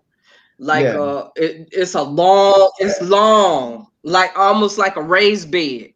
Okay. My question is, at the end of the season, do you take everything out and reuse it, or is that like a long-term grow bed that you're using it as? This is my first time. I'm just doing this, so everything is fresh. Okay. The one that I did last year, I haven't put anything in it. The only thing is in there is the old soil, and I put some leaves on top of it so it can stay moist, but I don't have anything in there from last year. Because that layer that you built with the shredded paper and all that stuff, but in a year, you're making perfect soil. Right. Yeah, and you will never need to buy soil the next year because you just made perfect soil on that lower level. So you just need to turn that around and that's it. Yeah. And you amend your soil, you add a little bit of extra compost or something like that. And that's the question I was trying to get at, and that's what I wanted, Dan to get with also, is to put it in the right perspective for me. I didn't know how to get it out there. If you're going to leave it in that bed or use it as a bed, it's going to be great down the road. Right now, within a year, you're making you don't need to buy nothing from the store. You're making something top class compared to the store. Correct. Yeah. And that's what I was trying to get at when I was asking if it was something that you used or if you were planning on leaving it in there.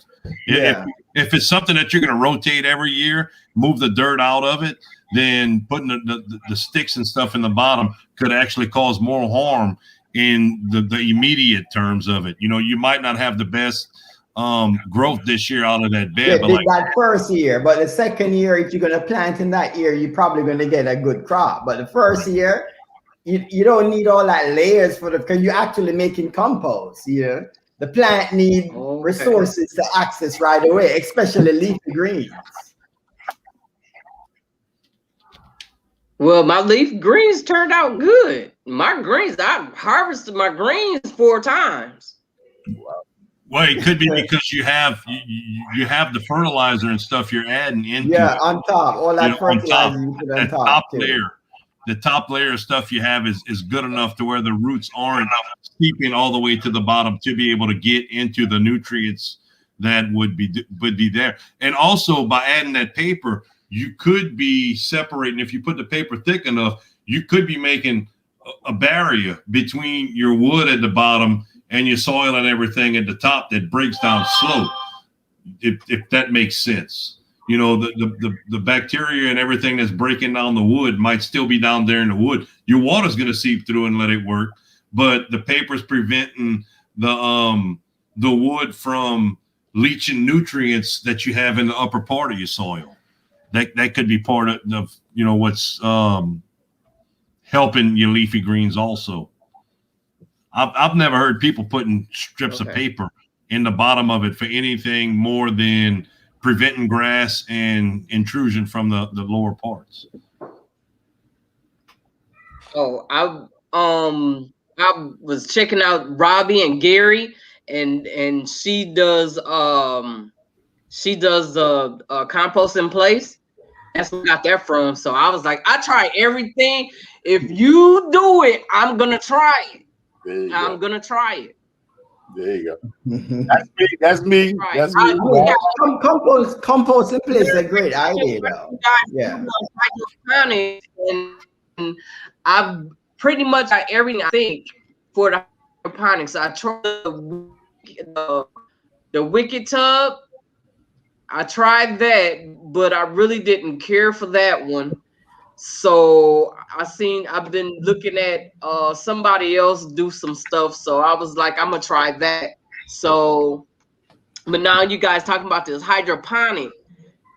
I guess I'm going to break down since I pretty much have most of the stuff, because I was actually waiting on this spring to come for the styrofoam, the pool thing. The pool noodles? And that's what I was gonna stick my seed in. Yeah, pool noodles. That's what I was waiting for. So now I got some. I think I'm about ready to get started. You're gonna I have the solution and everything. You're gonna use that for the leafy greens and lettuce? Or you're gonna try to do tomatoes and all that? I think I want to try the tomato first. I want to try the tomato first. Because I mean, there's videos you can see where people actually buy the small the PVC downspouts, and they heat the ends and cap it off and drill a few holes in it, and they grow leafy greens in it. And the lettuce is actually super easy to grow. The hydroponic, it's super easy. Tomatoes are easy also. It just takes a little bit more work with it.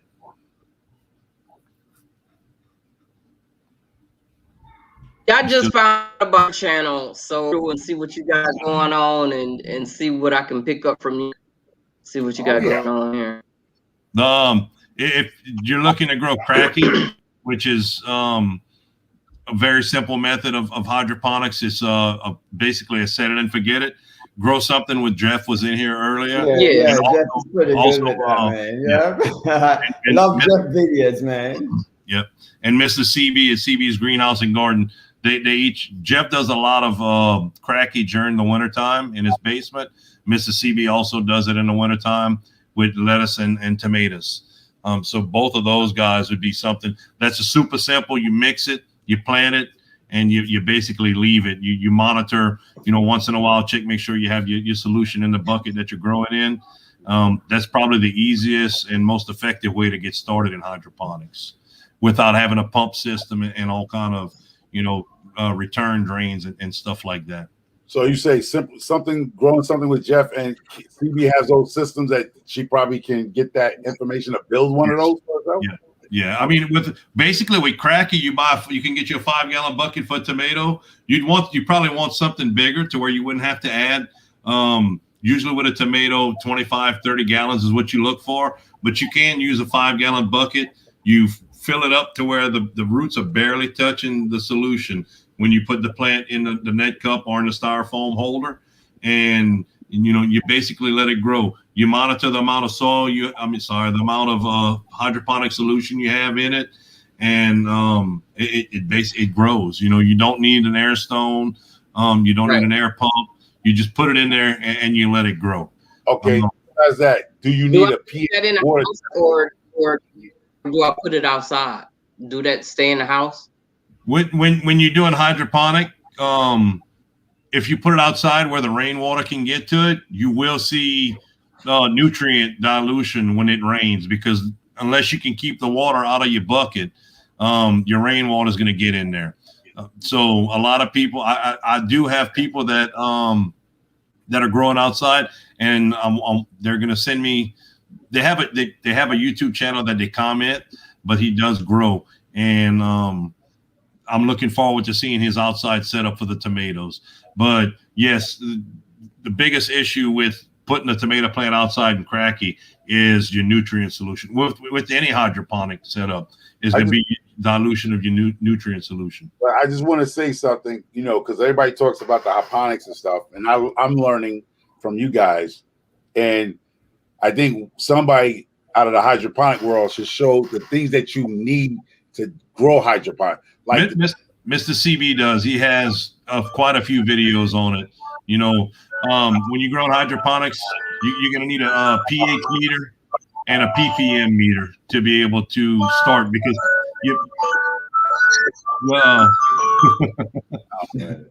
some alarm. You need to know your pH of your water, because your pH of your water for different plants has to be set at different areas, especially if you're using city water. Your pH is going to be on the upper part, probably in the 7.0 to 8.0 range.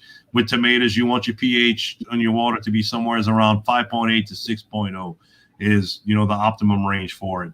Then you're going to need your ppm meter too. You have to use you can use different types of stuff.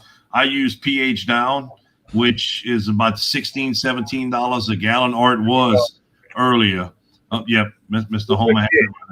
There's pH up and pH down. Okay. It has a little testing dripper thing.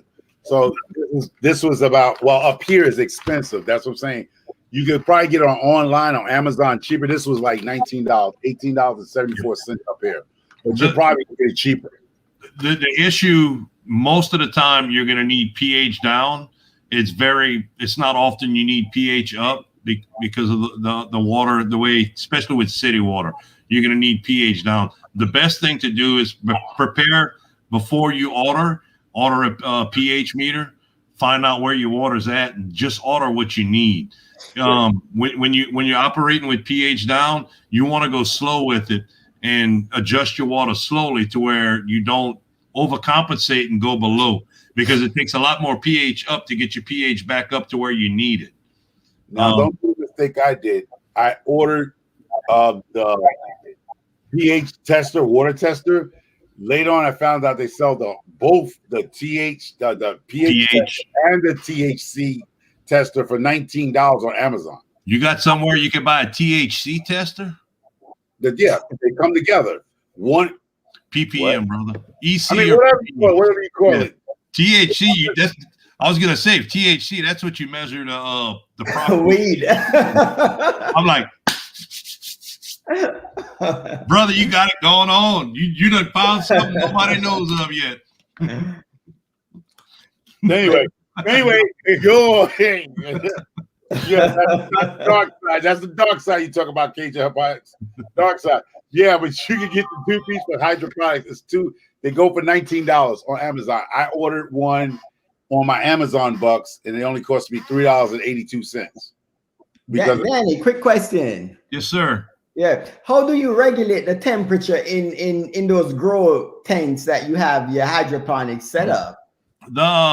It's hard to regulate. Okay, that's what I keep. That's my only thing I'm wondering, like how you guys keep the temperature, especially for tomatoes that stop pushing bloom when it's like 90 degrees, I think, or something like that.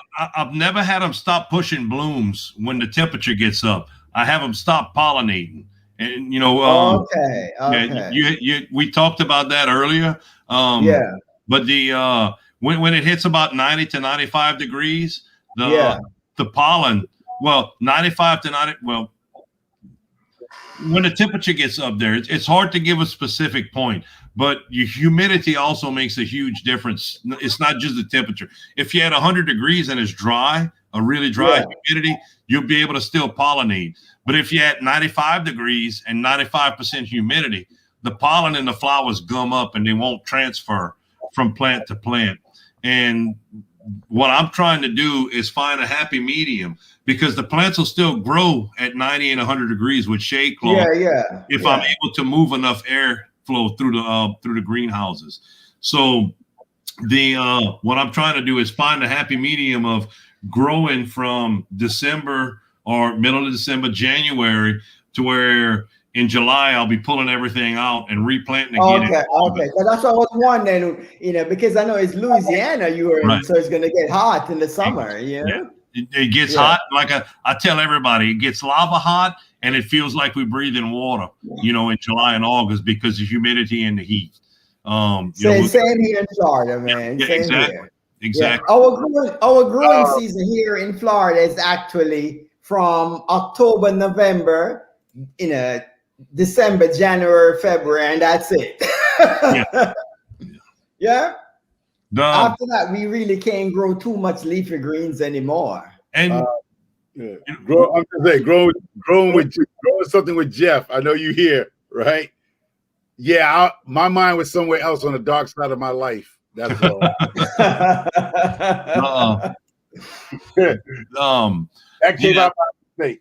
Yeah, it's you're talking about the dark side. Everybody asks me, "Oh, you're growing hydroponics? Yeah, you growing the good stuff?" I'm like, I know they're gonna ask you that every time, and I look them straight in the eye and tell every one of them the exact same thing. I get $2 a pound for tomatoes when it's good, and you get 2 years of plant for weed on a bad day. I don't do good. I know. Which one do you want to take? I'm growing tomatoes. Yeah. Give them all the same answers. But yeah, I mean that's the main thing is with the greenhouses trying to figure out the right time to pull and the right time to change. Move things over. I'm trying to use. I have natural gas. I have heaters for the greenhouses. We can grow through the winter, but as you know, the amount of light it takes for different plants to produce. Yeah, definitely. Yeah. Right. We've and grown. For Mr. CB, it's different because he's in a cooler area, so his summer is probably like 75 degrees. Well, he does get up into 100, but he doesn't. Oh, he does? Oh yeah, he'll get up in the 100. It's not for as long a period of time. They'll peak out at 100, 101 for a couple of days. Then it drops back down into the high 80s, low 90s.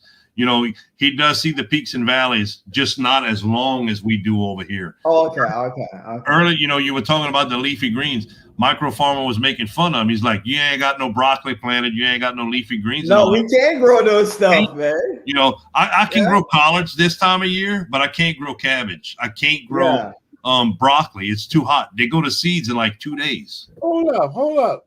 Wasn't that person pointing the finger like showing my bar when I had no shelf on the bar? I had no movie screen. I was telling he showed my bare raised beds. I had no plant. I said I can't grow stuff. We was in the frozen. So don't stop. Whoa. I did that because you were talking smack. I didn't say anything. All I said was, "Where's it at?" And you were pointing to the stuff. It's not my fault. You did the perfect video for me to be able to show that. It was awesome. I was telling you what was going to be there. That's why I was pointing. I was like, "That's my bar. I'm going to fix the bar, the movie screen, and then the raised beds. Now they full. Yeah, my raised beds are full. My raised beds are empty right now. I'm getting ready for the okra and there's basic stuff I could grow right now. Within a month, it's going to be like 90 degrees. Wow. No, we've done hit a couple of days at 90 degrees over here. Yeah. It peaked out, but it went. Mr. Jack at Geeky Gardens, how you doing, brother? Good to see you. Oh yeah, Indiana Backyard Garden is still going on, and we still have 17 people in here. It's crazy. Sifting with some soil. So, are you going to plan to grow in the dirt eventually, sooner or later, or this year or next year? Are you planning to do some fall crops actually in the ground? Because you have a backyard. Yeah, I got a nice sized backyard. I haven't. I'm not for sure. I'm just trying to be prepared. If I decide not to stay here anymore, I can take my stuff with me. Okay. I'm not trying to leave nothing here. I'm not for sure what's going on. So. Okay.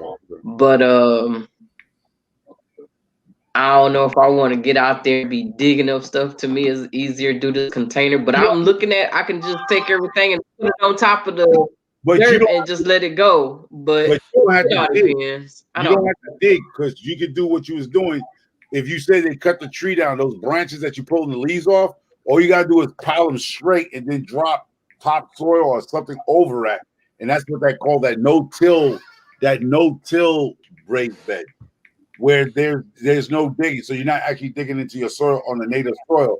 You just actually taking that branches, whatever they cut that tree down, and you lay long branches across each other, and then you're gonna pile your paper, your other stuff, your compost, and then whatever soil you might have, lay right up. That's that no-till stuff, right? Y'all talking about, right, guys? Yeah. The no-till. Well, and the thing about the no-till, I have a portion of. Go ahead. I'm sorry. I'm doing that in the portion of my yard already. Oh, you're doing it. Oh, I already started that. What he's talking about. Oh. Yeah, I'm telling you, I got a lot of things going on back there. I have my Texas if you don't tell so us, I have to do. I'm just. I don't know what you have in your backyard. So I was just suggesting, but you Right. Okay, perfect. Yeah. Okay. Right. My question is, I had a Meyer lemon tree, and this that cold, that freeze we had killed it. So, but it didn't kill the bottom part of it, the graft part.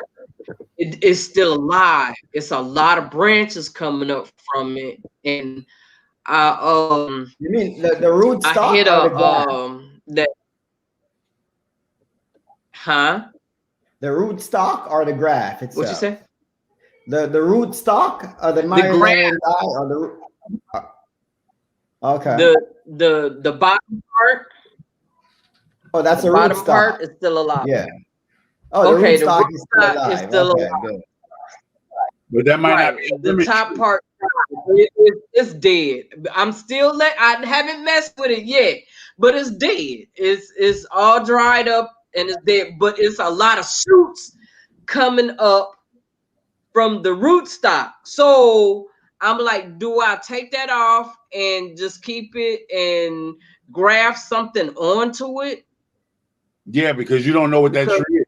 Yeah, it could be a sour orange or a sour, something that you can't eat, really. That's what it said. It is a sour orange. Yeah, that's what they normally use those sour orange varieties. Yeah. Something that grows fast, tastes nasty. Yeah. Okay, so just take all them suckers off, take them all off, and what can I graft on it then? An orange? I don't have an orange. You can't put an apple on an orange. Apple orange. You're trying to guide me in wrong directions like people be doing you. Don't do that to me. You could grab like another Meyer lemon though. Yeah, like Dan said, you can get another I have Meyer lemon. another one. You know anyone that does? One. All right, let me correct myself. Anything citrus. Another one. You can grab anything that's citrus. Okay. Okay. So I need to go to my neighbor's house and go get some piece of tree if it came back, huh? Yeah. Okay. I got you. All right. But I think I need to I'm enjoying talking to you all, but it's something, this buffing thing is getting on my nerves. I might not be buffing to you, but all y'all buffing to me. So I'm thinking I need to fix my laptop or whatever. And thanks for letting me come on. And I'm be on the side, back on the sidelines, but I wanted to come on and ask a few questions. Well, you're doing great. I need to fix this thing. Get on my nerves. Huh? Thank you so much for coming up. Yeah. And you're doing great with your soil. I mean, you're doing great building soil, man. That's where everything starts. Yeah. Exactly. Great questions and great work with what you have going on. So it's probably just the cold that jacked up your tomatoes. Right. Yeah. Okay. Cold in the rain. Thank you. Yeah. Take you. Have a great evening. Take care. All right. Have a good weekend. You know you can contact me anytime. Yeah. She wants to know what's really going on, Homer. No, I'm saying, contact me anytime.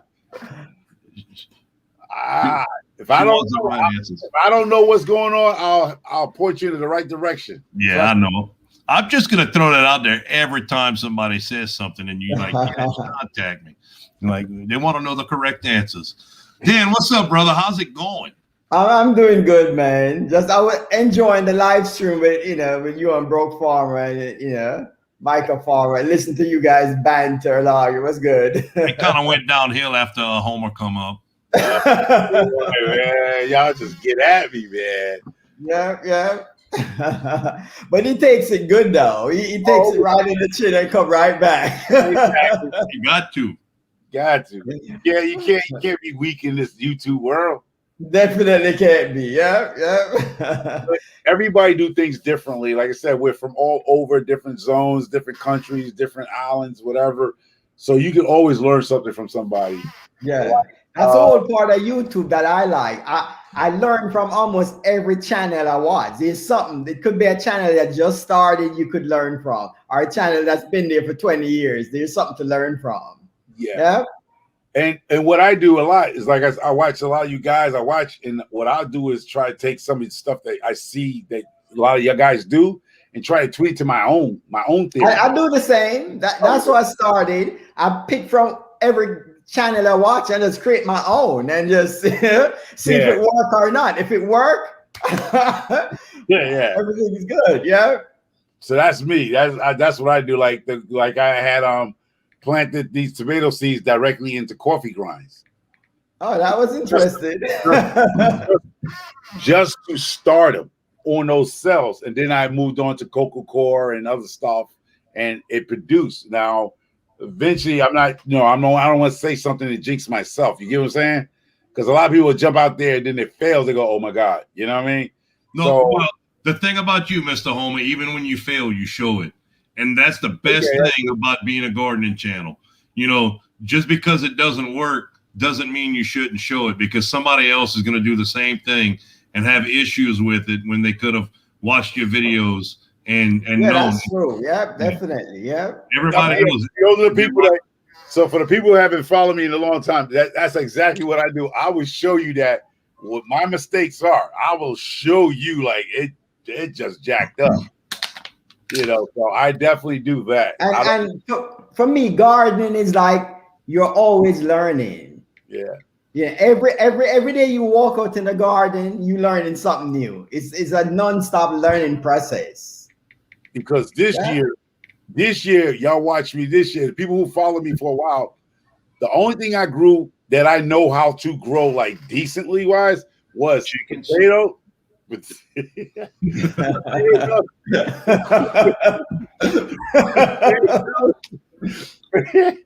Aquarius here, Aquarius gonna say grass in a minute. If Aquarius is here, but no, I know how to grow tomatoes, onions, and bell peppers. Right, that was my main crop, and some corn, yellow corn. Right. So when I got into shed wars, I went into never grew eggplants, collard greens, and all the peppers and Scotch bonnets and all this other stuff. And I grew some stuff I didn't even know I grew because I thought something went wrong. They were these white radishes called daikon. Yeah, I was like, what is this? I didn't even know what I was growing. I'm like, yeah, you could make some kimchi with that, man. I had a whole bunch of that stuff, and they grow fast too. And I was like, in my YouTube channel, I was like, anybody know what this is? Because I didn't know what it was because I'm a new gardener. Even to this day, about 2 months, I should be making a whole 12 months of actually gardening, right? Cool. And that's what I tell people, like, I only had 3 beds, and I shot the video today talking trash and show you the 3 beds that only grew onions, potatoes, and bell peppers and some little bit of corn, right? Because I like home fries, and my wife like corn. We eat the corn off the cobs and stuff. That's all my crops was, and chickens. You know what I mean? The rest of the stuff you see from kohlrabi, lettuce, collard greens, eggplants. I got so much. I'm bringing everything to you down to I have a whole bunch of cucumbers I'm about to drop down. So it's a lot I'm going to be doing this year because I'm not only doing my yard, I'm doing my neighbor's yard. So I got my yard to grow in, my neighbor yard. That's pretty cool. Yeah. And I have 3 families. My family of 4. The people across me is a family of 4, and they're a family of 8. because she has a, you know, they from Man, you're doing a lot, man. yeah, and I'm growing It's a nice lot. to be retired.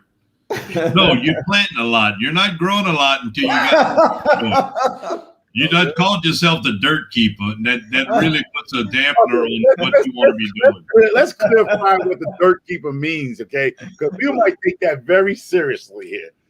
Dirt keeper. See, you laughing. But I'm gonna give you the definition what I was calling about a dirt keeper. The dirt keeper was I'm going to take what people use as hydroponics and growing in cocoa core medium, growing it actually the same type of stuff in soil, in dirt. Because most of the people here that's in these lives are mostly growing in soil, dirt. You know what I mean? Yeah. So when I call myself the dirt keeper, is I'm going to take things for hydroponics. Let's talk about Lioncrest, CB Garden, people that grow in cocoa core, and people. I'm going to take that, I'm going to take that idea for the people in our community. I know, like he said, some people's already doing it because he was doing something called build a dirt, right? You was calling build a soil builder. Soil builder. That was the only thing I was able to find to fill my raised beds with was soil besides topsoil, and I didn't want to do the topsoil because of all the rain we have over here during the summertime. So I'm using a soil builder for the for my soil in the raised beds. It's a lot of sand and a lot of pine chips. It's good, like just like with sifting some soil 55. You know, it's going to take a couple years of adding to it, you know, different things to get it like I want it. Right now, it works great as a hydroponic substrate outside, basically a drain to waste system. Yeah. But I'm unable to put the fertilizer out that I need because of all the rain we've been having. So I'm setting up pumps, and I was trying pumps and different things. We don't have the time to go out physically and water it now. Daily. So now, I'm going to tell you something, Dan. Go ahead, finish. Well, no, I'm similar to the little machine you have that you're going to be spraying.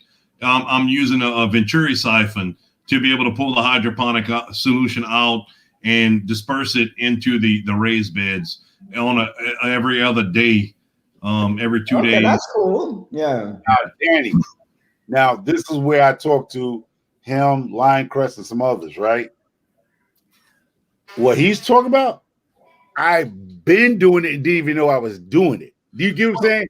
So when that's gardening, though. Gardening, you're doing stuff and you didn't even know you're doing it. Yeah.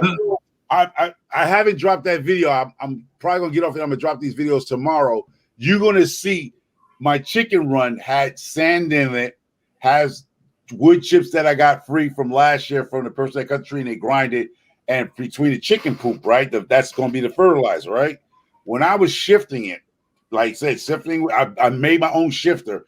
I showed that in the video how I'm shifting my time. Man, that's the perfect growing medium you have there. You know that. You probably don't need nothing added to that. Exactly. But that's perfect. You might add something to that and mess up that medium that you have there. That's what I said. He's going to be a dirt keeper because he's because what you just named is like the perfect soil medium to grow anything. That's right. Exactly. So when you see the video I dropped, you're going to see it. But the only thing I notice about when I do use that stuff, he did just explain in his thing that sometimes when it seems to compact a little tight. It doesn't loosen like it. So what I did in the video that I filmed today and I shot, I just haven't had time to put it up on YouTube, is I add perlite. I went and got a big bag of perlite to make it more, more the root systems to just do its thing. You know what I mean? Get some peat moss. Get a big bag of peat moss. No, but it has wood. It has, wood fiber in it because the wood broke down. So it has a whole. Okay, when you see when I match it, when I put it together, I can actually make a dirt ball. You ever seen that type of soil where you can actually make No, I don't have no livestock, not yet. I actually live in an HOA community which don't allow livestock. So, but I'm planning on getting like a 2 acre in the next year or so, and then I'll have all the livestock coming in. Yeah. So in the video, I showed people when I took the compost stuff, and I made actually like how you make a snowball. Yeah. I held together like a ball, and then when you just touch it, it just breaks apart. But it actually forms into a nice ball, like a snowball. But Yeah. all a little pressure and it just goes. At that point, you need to add more organic matter to help. You know, the perlite is a great additive right now. It's going to break down just not as fast as some of the rest of the stuff. It's basically lava, you know, cooled down lava that they take and they heat it up to a high temperature and it breaks apart. You know, it's going to help with what you're doing. But the main thing you need to add, if it's still sticking together, is probably more compost or more organic matter for it to break down. Just because it sticks together in a ball doesn't make it bad. You know, if you could take it and squeeze it slightly and it falls apart, you know. The main thing you're looking for is drainage. If you Correct. You know, put it up, pour some, and still how much it drains. If it drains good, you're good. That's the main concern is drainage. You were saying add some peat moss. I mean, the peat moss ain't but $9 for the whole box. Yeah, mix it right in. You're gonna get good drainage. Yeah.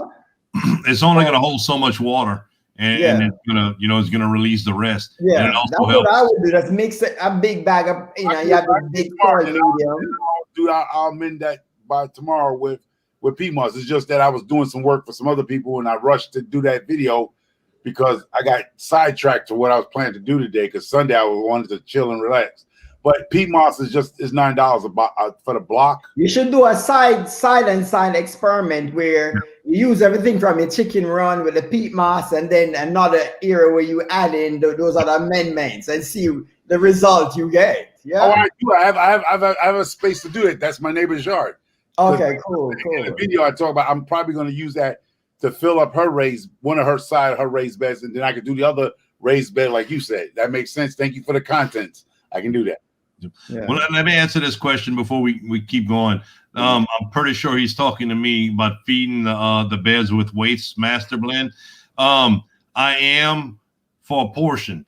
Whenever once a month, I will be cleaning out the tanks in the greenhouses with the master blend. So whatever I have left in there, I'm going to take it out and push it out into my raised beds and use that.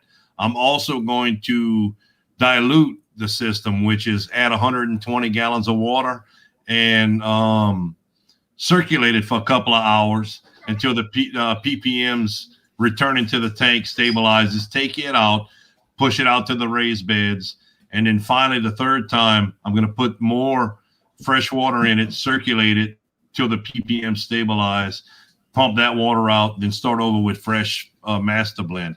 I'll be doing that monthly to try to reduce the issues I've had with salt buildup and some other things in the greenhouse from the previous greenhouse. We'd put the fluid in, the solution in, and pump for the whole time, and then we would end up having issues. It looked like different types of mosaic viruses and all kind of stuff. And I think the main issue was that the plants are only going to take what they need. And exactly. Yeah. If you continue to add to the tank and never take out, you're going to over fertilize eventually with certain components of the fertilizer mixture, and it's just going to build up the ppms till you start actually burning the plants, and the plants. Yeah, you're going to see the signs on the leaves in a minute. Correct. Yeah. We always thought that it was some type of a virus or, you know, mildew or something that was causing, and, you know, I'm pretty sure that it's not from not flushing the systems. One more thing, Mr. Homer, what you're talking about, the only difference between the hydroponic solution and regular fertilizer is that regular fertilizer usually comes like 13, 777, whatever it is, comes in a slow release form. The master blend it's not a 13, you know, it's not a one size fits all. It's geared more towards growing tomatoes, you know, with the formula. That formula right there is geared towards growing certain things, more of a leafy vegetable than a tomato. It'll grow a tomato, but it's not really geared towards growing the tomato at 4, 6, whatever. You know, it's a good supplement to add to the soil. It's great to add to the soil. But that's the only difference is the hydroponic stuff is more readily available easily. It's more easily diluted for water for the hydroponic system, because with the hydroponics, you're using a lot more water and you're circulating the water. So you want the stuff to break out into solution easy, and you want it to hold into solution. So that's really the only difference, besides being more specialized towards whatever plant you're growing than regular fertilizer. Raven Moon was saying something about the peat bog. Peat bog. Oh, the alkalinity can be an issue. Yeah, that's true though, with the peat moss. Yeah. It could raise the I think it raises the pH of your system. The perlite is basically inert. There's no up or down with it with the pH that you'd be using. So what you're probably saying, if I go actually get the pea moss and stuff like that, would try to find a ratio. Don't use a lot of it. Don't go heavy on it. Well, Dan could probably explain it better than I can. But the peat moss is more acidic than regular soil. Yeah, it is. Yeah. A lot of the time you can just adjust it with your pH down. You know, you can adjust it. You need a pH meter. You soak it in the water, take some of the water that drains off, check it, and see where it's at and adjust it.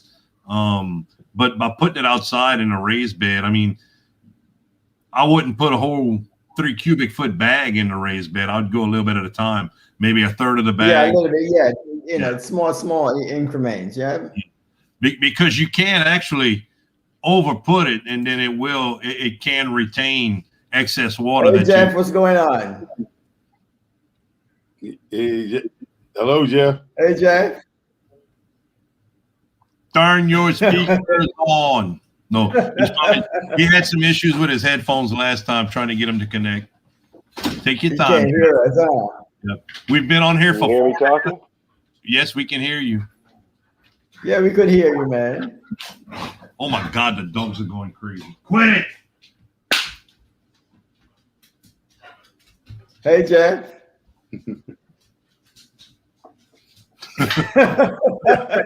Like, yeah. He can hear us. He's just ignoring us.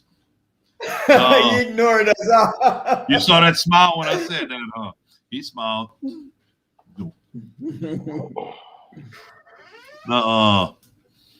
Jeff and I is going to be doing a live stream tomorrow off of Jeff's channel. Oh, cool. Definitely. Yeah, and 10 a.m. Central, 11 Eastern. Shifting some soil asked the question. She said, "Can I graft my miwa to a calaminga?" Shifting. That. I don't know what that is. I mean, you could graft any calamandin. You could graft any citrus on any citrus and see what happens. Yeah, can't hurt. Try. Can you hear us, Jeff? Nope. We just keep talking. So Danny, how is the dragon fruits? Are they looking? Oh my God, bad. Bad? Oh man. Yeah. That Arctic front that hit us. Ago, it decimated them. I probably lost half of my the dragon fruit I had. It hit them bad. Wow. I took them out the garage last time I was home, and I just left them on the trailer because I put them in the garage. I bring them on the trailer from the front yard to the garage for the wintertime. And I ended up being stuck at work when the cold front came through, and I wasn't able to put a heater in the garage.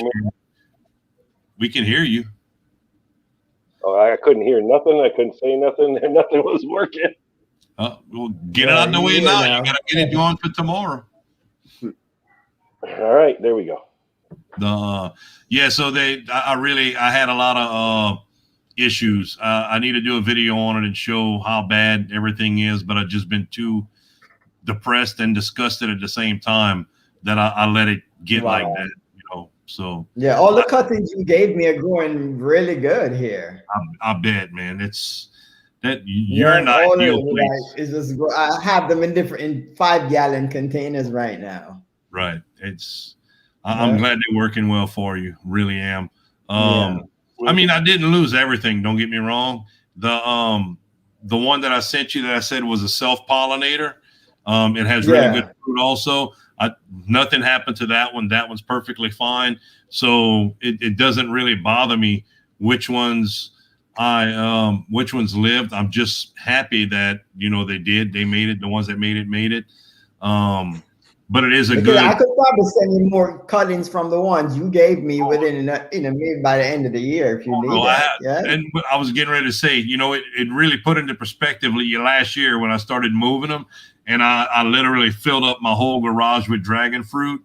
It's probably a good thing that it happened because I still haven't put the canopies on top, and I barely had a walkway in my garage to go from the back door to get out the garage. So it's not a horrible thing. Can I grow a dragon fruit from a grocery store dragon fruit? I got a dragon fruit in the refrigerator. You can. Yeah, you can grow the seeds, but it's going to take a while. Yeah. 5 years to fruit. And you don't know what you're going to get. The thing about dragon fruit, we completely new subject, and I love it. The thing about the dragon fruit is, a lot of the odd varieties that taste well aren't self-pollinating. So you have to get pollen from a fertile flower and pollinate. So you're crossbreeding it every time you pollinate. So even though you have an orange or a yellow dragon fruit, if you plant it, it takes 5 years for you to find out what you're actually going to have. Yeah. There's different ways you could graft the dragon fruit to an established root base. And it would probably be 2 years, 2.5 years, depending on your area. With you being in New York, it would probably be closer to 3 years before you get your first fruit. They are pretty and they grow well, but the colder temperatures slow them down. The lack of warm days. Now, question with dragon fruit: when you say it takes 2 to 3 years, is there a company that will mail you a dragon fruit, not just a seed, actually bring you a dragon fruit tree or whatever y'all call it, bush? Yeah, they sell it. Yeah, if you want cuttings, I could send you cuttings. If you want, I'm talking about like already established, like you see how you get the apple trees and stuff like that. Most places will only send you a cutting. Yeah. The longer the cutting, the more likely, the earlier you are likely to get a fruit off of it. And they grow pretty fast too, though. Yeah, they do. The longer period of warm, because they're a tropical plant or subtropical. Yeah. The longer the warm days you have, the better off you are. There's a guy from up the road from me, Spicy Exotics, does the same name for his website as he has for he has a YouTube channel, and you're not getting tired on us. Yeah, I've been up. I never got no sleep. No sleep from last night. I've been up almost 4 hours now. True. But yeah, Spicy Exotics has a large selection. His website's shut down right now because he's having to get some paperwork taken care of to be able to ship out of the state of Louisiana to anywhere in the United States. But that's where I got 99% of my cuttings from to be able to grow. So that's why I said, sorry if I yawn because I've been up almost, matter of fact, it's going on 24 hours, matter of fact. No sleep, 24 hours.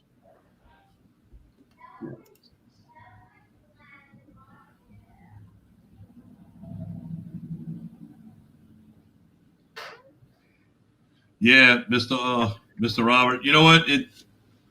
It's not going to bother me that much. There was some, they ain't cheap at all, the cuttings. Some of them were $90. Like I said, I haven't gone through and seen which ones I actually lost yet. I'm not taking them out. Some of my aunt actually had a dragon fruit. It died all the way down to the dirt. And she has a new shoot coming out from the root system. Never seen that before. So I'm going to hang on to them and see what it does. Jeff, what you been having going on, brother? Nothing. Waiting for the weather is what I've been got going on. How's the weather in New York, Jeff, today? Well, it was actually nice today. It was in the 60s today. Okay, cool. But it doesn't help when you get one day of 60, then it's I know. That's the New next York day. for you in the month of April now. Jeff, you say you New York? Where? West New York? Upstate New York. Oh, Rockland County area, or Putnam? No, I'm in Rochester. He over in the boondocks.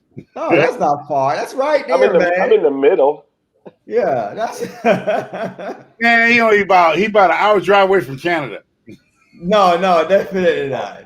No, to get to the border is about 2.5 hours. It'd probably take me 6 hours to get to where you are. Yeah. In Connecticut? Yeah. I'm in Connecticut. I'm over here by Bridgeport, Connecticut. Oh, in Bridgeport? Yeah. Oh, cool. So, New York City is about 6.5 hour drive. Oh, okay. Then I'm just an hour away from New York City. 45 minutes from New York City. So yeah, you're right. With New York, you're like just an hour away from New York. I usually drive to Bridgeport all the time when I'm in New York. So where you at, Danny? I'm in Tampa, but I lived in New York for like 35 years, man. You like Tampa? I just don't like Tampa because of the hurricanes that come across from Texas and all that stuff. No, we haven't gotten a hurricane in like 30 years. You just had one come through to Tampa, wasn't it? Just last No, definitely not. Oh no! Listen, You know why? Because I'm sorry. Because I'm in Georgia. When I was building my house in Georgia, my vacation home in Georgia, it came across and hit Panama City and tore Panama City. Yeah. The hurricanes come on the east side and the west side. That's where they go. Yeah. Panama. You will get a couple of tropical storm winds and stuff like that off of the hurricanes, but as far as the direct, that's a regular. Almost every week in the summer we get a tropical storm. Right. Exactly. Same here. Yeah. But Tampa is not. Tampa is completely. It feels like New York. Yeah.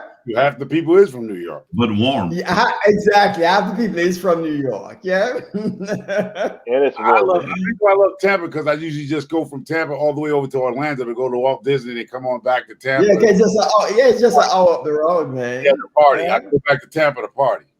Mr. Robert, what was your commercial crop you had growing in your greenhouse? Oh boy. Man. Whew. King Hydroponic got a greenhouse? Why we never saw the greenhouse? I'm lost. What? Did you say that? I mean, Robert.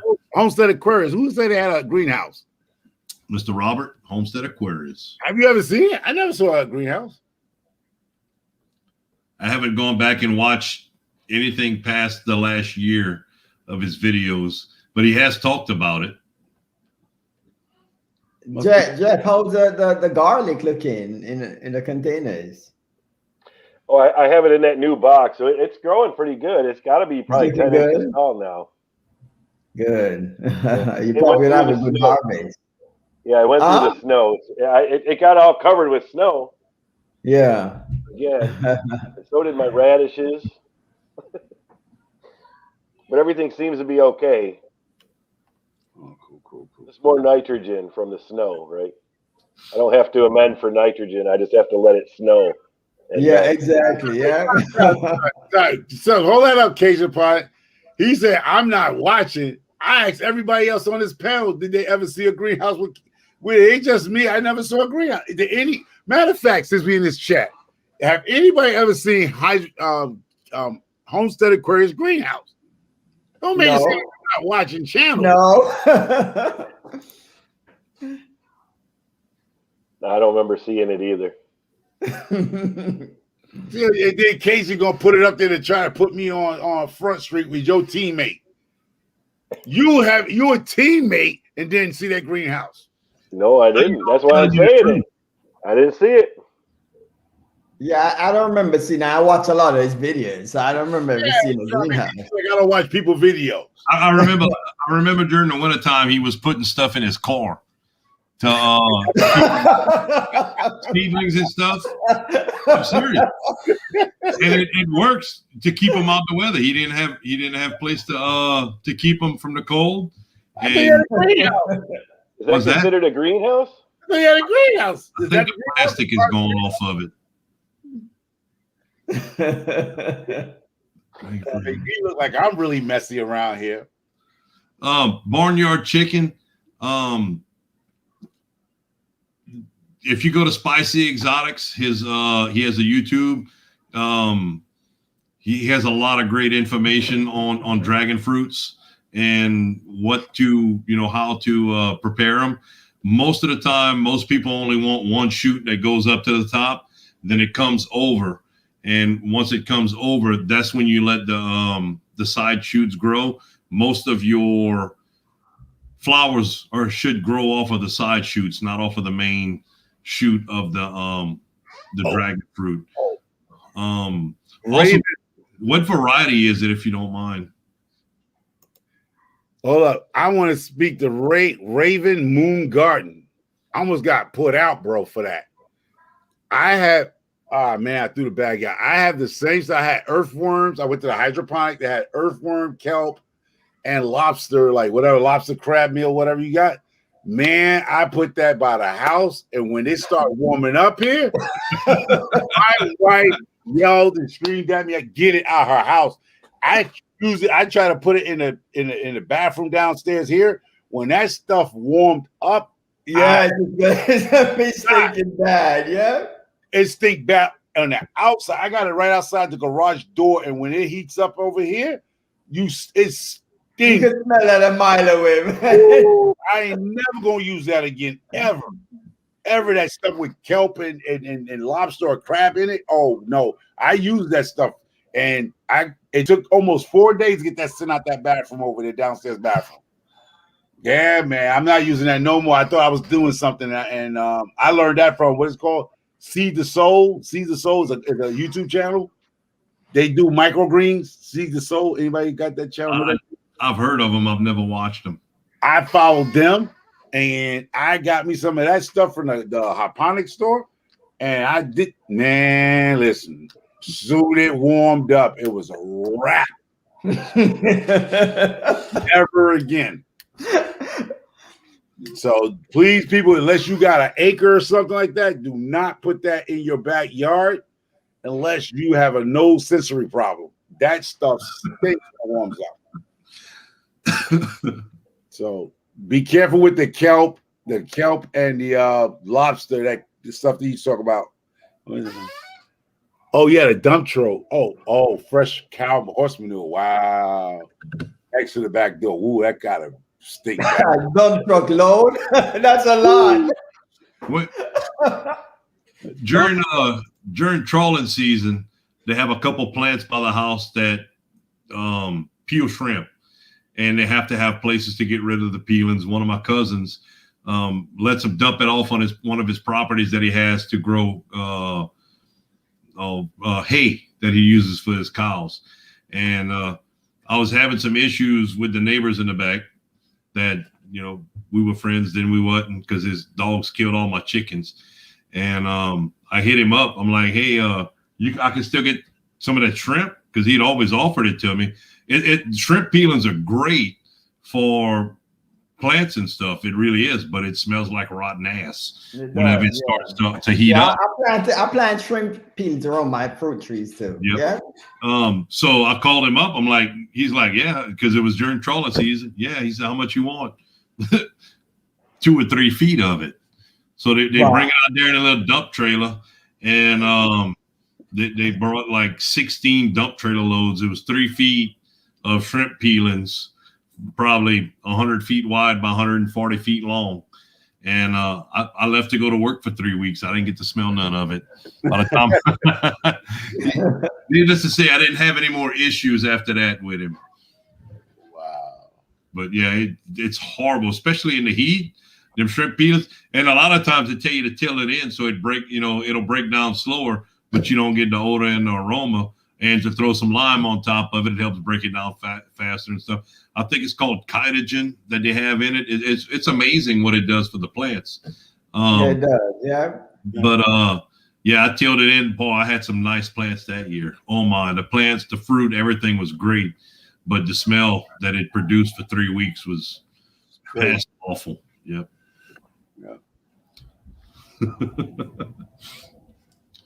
This is what's out here? What's out here? Beef and rice, but make you some gravy. You know, one day what I want to really try that y'all Southern people like to eat. Some of y'all, not all of y'all. Biscuit and gravy. I just feel that is the most big breakfast meal or whatever. And I'm going to try some at Cracker Barrel. I'm going to go to Cracker Barrel tomorrow. No, don't.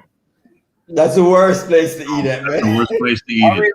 I'm in the Northeast. There's the only way you're going to get something like that. Biscuit and gravy. Oh, I've been trying to talk myself into. I do a breakfast gravy. It's super easy, and it's really good. But I've been trying to psych myself up. I did a video one time and I way over put the seasoning in it. It was horrible, so I never showed it. Is that a flour-based gravy or something? Like it's like a brown roux. They call it not a brown roux, a blonde roux that you make with it. It's super easy. You take roll of Jimmy Dean's breakfast sausage, the spicy, and you brown it down. After you brown it down, you take a stick. It has to be real butter, Orlando Lakes butter or some type of real butter. You put it down. I mean, you melt it down. You don't want it on a super high fire. Then after you melt the oil down, you put 3 heaping tablespoons of flour in it. And well, I mean, it's really good. When I put the flour, say again? On top of another flour biscuit that's made out of flour itself. I don't eat it on top of biscuits. I put it on top of eggs. I eat it with eggs, bacon, and grits. I don't put it on the on biscuits. Some people do. You know, I choose. I really like it in grits. It really, you know, I like to eat. I thought it was just you put it on top of a biscuit. I'm like, no, I mean that's what people do. Breakfast gravy. A lot of people put it on top of biscuits. It will fill you up. But yeah, you put the 3 tablespoons and you stir it, and it'll start just to where it's sticking on the bottom of the pan. You don't want it to brown. You just want it to change from a white to a light brown. Just brown. White. Once it starts doing that, you add water to your pan. Not water. You add milk to your pan. Go ahead. Yeah, I'm gonna do a taste test. I think that Cajun place opened up now since we opened up a little bit in Connecticut here. So I think that Cajun restaurant they just opened up here, opened up. So I'm probably gonna do a taste on their gumbo, whatever Cajun foods I'm gonna get. I'm gonna roll up and do a taste test. Y'all call it what, a mungu? What y'all call it things on YouTube? A what? People eat a lot of food on YouTube. What they call it? Mukbang. Mukbang. Mukbang. Oh, yeah. Hold on. The only reason why I don't like those videos because they be fat people eating that stuff, and I'd be like, "Wow, you making fat people look bad." Like we all sit there.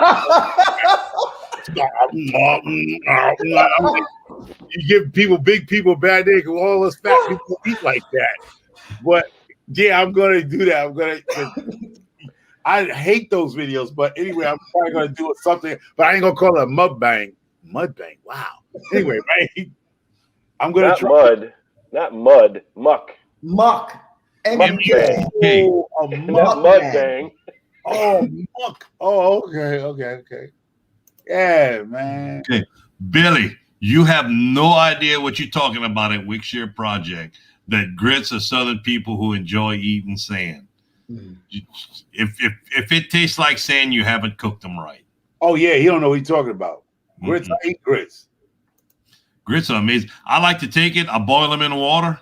You know, the 5, 10, 15 grits minutes. Is good, man. Oh yeah. When they start getting soft, I like to add about half a cup of milk and let it cook down a little bit more, and it makes them creamy. And once it's creamy, it's really good. Yeah. Butter and some black pepper in it, and awesome. Yeah. I like putting hot sauce is really good. I was going to say I like jalapeno peppers. I'll take the jalapeno peppers and dice them up until they're about mush, and throw that in there with some bacon bits while it's cooking. Oh my! Oh, God, I'm gonna have to cook that in the morning now. Yankees can't cook no grits. Well, I don't think I've ever had them. Really? Oh, Really? all about the Yankees. Stop for the Yankees. Nope. Let's stop for. And I gave a history on this a while back about the Yankees, y'all. Seriously, there's no such thing as a Yankee, because most of the people that's up here in the Northeast is from the South. They came here for jobs. So you go ask most of these people you see calling the Yankee, and I'm a Yankee doodle dandy. Most of their family are from the South. No, my family, my mama still lives in Georgia. My dad is from, well, he was born in Mississippi and was raised. That's true, though, yeah. And most people that's up here in the Northeast right now is from the South, because they came here back in the late 30s and 50s and 40s, whatever you want to call it. They came for the job available here, especially in Connecticut, because this place was an industrial area. Yeah. So a lot of people have Southern roots. They're from the South. Just like people in Florida. Most people in Florida is from now what we're going to call the Yankees, who went back to the South. No, I've done told you, if you're from north of I-10, you're a Yankee. Plain and simple. Everybody south of I-10 is South. You just a swamp goat. That's what I'm giving y'all a new name, swamp goats. A swamp rat. Nah, I ain't gonna use rat. Rat's too harsh. Swamp dude. Goat. My video, I told John, that in the last video, is actually the swamp rats are a large group of people that go around on horses and stuff, doing trail rides and stuff. Calling me a swamp rat, they're just like, oh man, y'all used to wear bags on your heads when y'all go to the Saints games. No, dude, we rocked the bags on our heads when we go to the Saints game. We just, it's hard, it's hard to describe. We just take what they give us and we roll with it. Louisiana, New Orleans, whatever, y'all are some backwards people with things like, y'all give yourself some weird names, call yourself swamp rats. What's the other one called? What's the other one? We had that, what was it called? Coon something? Coon? Oh, coon ass. Coon ass. I'm like, what do y'all be thinking when y'all make them? Well, at some point it was a derogatory comment, and it's just like, well, we rock it. Y'all come up with swamp rats, coon ass, and I'm like, wow, who want to be called that? I bet it want to be called Homer. That's not my name.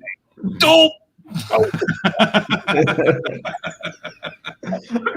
And I was like, why would y'all give yourselves those kind of names?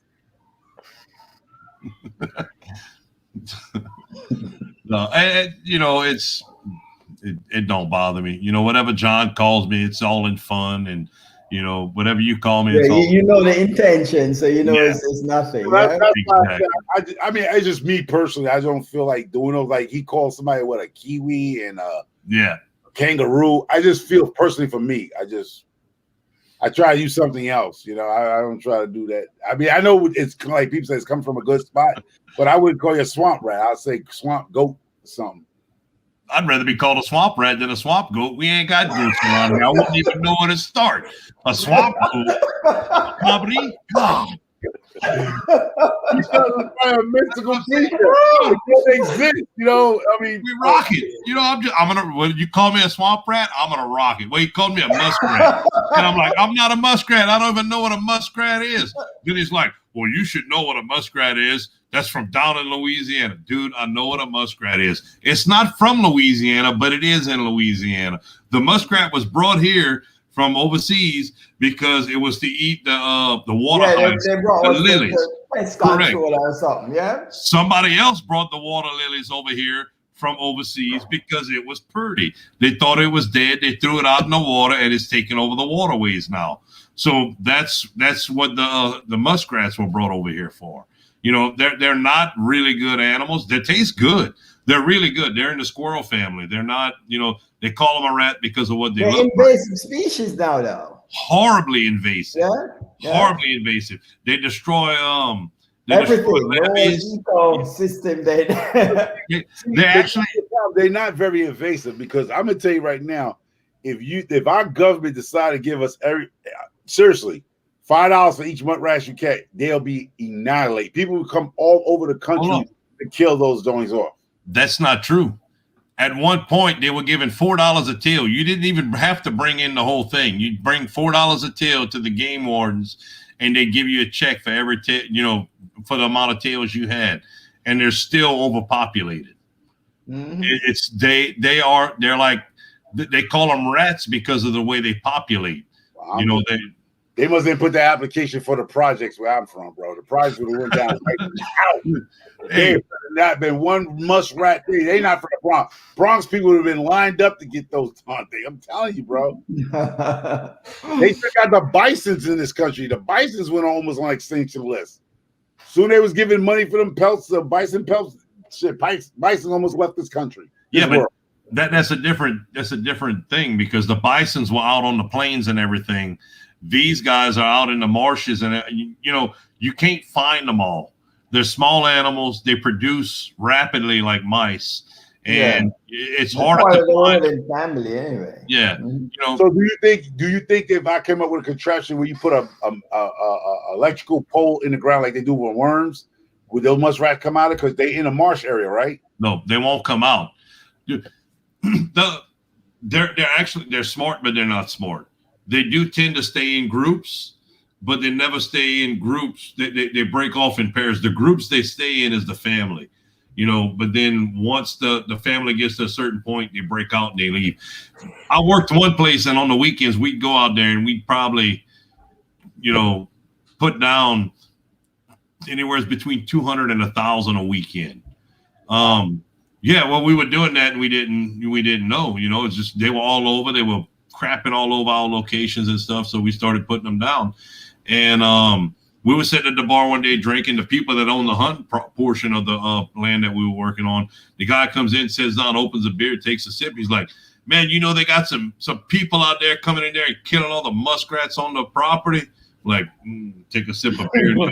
How rude are those people? He said, that's not rude. He said, they some idiots. They giving $4 a tail right now. He said, they're not even taking the tails. They're just killing them and leaving them out there. And we were killing anywhere from 200 to 1,000 a week. Wow. Yeah. All that money I missed out just killing for food. Who knew? Who knew? Exactly. But then they started watching. Wow. You saw what Mr. Jack at Geeky Garden says about being a Yankee? Let me go find that. Yankee is a curable disease. Wow. Born in Michigan. Oh man. Yeah, swamp goat. Yep. Sounds much better than a swamp rat. I'm just dude. It's not gonna offend me no matter what he calls me or what you call me. It's all gonna be taken in fun. Oh yeah. I was just saying. I just I know. For me, I was coming up, so I don't like like those terminologies. Maybe because I'm from the Bronx. Danny know what I'm talking about. Rats don't live around where we at. Like rat is like really a word frowned upon. Yeah, definitely. Yeah. Being a rat can get your whole family killed where I come from. Yeah. I don't like to use that terminology, rat. I got you. But it used to be a huge club. The Swamp Rats used to be a huge club that would actually ride around to different areas and for benefits and different things like that. And when they had trail rides for benefits and all that, whatever was going on, they were there. They ended up getting shut down because the underage drinking and, the more, politically correct people got with the drinking and, you can't drive and you can't do this. And, you start writing DWIs, it starts, you got 50 people leave a trail ride and 35 of them get DWIs because the cops are waiting. That puts a dampener on everything that's going on. But they were getting stupid drunk. So, micro farmer, you like squirrels? You should come up to my place. I got woods behind my house. You could take as much as you want. I got woods. I got a state woods right in front of me. I can't wait. If I didn't think my neighbors would rat me out taking a deer out right in front of my house or the side of my house. Listen, bro. I was showing Danny, if you saw one of my videos, the deer come right up. I had planted some corn right in the front. They came in, that's all I had there.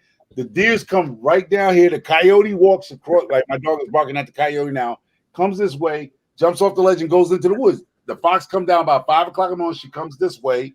I mean, we have wildlife. We have coyotes across there, deer that walk. Hey, that's New England in the whole, for real. I went to school in Rhode Island, and I remember you could, my apartment was like near to the woods, and you see bears, everything you see in the woods, yeah. It was a sighting of right now we having sightings where I'm at, which is like a suburb, urban suburb. Yeah, we have sightings of a lion cats. I mean, lion, what's it called? Mountain lions. Mountain lions that made their way here. Yeah, mountain lions that made their way for all that stuff y'all doing in the Midwest. People doing in the Midwest is cutting stuff and building homes or whatever they're doing. The lions are actually following the food or whatever's coming this way. We have sightings of mountain lions here now. There's a lot of bears up there too. Yeah, but mountain lions is now becoming the big thing. We don't even see raccoons no more. Oh wow, raccoon that's too much. Wiped up out here. Either the mountain lions is grabbing the raccoons, and the raccoons ain't realize what the hell happened. They got hit with mountain lions or something. But something's taking out our raccoon population up here.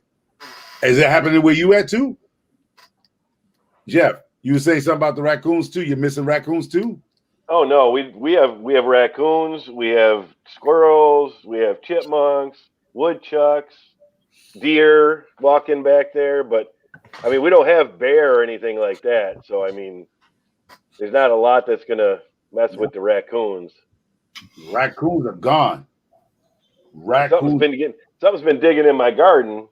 Yeah, they dug up part of my my radish bed. I'm actually going to get a game cam and see what's going out and coming in and digging up my beds. Wow. Try to figure out how to get rid of it. That happened to me almost every day. There's something digging in my beds. Yeah. Wow. Yeah, I don't have enough beds to lose that much. Yeah, so me and the squirrels came to an agreement. They eat my strawberries, I eat them. I thinned them out. I had about 14 squirrels on a visit. And then when they realized I was killing it and I was putting them on a spigot on that campfire out there I had, and me and my lab and the chickens were eating their cousins, they chilled out. They ain't here this year. One came the other day by here. They already know this is like Peter Rabbit, that farmer. They know, don't come in Micro Farmer's yard. You eat something of his, he's eating you. And I got my traps all nice and greased. They ready to go. Even with my dogs peeing all over the yard, they still come in the yard. They don't care. No, my dogs chase them every time. They're not bothered by dogs. What, the squirrels? Yeah, squirrels, chipmunks. I tell you, mine is fat and lazy. She don't even bother chasing them no more. She's like a New York City Police Department. Like, well, Rob, we'll get there 45 minutes later. Don't worry about it. My dog is like a cop now. She don't even rush to chase nothing no more. Yeah, my dogs chase them every time. They chase them out of the yard. Wow. Mine, she have her arms crossed like this, just chilling. Oh, she's so lazy. If I let the chickens out, chickens be on top of chilling. That's how lazy sometimes she is. I open the door. If my dog sees it, my dog will jump off the top of the deck down all 4 stairs and take off toward that squirrel. Wow. They almost I don't caught see one. much squirrels where I am because I guess there's a lot of hawks around. Yeah. So they like stay hidden in the deep forest. They're not coming over, I was thinking about getting some plastic birds to put around. An owl or a hawk or something on the fence. That probably would help. Keep them away. Team Captain put an owl out in his yard, and it didn't work well for even the people just to put the soil where it needed to be. Yeah, the Connecticut pigeons are disrespectful. They have one on the gas station, an owl to keep the pigeons from going up under the canopy. Shit, the owl's full of pigeon shit. Don't work. That pigeon is full of shit. That fake owl is full of pigeon shit on it. It only works for so long. You have to move it, almost weekly. And we use them. We have them offshore because of the seagulls and everything. As long as you move it weekly, it'll help. Because if it stays in the same position, they even have the bird squawkers on different places that'll send out 6 or 7 different sounds of birds at different times, but the birds are smart enough over a period of a couple weeks. They'll sit there and listen in the water, and then they realize it's a repeating over and over, and then they climb back up there and crap all over everything. Seagulls and pelicans are horrible. It's nasty. It's nasty creatures. Yeah, I just got to figure out what's coming in so I can figure out how to get rid of it. I told you got to napalm the whole thing. Yeah, I can't do that. I know I got the woodchuck under my shed. It's a big woodchuck. I've seen him a few times, but I don't think he's going anywhere. He's living under there. I learned how to get rid of the woodchuck. The woodchuck you have to use, and I used it. It worked on one of my properties. I had one. Same thing was under the deck, and I poured sudsy ammonia and poured it pure down, and then put the sudsy ammonia because they don't like ammonia smell. Pour that down, the sudsy one, not the regular one, the one that suds up. Yeah. And then flush it through the hole. Put the water hose in it and just let it flush through. Suds up, they gone. It was gone. Boom, left. Probably killed it. Not regular ammonia. You have to get the one that suds up, the sudsy one. They have different types. And I poured it down. I got that off, matter of fact, off of YouTube years ago, and it shows you how to get rid of it. You take the sudsy ammonia and just pour it down, and that's it. Boom. I have to look into that. I mean, my dogs, it actually dug out underneath the front of my shed. So I would stuff the rocks in there, and 2 days later, it pulled all the stones and everything back underneath the shed so it could get out again.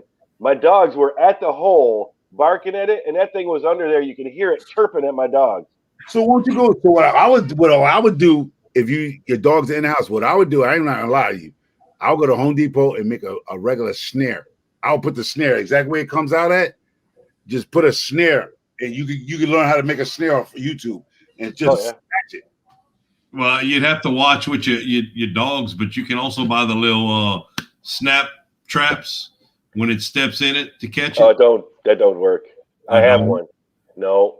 A nice snare. As I said, a snare would be nice because if he's coming out of there, he's not going to see the snare because the snare is going to be very thin and it's going to be in the dark. Because he must come out in the dark, so he's not going to see the snare. He's not going to see the wire. So when he comes through like this, it's just going boom, got him. Yeah, because I mean, I packed it up good, so he hasn't been coming out the front, but he can get out the back because the shed is off the ground, probably a good 1.5 feet most of the way around the back of the shed. So he can get in and out back there because I stuffed him good with rocks. Get you some nice leaves, little branches, break them off, put them around that snare, and soon he put it behind right there like that, got him. Yeah. With a snare, just snare it. And that's it. Simple catch. Yeah, I was trying to just capture him and get rid of him, but he wasn't going in. But you have to get rid of him. He's probably going to eat your stuff in your garden. He did last year. Yeah. he walks over to my bed, and I wouldn't mind if he took a tomato and ate it. But he takes a tomato and takes a bite and leaves it on the ground. Yeah. Then takes another tomato, takes a bite and leaves it on the ground. You're going to wasteful, don't come in my garden. Yeah, but you know what? I would like to see that too. You should take a snare. I mean, it's just wise. You could go any hardware store and make a homemade snare. And say you're near woods, you just you put it where when he comes out to come like this, boom, it got him. Well, he's living on a deck or something like that. My shed. Oh, the shed. Okay. So all you gotta do is put some branches, right? Like branches, so he'll actually come through the snare and get him. Talking about this and the squirrels, we had my little boy's birthday today. Well, we get to the park for the birthday party. He's 5 years old, and he picked up a little a bouncy ball. Well, he's walking around with it all over. He drops it on the ground. One of the other kids picks it up and throws it. No problem. He goes run to get it.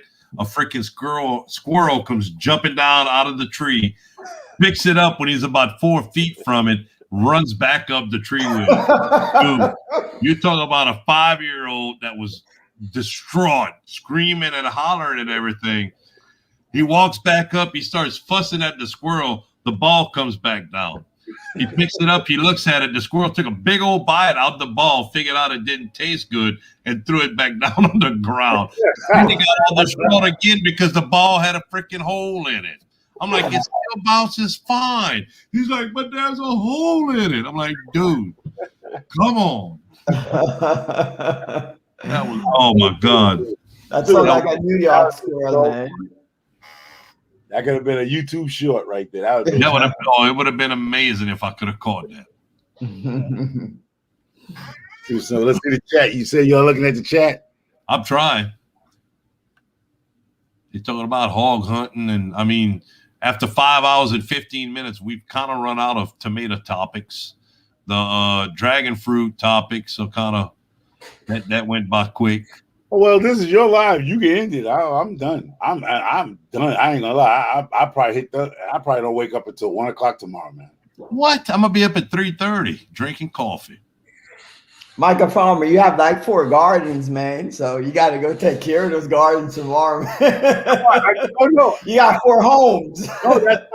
That's why I was late. So here goes. That was the reason why I was late coming to live, because I was trying to catch it, because tomorrow we're gonna get rain all day tomorrow, 100% rain. Starting at 5 in the morning all the way to about 3 o'clock in the afternoon, we just gonna get rain. So there's really nothing I can do with all the rain. So what I did today was I started separating the plants where I'm gonna plant her yard and on his yard. So that's what I was doing. And I realized, I was like, oh man, let me run over here. And that's how I came in here. I'm going to tell you what I think those 4 gardens are that you're working on. You have yours yourself. Then you have 3 other people that has their own gardens that you're going to help them with a little bit to say you did, and then you're going to claim all that weight on Shed Wars. No. Mine's transparent, bro. Yo, you see, I walked that joint. I'm lying. I don't be that fake joint. All I seen was you pointing where things were going to be, and then you videoed the man tilling his garden. That's all I've seen so far. All you talk about is what you would do. The young man that's across. Don't talk like John.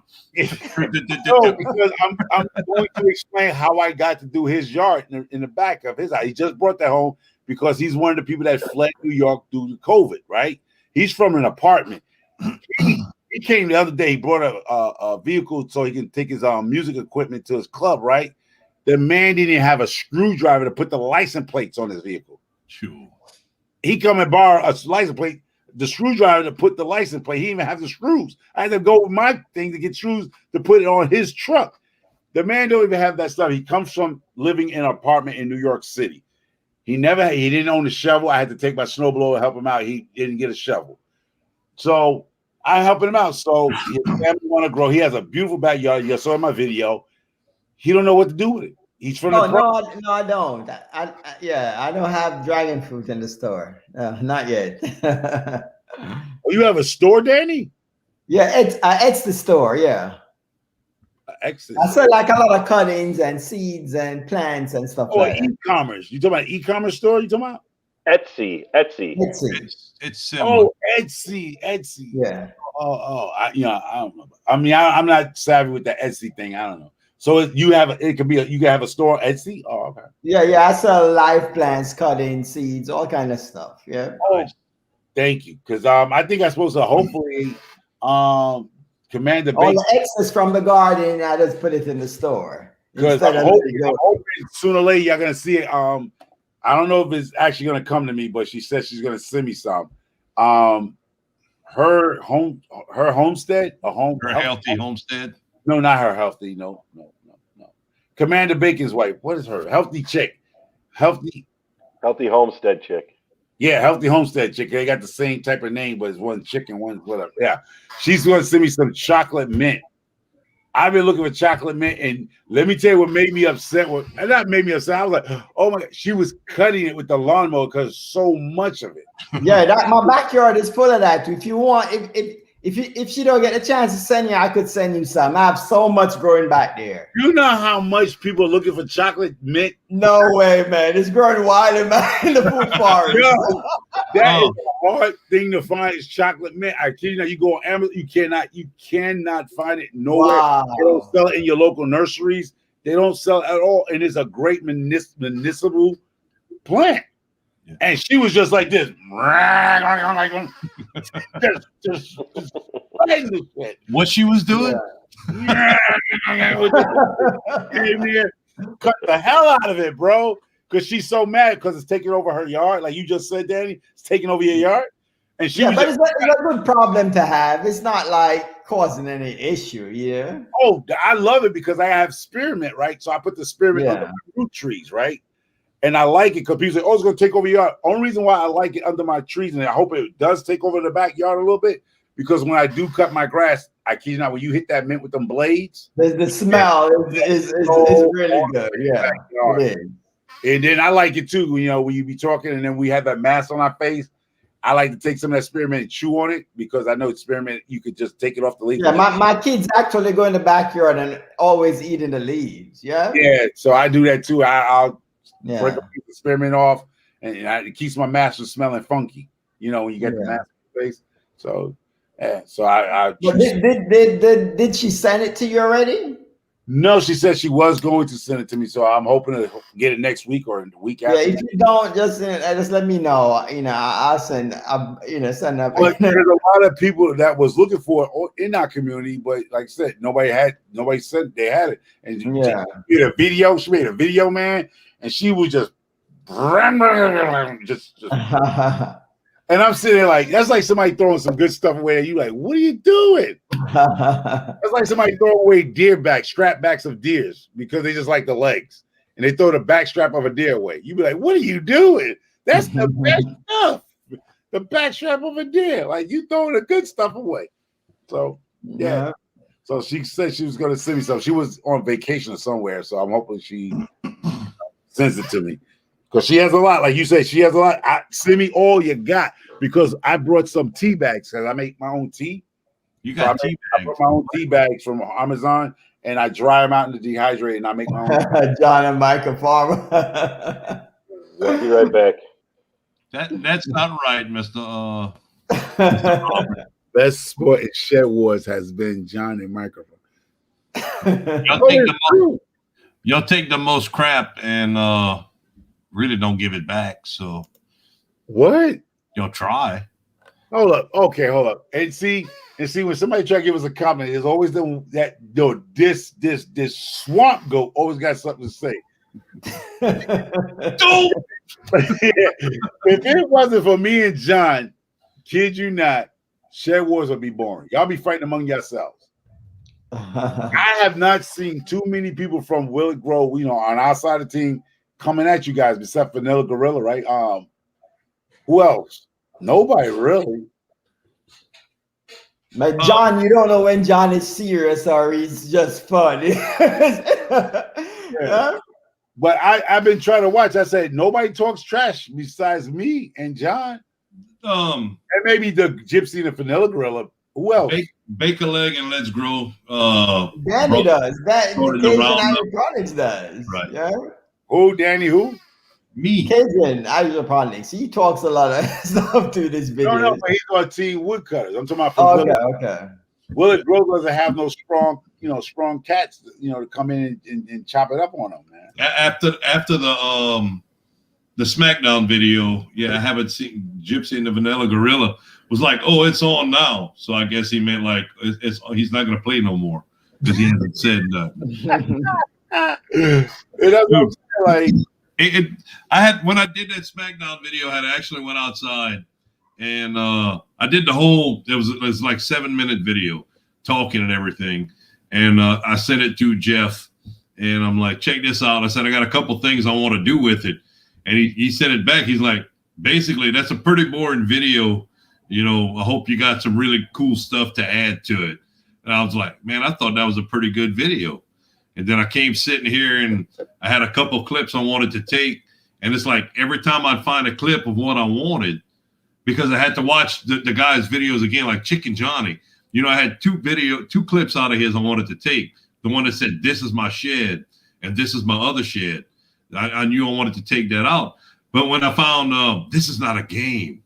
This is, it's like, oh, dude, I can use that right here. I can use that right here. You know, I still have those clips and the Gypsy and the Vanilla Gorilla, Team Willett Grove. You know, you can't, stuff like that. You can't pass that up. That's amazing how that, it's so just something so simple like that becomes so funny. Mr. Allen, I don't care if he's serious or not. I'm going to be serious with him and play with him. If he gets mad, he's just going to have to get mad. Is that you that got that fairy tone going? It's Homer. Dope! Really? Every time I say Homer or somebody says Homer, you're going to get a dope from now on.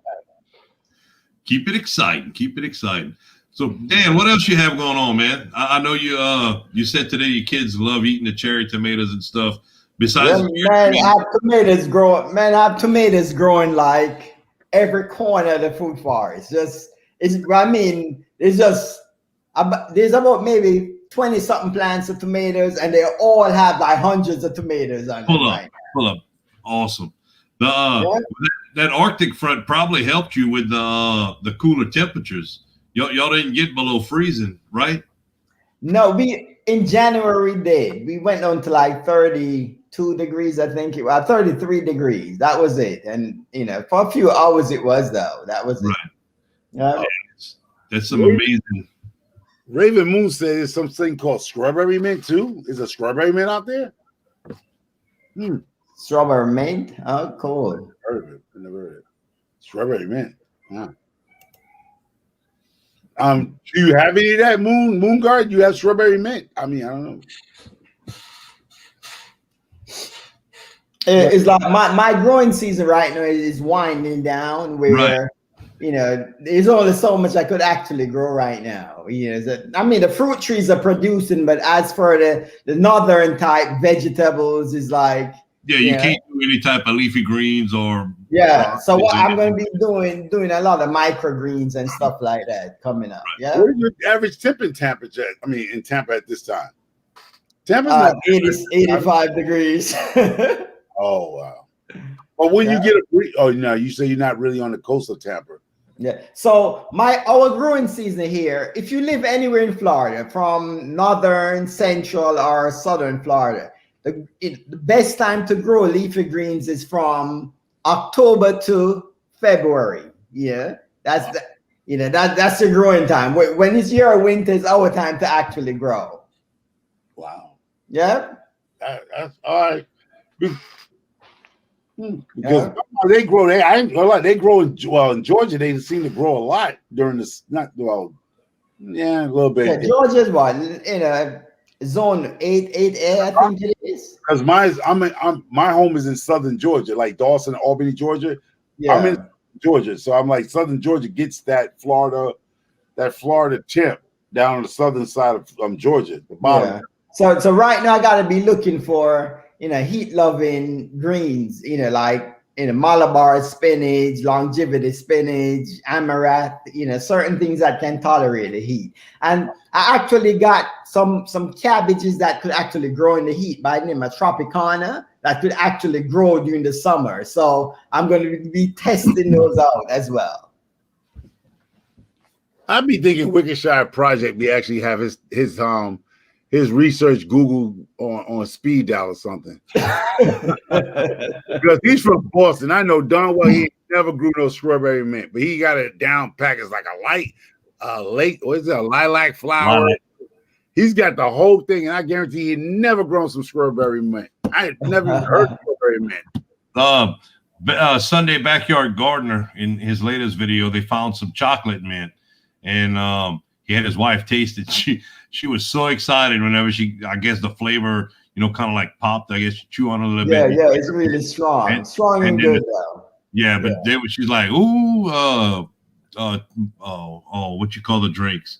Making mojito or something, or some type of cocoa drink.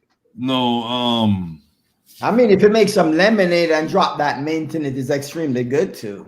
No, it was an alcohol that they were talking about. Mojitos. Mojitos are martinis. Yeah, martini. Martini. Yeah. Chocolate. But see, that's what I'm saying. But a lot of these things, like you said, people have. They got banana. What kind of is those? Okay, here it goes. Is that like weed right now? They are messing with stuff, or is that really natural? There was a cotton candy mint too. Huh? There's a lot of varieties of mint though. Yeah, Well, no, the mint what I'm saying family is is a wide range of plants, though. No, but what I'm saying is it because they say one is cotton candy, it tastes like cotton candy, it tastes like strawberry, it tastes like banana. Is You it have those, spearmint, you have peppermint. There's a long range of mints, man. what I'm saying? But these flavors are these genetically modified flavors. No, they're probably wild plants And related it to tastes like a strawberry and a banana. Probably, most likely. Yeah, I don't know. I never really seen that before. Yeah. Yeah, it's kind because somebody says a cotton candy one, right? Jeff? I think that's sort of good. Cotton candy, like, I mean, what in the world tastes like cotton candy? Well, and you know, the cotton candy, the that could be a general term. It could have a little bit sweeter flavor.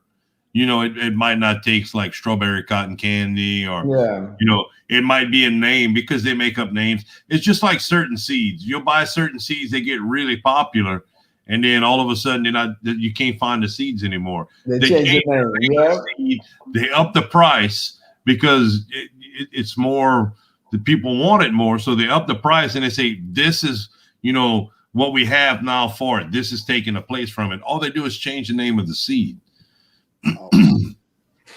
Occasion, how is your cucumbers looking? Not well. Not good. Is it the heat or what is it? It's the soil. I'm pretty sure it's the soil. No, the reason why I'm asking you this is the same seeds that you recommended. I grew them in the winter and they grew well. You saw the plants, right? Since it went up in the 80-something degrees, the leaves of the plant just. I think they're heavy feeders because they do put out so many cucumbers on them. We had them last year. We grew them all the way into August last year. The leaves looked ugly, but it was still putting out fruit. Oh, okay, all right, okay. So, because I was about to pull them up right now, you know, so I give them a few months and see what happens. Yeah, but yeah, we were at 110 with 90% humidity. I tell everybody, we had a 30-foot row. We ate all we wanted. Both of the neighbors ate all they wanted. Both of my daughters and their boyfriends ate all they wanted, and we still sold at 50 cents a cucumber. We still sold for $300 in cucumbers. So we picked well over 900 cucumbers probably off of a 30-foot row. Wow. Yeah, because you know, I grew 4 plants and I got probably 35 cucumbers already from 4 plants. Yeah. Now we take it on the rows. Every Sunday, Sheena would go out and sprinkle some triple 13 on the top of it and water it in. Unless if it was raining, you know, we started off when the plants are small with about a tablespoon around the base of it every Sunday. And then we just went up to where she'd just grab a handful and sprinkle it out. It was no exact measurement with it. But I really believe that there are some very heavy feeders, especially looking at how they're doing in the raised beds. Whenever I hit them with some fertilizer solution, they perk up, they grow for a couple of days, and then, you know, they slow back down. They're not dying. They're just slowing down. So whenever I hook up those Venturi siphons and I start hitting them daily with the a small, well, not daily, every other day with a little bit of fertilizer solution, it should I should be able to see what's going on with it. Yeah. But they're hybrid. They produce a lot though. Thanks for that recommendation, man. They produce a lot. You know, over here we have a lot of issues with powdery mildew, and they withstood the powdery mildew. Yeah, same here in Florida. We have a problem with that too here. Yeah. It's amazing, dude. I really I grow zucchini and I get like maybe 4 zucchini and then the plant is just taken over by, you know, the vine borer and powder mildew. I gotta just take it up. Yeah. We actually had some good success, and I don't know if it was, you know, one thing or the other, but spraying BT on the plants because every one Sunday we spray BT, the next Sunday we spray neem oil. Is just a habit that we got in last year. And we actually did better than we've done in a long time. The vine borers would kind of get set in it. But when we spray it with the BT, it would start scabbing itself back over. I guess it would kill the larva or the time when they were bored in and they hadn't started to lay the eggs yet. But it did. I mean, then they actually laid over. They were so big, they laid over. They were touching the ground, and they started to reroot further down. So they rerouted and started putting out more zucchini again.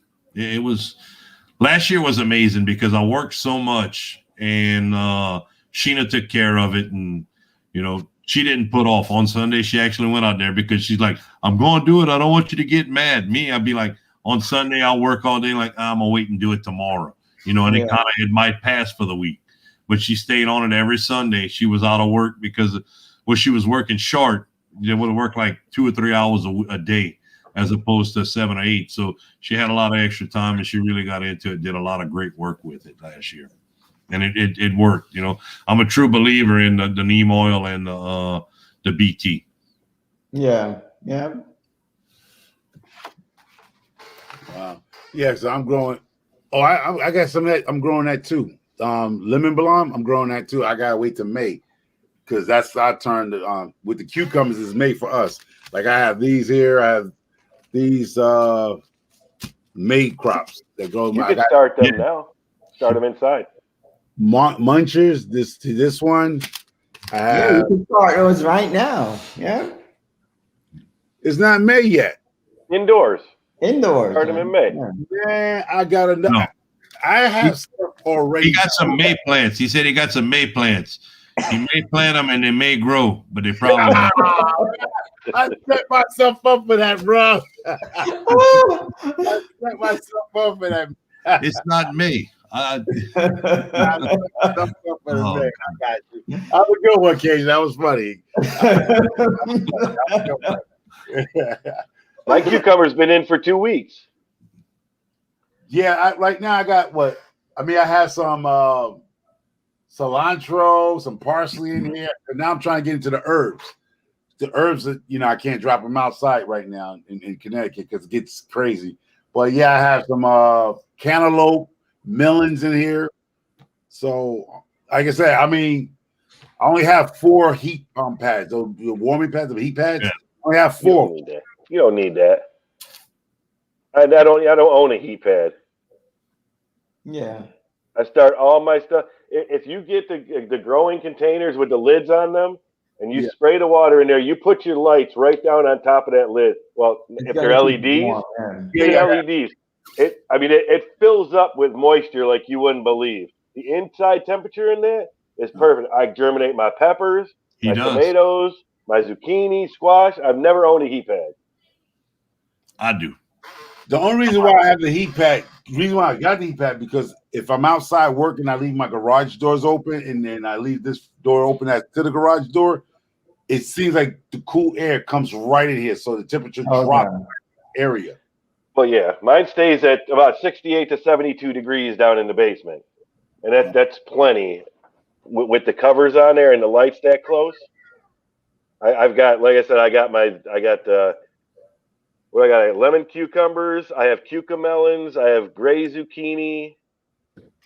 I don't even remember what else. They're all. Good night, Angela. What's that?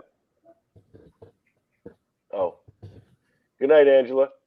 Good night, Angela, right? Angela. Yep. Good night. Thank you so much for stopping by. This is a thing I want to get, and I keep messing around and forgetting the name of this app because I had planned some stuff. I forgot what I planned. I don't even know what I planned. There's an app that you put on your phone that you actually take a picture of the plant, and it'll tell you what the plant is. Seed to spoon. What is it called? Is it Seed to Spoon? That's the name of the app that you click the plant. Like you just go take a picture. That's what I'm asking. I don't know. I downloaded an app, but I really I haven't used it. No. When Homer takes a picture of the plant, every plant he takes the picture of, the app's gonna say dead. I thought you were gonna say dirt. It's a dirt plant. Hey, Homer, read the front. Take that if Raven Moon Gardens, that's their email. He said to reach out to him if the connections for the mint falls through. Oh, okay, cool. Oh man, dude, take a picture with your phone. There y'all go with it. Oh, all right. It's so much easier than trying to write it down. Yeah, take a picture, right? Actually, I might have to put in more zucchini. Out of the 8 seeds I started, I only have 2 that popped up. You got to get me in the picture, Homer. Jeff, did you it's try to germinate the seeds I sent you? There's zucchini. okay, because if you have a low ton of mint, I sent you some Romanesco zucchini. I think that's the name of it.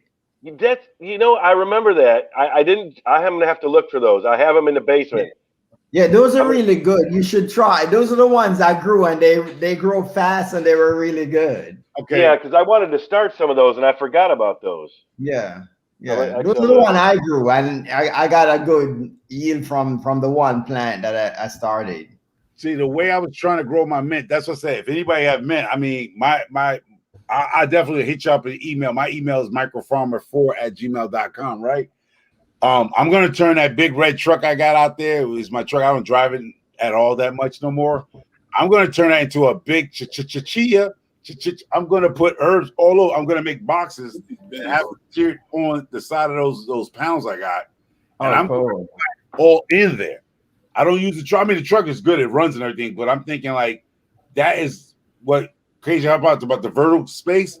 I can actually put like grow boxes by maybe a foot by 25 feet beds and put herbs in them because the sun comes right there and hit all that. So all the mint I can get, I'll be boom. I'll be all different flavors. I don't have a problem with that. That whole truck would look like a chichilla pet. It'd be it'll look just like a chichilla. I mean, I will put herbs all over that truck. It'll look just like that truck what was that called? Dumber and Dumber when they did the whole car in the rug. In the rug, yeah, the rug. It'll look just like that. I'll plant all over that truck. So that's the goal too. I'm planting in that truck. So I'm bringing everything. I'm trying to plant everything, bro. On this small, what I'm trying to do is my personal best. That's what I'm doing. I'm not trying to outgrow nobody. I'm just trying to do my personal best. That's all you got to do. Hey, Miss Laurie at Laura's World, thanks for stopping by. We've been going on for a little bit. Yeah, so I got those yard long beans coming. I ordered yard long beans and radicchio. So if there's enough seeds in there, Danny, I'll send you some seeds. Just send me two of the young. I want two of the yard long beans, Jeff. Yeah. Well, they're the Asian whatever beans. They're not, Jeff, those are the same one that Eric Ale grew. I think so. Yeah, that it was extremely productive for like 2 years in a row. Yeah. Yeah, they were called. Yeah. So his were Asian yard long beans. The ones that I got are from Baker Creek. They're called Taiwan yard long beans. Okay, cool. I'm assuming it's the same thing. They look exactly the same. Hey, Laurie. Hey, Laurie. How you doing, Laurie? Yeah. But yeah, the picture looked exactly the same as what he had. So I'm assuming Taiwan, Asian. Yeah. It's got to be the same bean. Yeah. Now, have you heard from Eric Hill? I spoke to him last week. Oh, good. I just wonder he's all right. I haven't seen him in a long time. I was like, oh, he's all right. Yeah, he's there. They should start. Well, they're still cold. He hasn't gotten any seeds started. They're gonna be planting. I don't think he's gonna plant as much as he did last year. Yeah, it's a lot to maintain. So, but yeah, he's there, man. He's there's certain YouTubers that you know from a long time when you don't see them for a while, you kind of start wondering if they're all right. Yeah. And I hadn't talked to him in a while. Just like with YouTube, I wasn't able to keep up with a lot of people because I was busy not only at home but at work. And I hit him up while I was at work last time through Facebook, and we visited. Oh, that's good to know. Yeah, I've been wondering about him for like over 2 weeks now. I was like, I've been seeing his comments. I wonder if he's all right, man. Yeah, we noticed that a while back. His comments had kind of slowed down on a few videos. Yeah, I'm happy to know he's good. He's good. Yeah. He was going through a little bit. He's pulling through. That's good. That's good.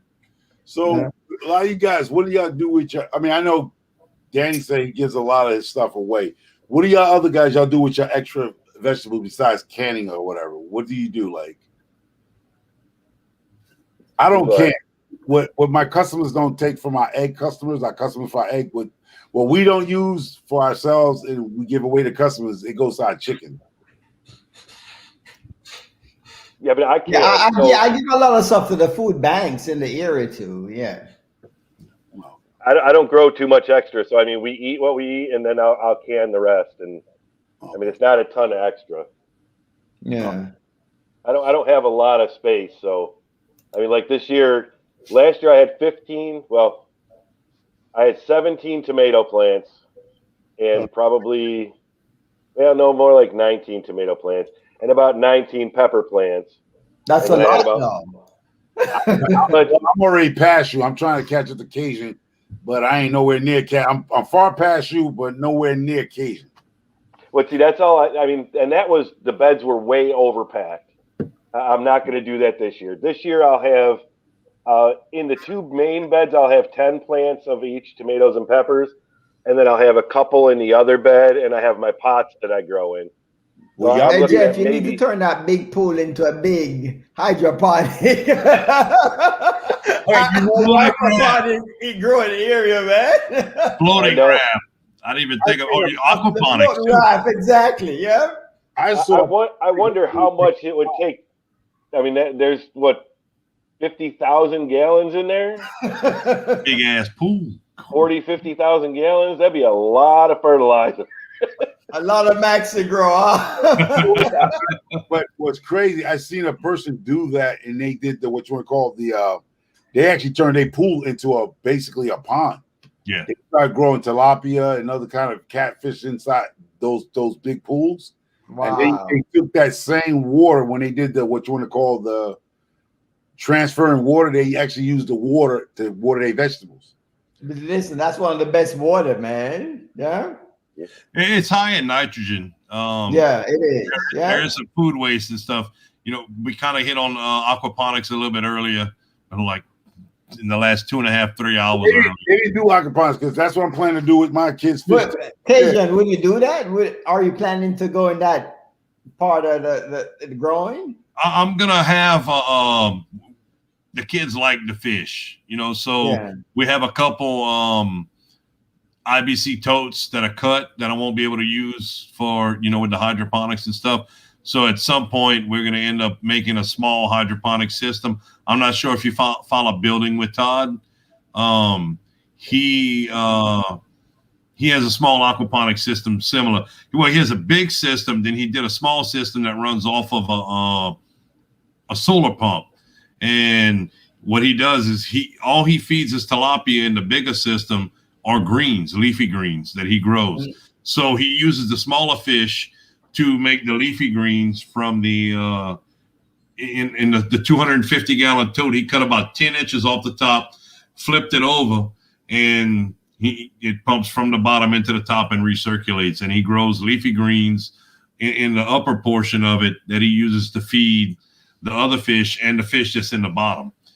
So the leafy greens grow fast enough with that to be able to feed all his tilapia and the small fish in the bottom. So it does work well. But he's also grown tomatoes, and you know, a lot of people that I've watched that grow tomatoes have issues growing tomatoes. It just doesn't seem like it's quite right for the tomatoes. It does really well with leafy greens. He was also growing I know this is kind of backwards, but he was also growing some grapes. He put some grapes in his large grow beds, and them things took off. It was amazing how big and how fast they grew in those grow beds, and just in the clay pebbles. And he's in the process of building him an off-the-grid place in Arizona, a little bit further away from where he's at. He's kind of back and forth between building and work now. He's back to work. He's in the music industry, setting up locations and stuff for live bands and stuff to play around the area. So, but yeah, he has a little setup, and we'd like to follow something like that, not for us to really eat the leafy greens off of, but to have some fresh lettuce and stuff for the chickens we have to be able to eat. You know, even if it's not a whole bunch, it's still something better than what we, you know, feeding them right now. I did start a couple trials on some fodder, doing some fodder systems. I tried corn seed, and I'm trying to find the cheapest things that I can first, which the uncracked corn I put, it actually, it sprouted. The tails came out, but I don't think I had quite enough kernels in it to where the corn could, you know, kind of entangle itself. And Okay. I think I needed to add water more often, you know, wet it and dry it more often. It's something I want to work on some more, because I can get a bag of deer corn, which is what I have, for $7 a bag. If I could take that, grow it for 2 weeks, you know, to where the shoots come up and the greenery comes up off of it, and feed that to the chickens, go from 2 pounds and get 4 to 6 pounds off of it. Yeah. You know, by just adding water, maybe a little bit of just add water. Yeah, I've seen that setup before. yeah. So Yeah. and the nutrients and everything, and it's pretty much like eating microgreens for you. Yeah, it is. Yeah. You know, As feeding it the grow, you harvest, feed the chickens, it continue growing. well, no, it won't continue growing. You know, we're gonna actually take the whole root ball system in fodder. You take the whole root ball and everything, because there's no medium. You just put so many seeds that the seeds grow together, and you just take that and you feed it out to the chickens. That's what I was going to ask. Good question. You said microgreens, right? I bought these little packs things from the Dollar Tree store, whatever, right? Right? The mix, right? Now, they claim it has mustard, purple wave, mustard, whatever, these little things, and Karabi purple, right? If you had threw some of this stuff down, just say you had a big space. It's the same seeds. Before you said it's the same exact seeds as what you will grow in any other garden bed. But most of the time, it's an heirloom variety. Yeah. You will get something from it, but most of the stuff that you're growing right there is probably gonna be a fast growing, smaller variety. Not really, because I give you an example. I bought a big pack of microgreen seeds, and I took a handful and threw in my backyard, and I got mustard greens. Like I had a video, big mustard greens just grew in the sand. Oh, I seen that video. I commented on it. Yeah, that's from microgreens. That's what that was the thing. I was like, it's the same thing with the kale. Came out the same way. Yeah, and some carrots and all the stuff start popping up all over. I might not, because I was gonna use this stuff here. Yeah, on top of the chicken coop in a like one of them little flat trays. You'd probably be better off putting it in a 10-20 tray. That's probably what the system set up for. Because I was gonna use these. I thought there was cheap stuff. I was gonna feed these to my chicken as a crop, because they claim. Because they were saying if you cut it right, you cut it at a certain point, right? They'll regenerate, right? Yep. So I was going to use this as what they call the fodder system. The fodder. If you cut them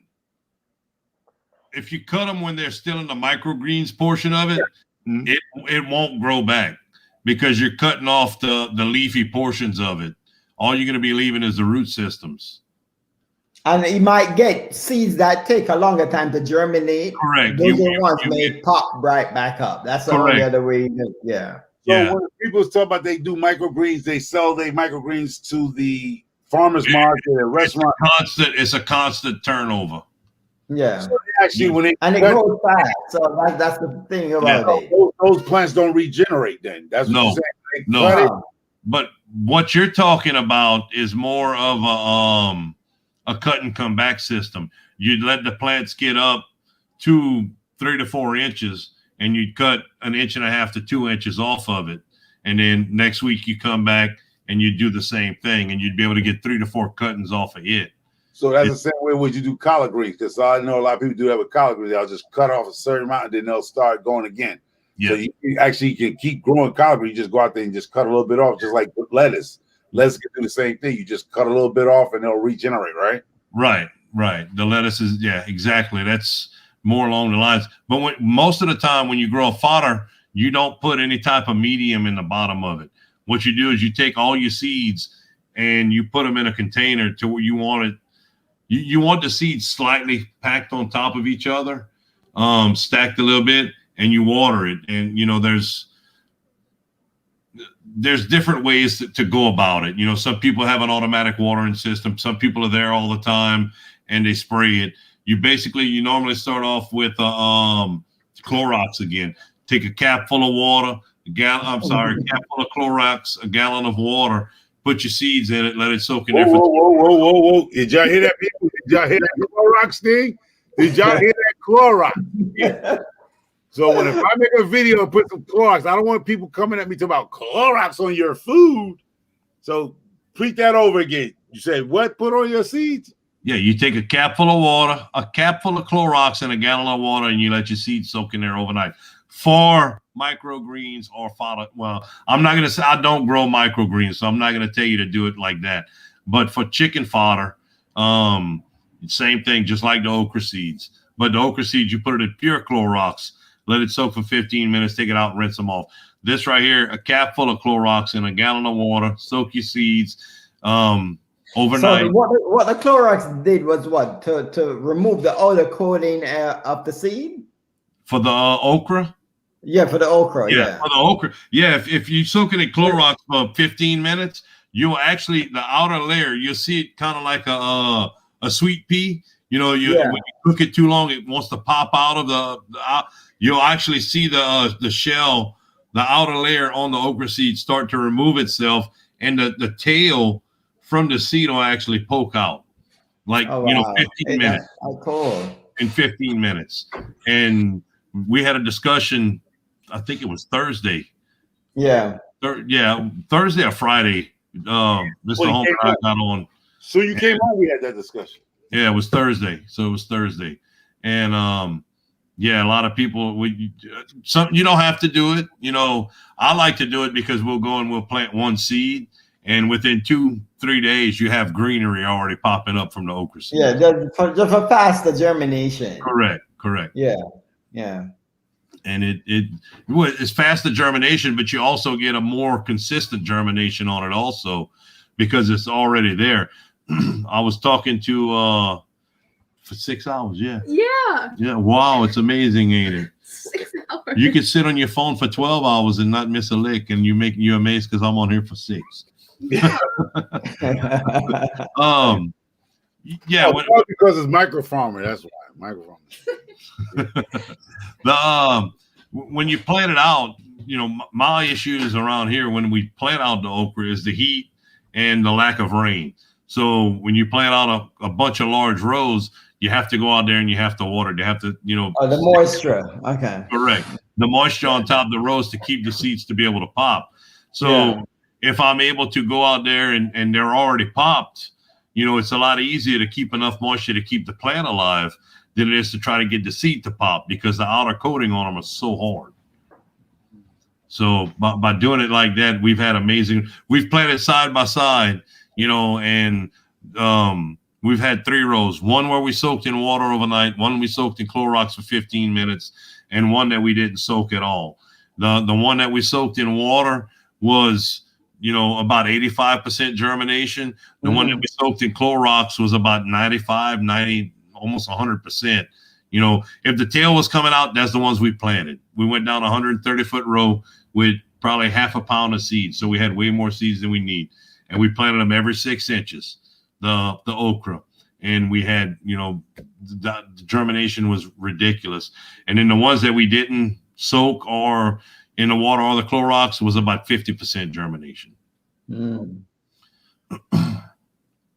So my next line of videos, I can tell you right now, it will be the okra seeds, because by Tuesday or Wednesday, something should pop up out of there.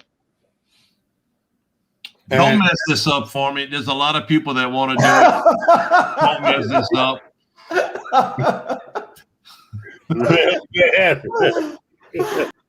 All right.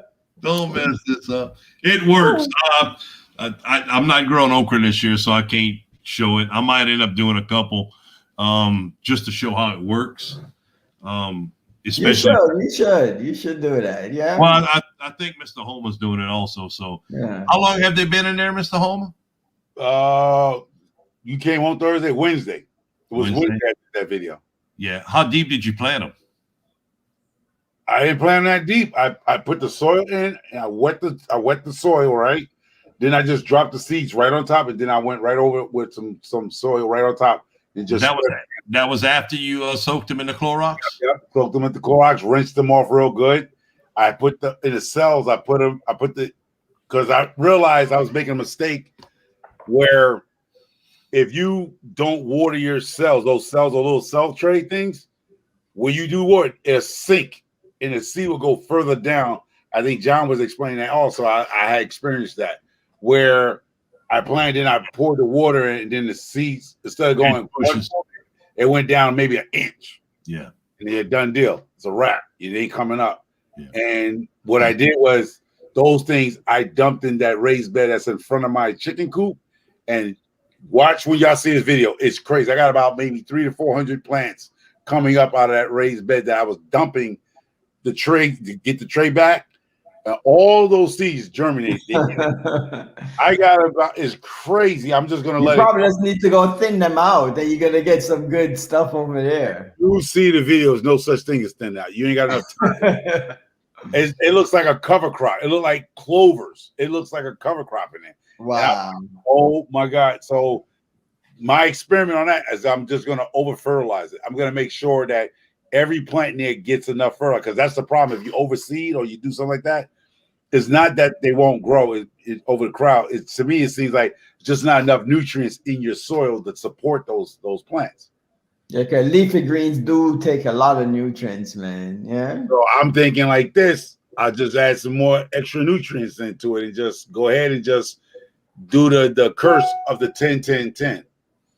Dude, we back at almost 20 people watching right now. That's ridiculous. 6 hours in, you got 19 people watching. You got to do this again in 11 hours. Oh, I got that. No, you got to do it for sure. I don't. Yeah. But see, that's what I told you in the beginning, man. If you ain't got microphone, it's not a real live. I don't know. We were at 40 subscribers, 40 watchers when you came on. And it's like microfarmer.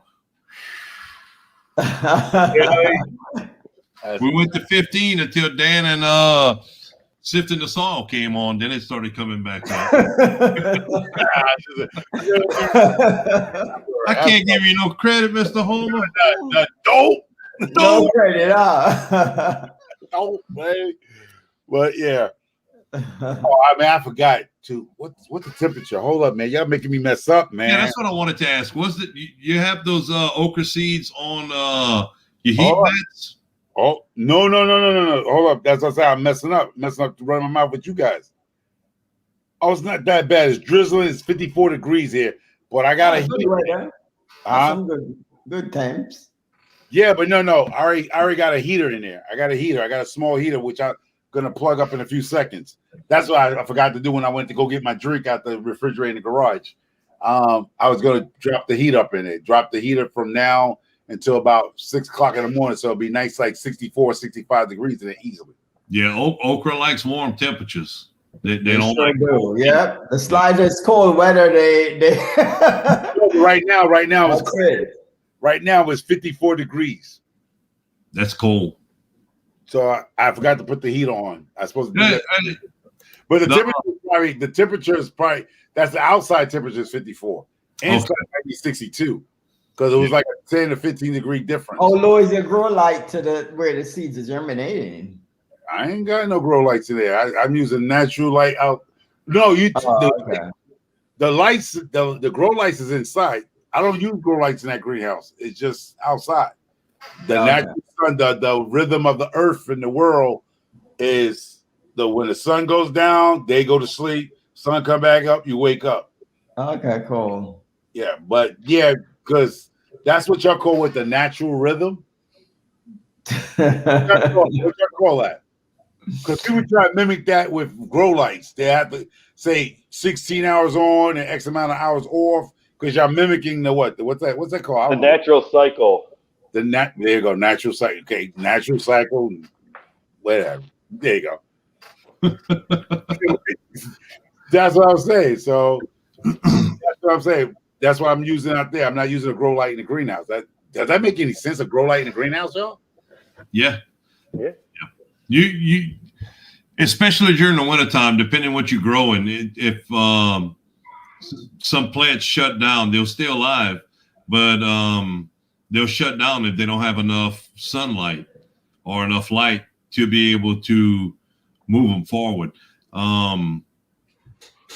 During the wintertime, because of the lack of light, a lot of plants take at a minimum of 9 hours a day of sunlight to be able to, they can stay alive with less than 9 hours of sunlight, but they won't grow, they won't produce, and they won't, they won't. There's a reason during the summertime a lot of things do better.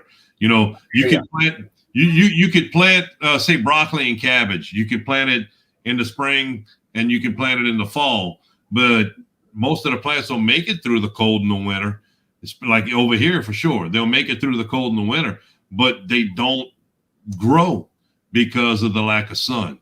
If I plant I used to plant my broccoli in late November, middle November, late November, and I would always have issues that they would stay out there until almost February. Okay, so that question is why we on that question. Now, when you do grow lights in your greenhouse, do you use the expensive grow light, or you could get away with shop lights? I'm not using grow lights in my greenhouse. That's all right. You okay? I'm saying if somebody wants to use green lights in their greenhouse, would they go out there and spend like that $400 or $500 on grow lights, or would they use that shop lights? What are you looking to grow? If you're growing leafy vegetables, you can use the shop lights, the LED shop lights. Yeah, the shop lights are good though. Shop lights are great for leafy vegetables. Yeah. If you're going to try to grow tomatoes through the wintertime and actually have them fruit, then you're going to need a better light with a better spectrum. You don't need a $500 grow light throughout your whole. For leafy greens, it's good. Yeah, for leafy greens. But if you're going to grow a tomato, you can buy a $60 light to do it. It depends on what you want to grow. Really, it goes by that. Honestly, it's almost not worth for me over here. That's what we were saying that earlier. I'm trying to set up my plants to where the plants will still grow a little bit in the greenhouse in December and January. And once it starts warming up, I'm trying to find the right time to plant them to where they're able to grow without having extra light, still be able to have the temperatures, run the heaters just a little bit, but have them ready to flower and fruit, the February and whenever the light and everything's ideal for them to be making fruit. Okay. He got cut off his own live? Yeah, I don't know what he did. His laptop probably died or something. Yeah. I don't know. Yeah, like up here in the wintertime, I can't grow outside, even if I had a greenhouse, because there's hardly any sun. Yeah, there's no sun, man. Yeah, definitely. It's always overcast. Man, they was about to blame me for kicking you off your own live. People get kicked off their own live, they blame I did it. Yeah, it was you. You probably hired your partners or something to hack my computer and hit that off button. You're like, no more Cajun hydroponics. This is microforming now. So I hit a button on my mouse and it turned me off. Thank God it was off because I was cussing. Like, what the? Oh, God, this is fun. But yeah, it's just so overcast here. I couldn't grow anything without lights outside either. There's just no way it would grow. That's why I do it in the basement.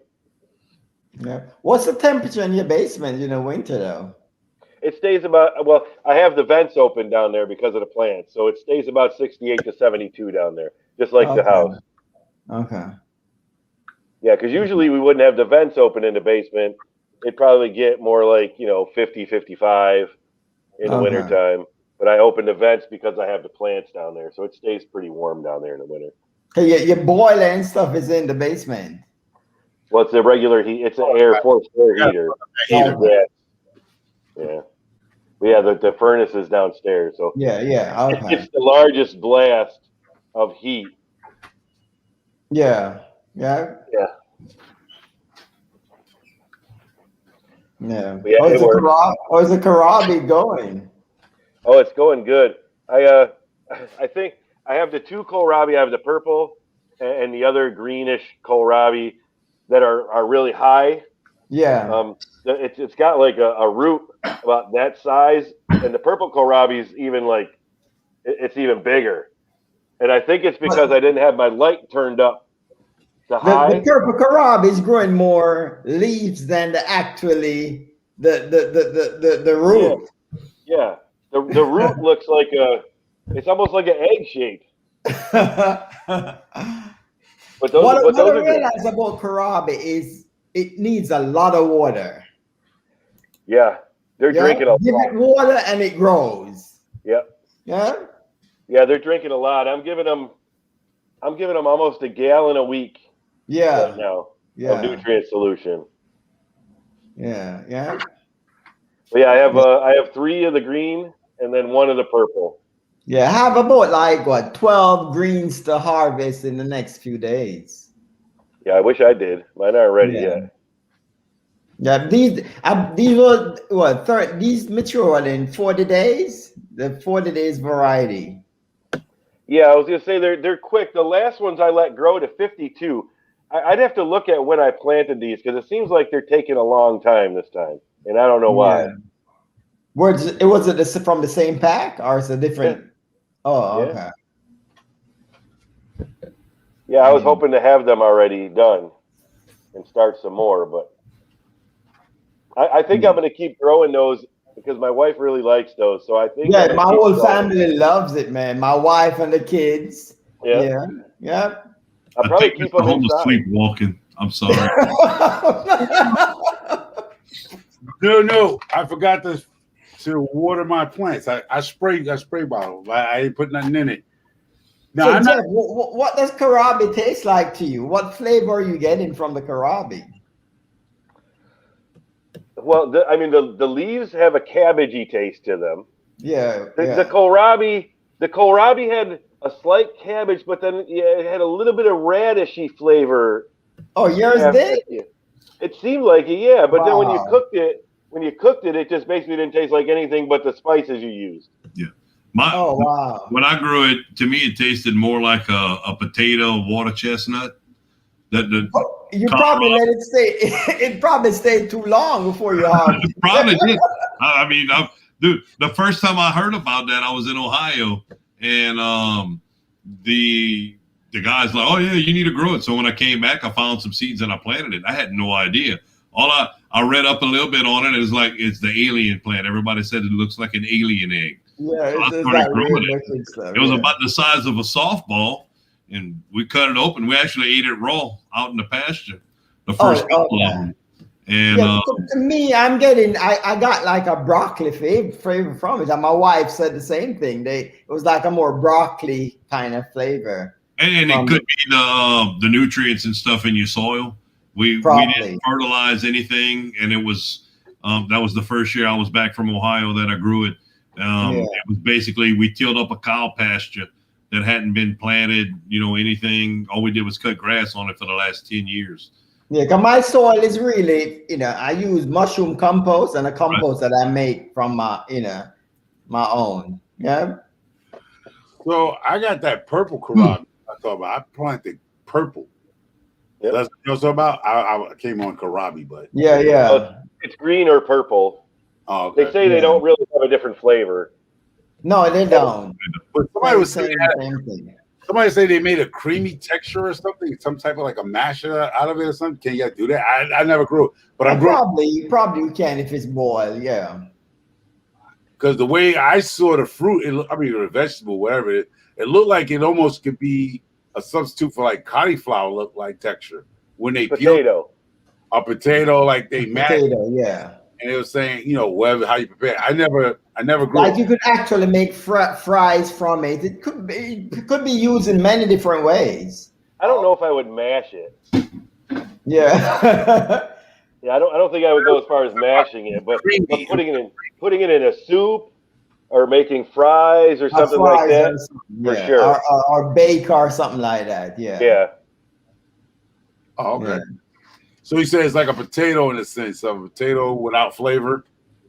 Yeah. I mean, I got a broccoli flavor. My wife had the same similar experience. So. How do you cook yours? You just roast it or you boiled it? How you I actually cut up mines and kind of saute in onions and garlic and stuff like that. Yeah. How long it takes to cook? Is it a quick cook? Like 25 minutes.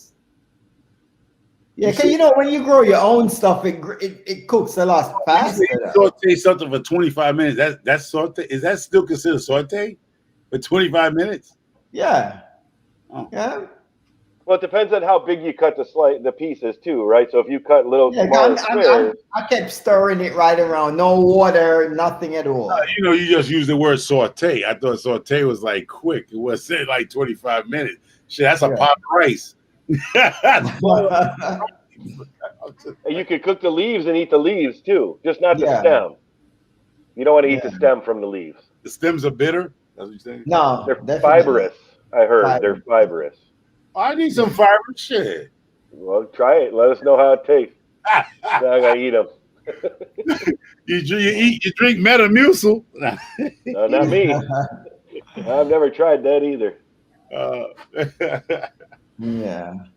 All right. How's the hot sauce going? Mine is I made a couple batches which I like. They came out okay. It's not my favorite, but it does taste good. I have a ferment going now. It's only been about a month. Okay. So I have about another month, and then I'll check it. And I'm hoping this one. I'm looking for a flavor that I can't really describe. I guess I'll just know it when I taste it. Yeah. But I haven't tasted it yet. Yeah. What you have in that ferment? The ones I have now is pineapple. Let's see, I have pineapple, garlic, and then I have my apple crisp peppers and some of the tangerine dream peppers in this one, and onion. Was the pineapple from a fresh pineapple or from a can? I got a fresh pineapple. It was from the store. So you're probably gonna have a hint of pineapple flavor. Oh, yeah. Going in. Yeah. When I made the one with the orange, you could actually taste the orange. It had a hint of orange taste to it. But what was the heat level of that one? They've all been pretty mild. Mild, okay. Yeah. Now, I haven't made any hot. So when you guys make your own hot sauce, like you're saying, these little flavor hot sauce, what do y'all put that on? Anything, man. Everything. Red Devil, Louisiana hot sauce, the red looking stuff. Anything. Tabasco. I got those too. I got Tabasco plants. I got everything. Yeah, mine's not hot, but you can eat it on anything. I used it as a dipping sauce. I put it on tacos. Yeah, I use my hot sauce on everything, man. But I'm saying, do it taste like the hot sauce? Like I said, Red Devil, Louisiana hot sauce. It all depends on what pepper you're using, though. Yeah, the peppers and the other stuff. Yeah. Yeah, it's all different. If you look at some of if you watch some people making hot sauce on YouTube and stuff like that, they put a whole bunch of stuff in there. Yeah. To make them have those flavors. I'm not gonna be making hot sauce to sell, so I'm just looking for a flavor that I like that I'll eat a lot of. Wow. But it's still, you're gonna have all different kind of peppers all the time. So I may make this hot sauce and I may not be able to recreate that same flavor again, Yeah, because for me, when I made my hot sauce, I use the Trinidad scorpion pepper, I use the lemon starburst, I use some jalapenos and some sweet pepper. I mix everything in one. Yeah. Yep. Something that came in my head that I'm probably going to try this year is I'm going to try whatever I grow that come out decently. I am going to try to make my own super green powder with everything I grow, like dehydrate all the leafy, like the kale, the broccoli. I do that now with moringa. You make your own? My own powder. I'll show you. 1 second. Let me go get it. What was that? Well, we could try to be a comedian. What are you trying to do? Like saying don't ever use grapefruit to flavor anything. It's bitter. No, it ain't. No, see, the reason why a Wickershire Project don't like grapefruit because it burns fat. He want to be a fat boy for the rest of his life. Hey, we can't talk about that, Homer. We both fat boys. I like grapefruit. This is this is moringa. Okay. Yeah. And you using that as a superfood, like a superfood, like, or you moringa is like a superfood, you know. Yeah. So I add it to salads, I put it in shakes, smoothies, whatever you want to add it to, teas, anything. It's good. Because that's what I think I'm going to do. Like because I'm growing way more. Well, you know what? I'm not even going to set Cajun up for a joke right now. If things grow, right? I want to do like there's a new channel name for y'all. If things grow. Will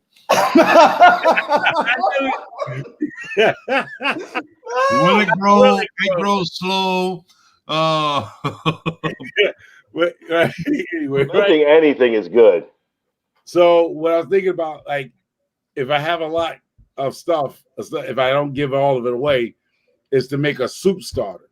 Like, you know, just where I dehydrate, where I can actually just take those dehydrated vegetables and put it all in a bag and then just drop it in some nice water and just have some soup. Because I'm really, even though I lost over 140 pounds. I used to be 440 pounds. Right now I'm rocking between 290 and 300. Oh, that's good. But the reason why I say that is because I stopped drinking a lot of sugary drinks. You can see I drink a lot of diet stuff. I have my beer every now and then and stuff and my little messy stuff, but that's like every Friday night or something. But I want to get to alkaline. I want to eat root vegetables. You know what I mean? I want to eat like roots, like root vegetables, which alkaline your body, because alkaline bodies heal and your cellular structure, you know, it does, yeah. It tends to do a lot better beneficiaries eating root vegetables. Yeah, disease can't live in an alkaline state. Yeah. Yeah. So that's when people realize when I had my arm surgery, I know you've been following me when I ripped my whole arm apart. And people was amazed how within 30 days of surgery, I had full motion like this. And I thought they would come get me because after 30 days, I ripped all the muscles off the bone. And the this was popped. This was popped.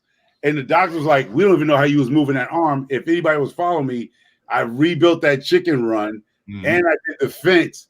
And I was working with this arm.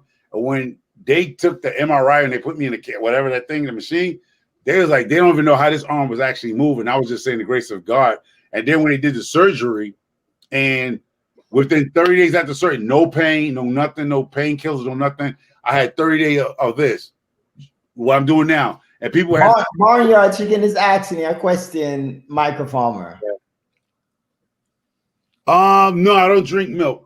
I mean, well, you know what? I'm not saying I don't drink milk. I haven't drunk milk in a while.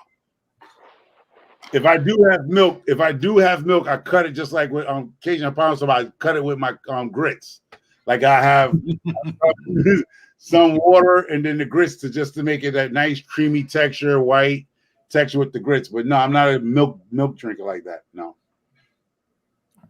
Mr. Jack says you can use sweet potatoes the same way. Yeah. Same way as it. Yeah, the sweet potato, because see, I remember my wife, well, you know, she likes the yuca, you know what I mean, because she's from the Caribbean. No, she's not from the Caribbean. Her mom and dad is from the Caribbean, and she does a lot of yuca. They love that, a lot of yuca stuff. I grow a lot of yuca. Oh, you? Oh, okay, gotcha. I mean, a lot. So that's one of the meals that we'll bust up into a soup and stuff like that, and you know. Is what, because sometimes I'll have it with breakfast too if she forced me to have it. But yeah, I have it for breakfast and you know, stuff like that, or we'll have it in like a roast or a soup or something like that. So yeah. So when you marry the people from the Caribbean, you know, you tend to, you know, it is what it is. See, I blame my man boobs between the steroids and the McDonald's and KFC. So that's how I get these man boobs. It's from the steroids. Your wife's family's from the Caribbean, and you eat that. My wife's family's from up north, and I gotta eat freaking potatoes twice, 3 times. Yeah, so So those are things I know. Like if you very well, my family's not Caribbean, so it's just that my mother-in-law is very, everything is from scratch. So I love when I go down there and eat her food because everything is from scratch. She don't even buy the store-bought chicken. She actually has the chicken killed at the chicken poultry place. If you're not familiar, the Bronx and Manhattan has a lot of these chicken places. You go actually get the chicken killed. Boom. Yeah. Brooklyn too. Brooklyn is the same thing. Yeah. So, even though they don't have farms, they have where you can get goats, sheep, cows, whatever you want killed. There's a place in Providence, Rhode Island too, where you could get that too.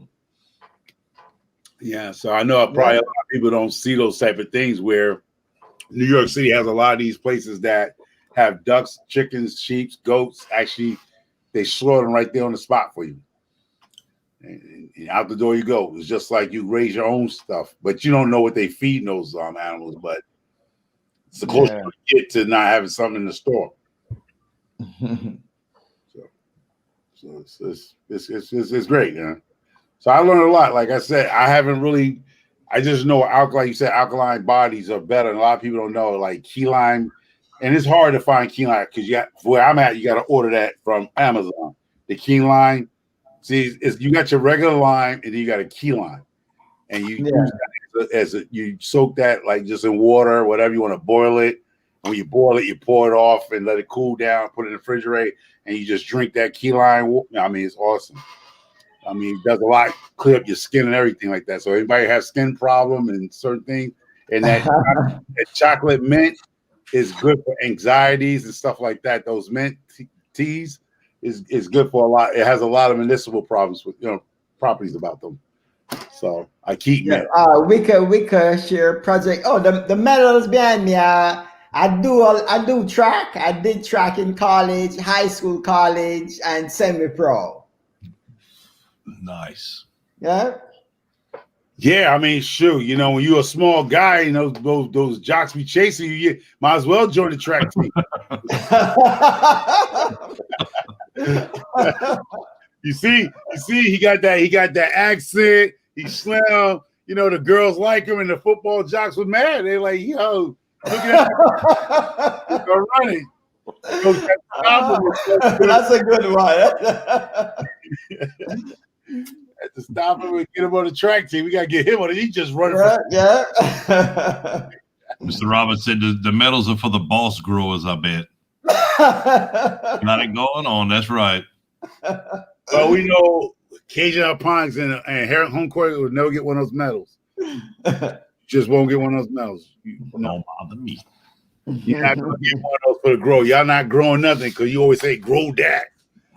What is grow? Grow that. What you want us to grow? You say grow that. Like grow everything. You grow gardens.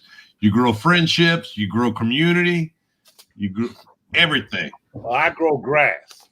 That's the only thing you ain't killed, and you killed that last year. You let the chickens eat. You're in charge of the chickens, so you killed it. The chickens did that. I made a bad mistake, boy. Took a while to get that mud field back together. Yeah, it does.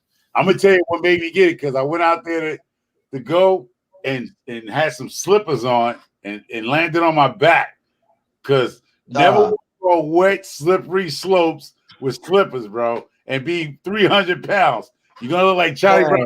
Get that football, yo. Ass all up. When you hit the ground, dope. It's like a earthquake, man. I bet it wasn't dope. I bet you the F and the. Oh yeah, man. Man, I fell on some ice when I was working up north. That was horrible. Like the worst feeling after 40, you fall, boy. I'm telling you.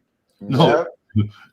After 40, 30, 35 when you fall is the worst feeling. After 40, the worst feeling is trying to get off the floor. You lay on the floor to play with your kid and try to get up. It's like, oh my God, what's wrong? Yeah, man. And the dude jumps and beats you all up and everything. It's like, hey, get up. Let's go do something else. Give me 5 minutes. Let me. Yeah. I ain't gonna lie. You know you old when you fall and you lay there. You just sit there like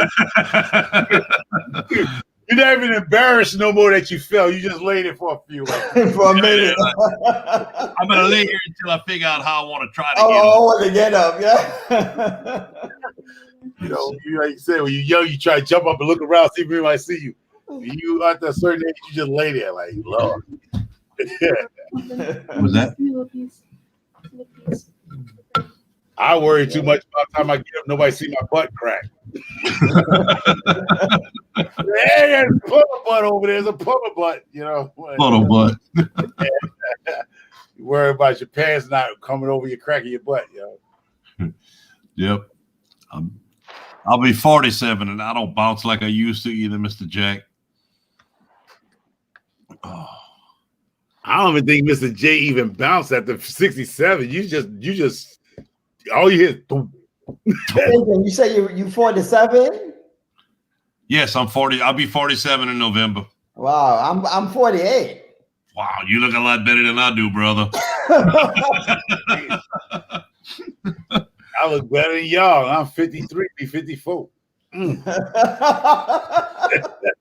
Apparently, your eyes aren't as good as you think they are, brother. That's why I got these. No, they're not working either. Go get my money back. I should have kept the receipt. Oh man,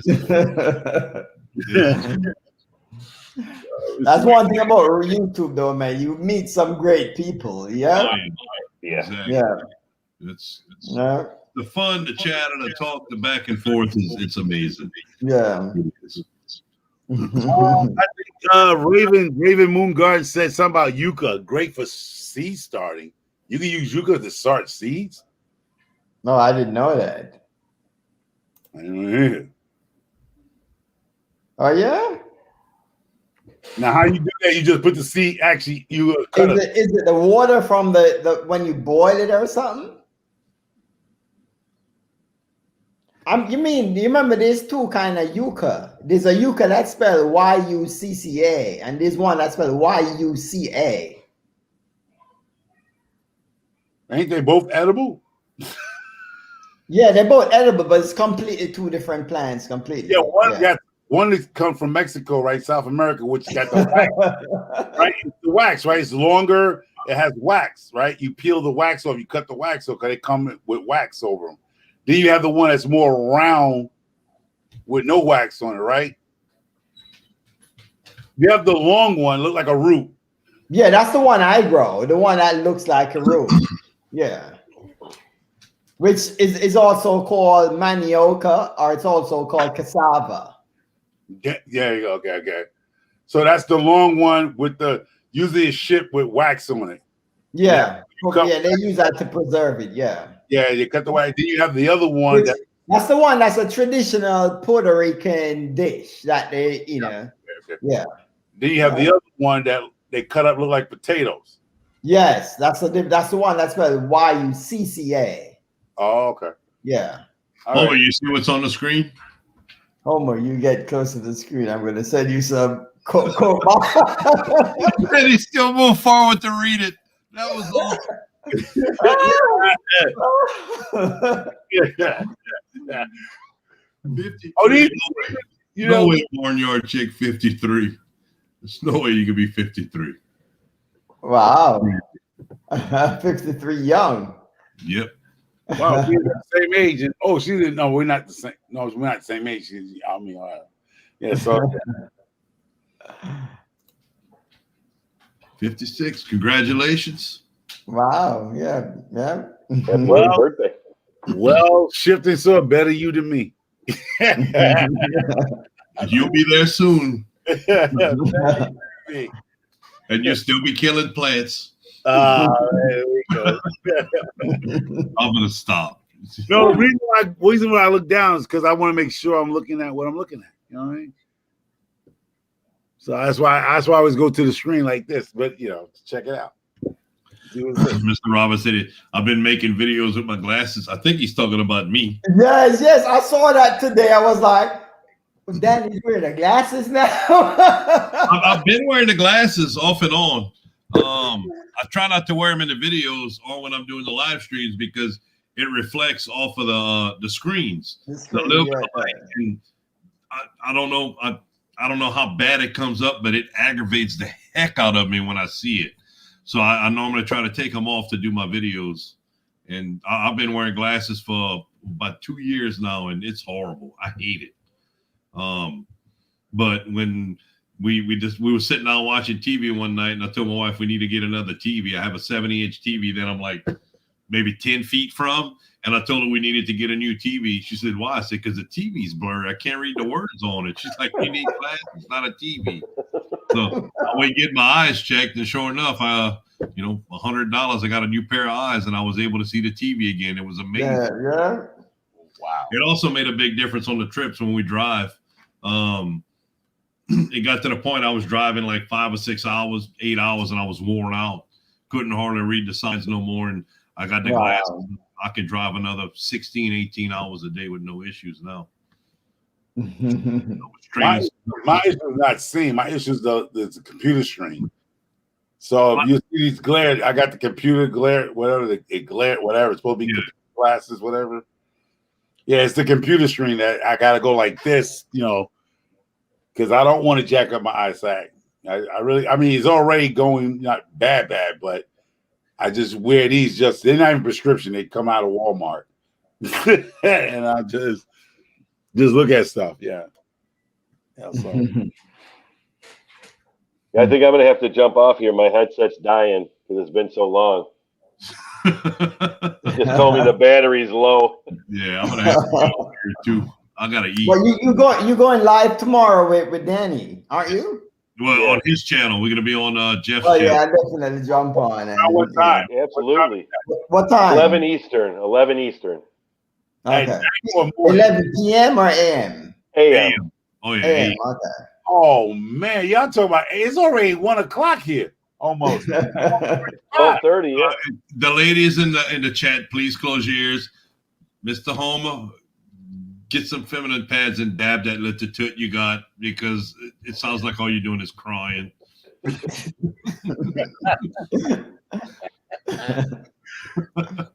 I'm surprised Wicked Shot Project is still up. Usually he's supposed to be in bed already. How late y'all stayed on that live last night? Well, I don't know. How long do we stay on that live? I don't know. I don't know yet. I don't even know. Wow, I don't even know. I don't remember when we got off that live. I think I seen it went like 5 hours, 5.5 hours. Yeah, we're like 5. Yeah, 5. And this one here, I've been around here for 4.5 hours. Because you was only like 2 hours in, right? It was close to 2 hours, yeah. When I came in. Yeah. So I'm back to my old microfarmer stuff. I ain't. I'm lying. No, I ain't. Yeah. I do this once a month. I like I actually did 2 live streams this time. Boy, I'm all pumped up. Then we're going to do Jeff. Possibility of doing one with Mr. CV this week. I'm excited. Yeah. It's so come in 11 o'clock a.m. or 11 a.m. tomorrow. Yeah, I definitely jump on. Yeah. Yeah, definitely. Man. All right, I'm going to jump off of here. It's warning me again. Yeah, I'm going to jump off. Good night, Jeff. All right, have a good night. Thanks, everyone. All right. Good night, Jeff. All right. Cajun and microphone, I'm about to jump off too. All right. Great hanging out with you guys, man. It was fun. Appreciate it, brother. I had a blast. Thank you so much. All right, man. Listen, one love. Have a great weekend. All right. One love, brother. Have a good one. All right. Cool. All right. So there was 4. Now it's 2. 2. Anybody else wants to come up and visit? We're gonna stay. Probably we're gonna make it an even 7 hours. That's gonna be ridiculous. It's probably gonna take a week for it to process on YouTube. It's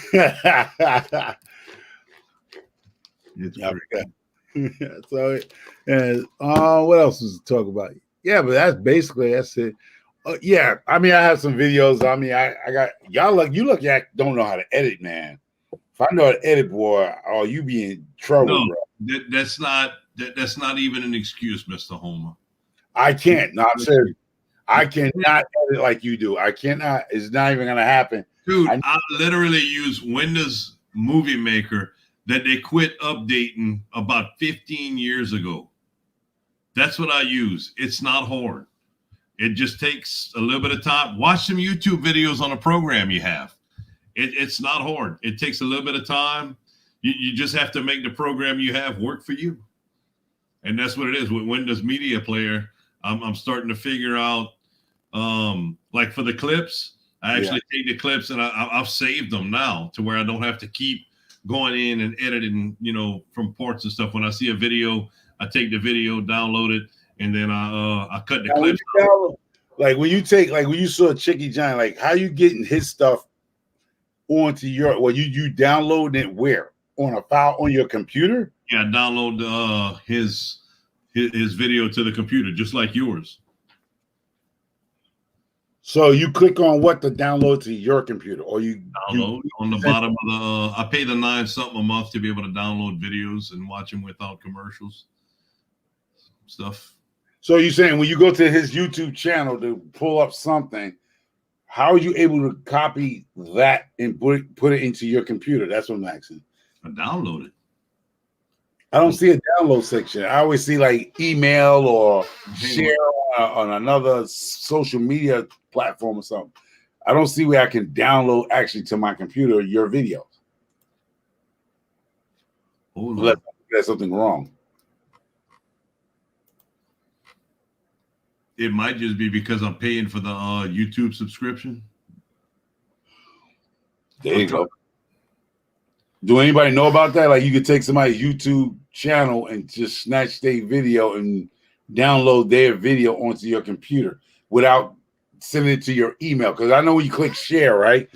It'll ask you email, text, whatever, how to send it. I just went and looked at it. A monster. Oh, that's the homestead question. You gotta have go premium something. Yeah. It's like $9 something a month. Wickershire Project, he does something. How you said Wickershire, what did you do? Yeah, paid YouTube subscription is what I have. But I mean, I know Wickershire, he does stuff too, but how do you do yours, Wickershire? Did you pay for YouTube too? Also, I don't, because Wickershire took my project. I mean, I think did he do my video? I don't know. Did he take somebody's video? I think he did a few times, right? There is different sites you can go to and rip the YouTube videos and stuff. They don't stay up for long. Yeah, that's what Mr. Robert's saying also. There's apps you can use to get them. He's not still using my phone. Yeah, premium, so worth it. Oh, there you go, right there, Geeky Gordon's. Download 4K video downloader. Okay, WW 4K downloads. And that is that product free or is something that you got to pay for? It's free. It's only going to last for a while. Then YouTube finds it and they shut it down. Then you have to find another one.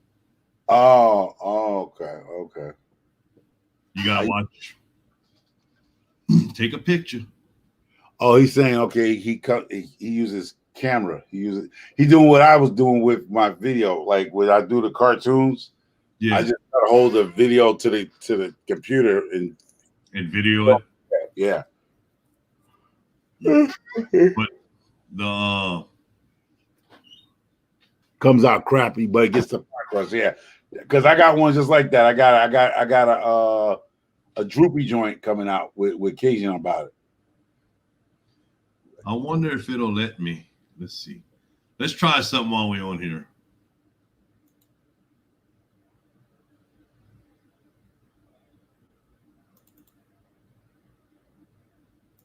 Can you see the other screen? Nope. No, and you gotta hit the share button or something like that. Some type of share or something. I did, and it brought up the. There we go. Oh, don't really. Don't. Don't. Really, man? Really? But I mean, it's stuff like that that I use for the stuff.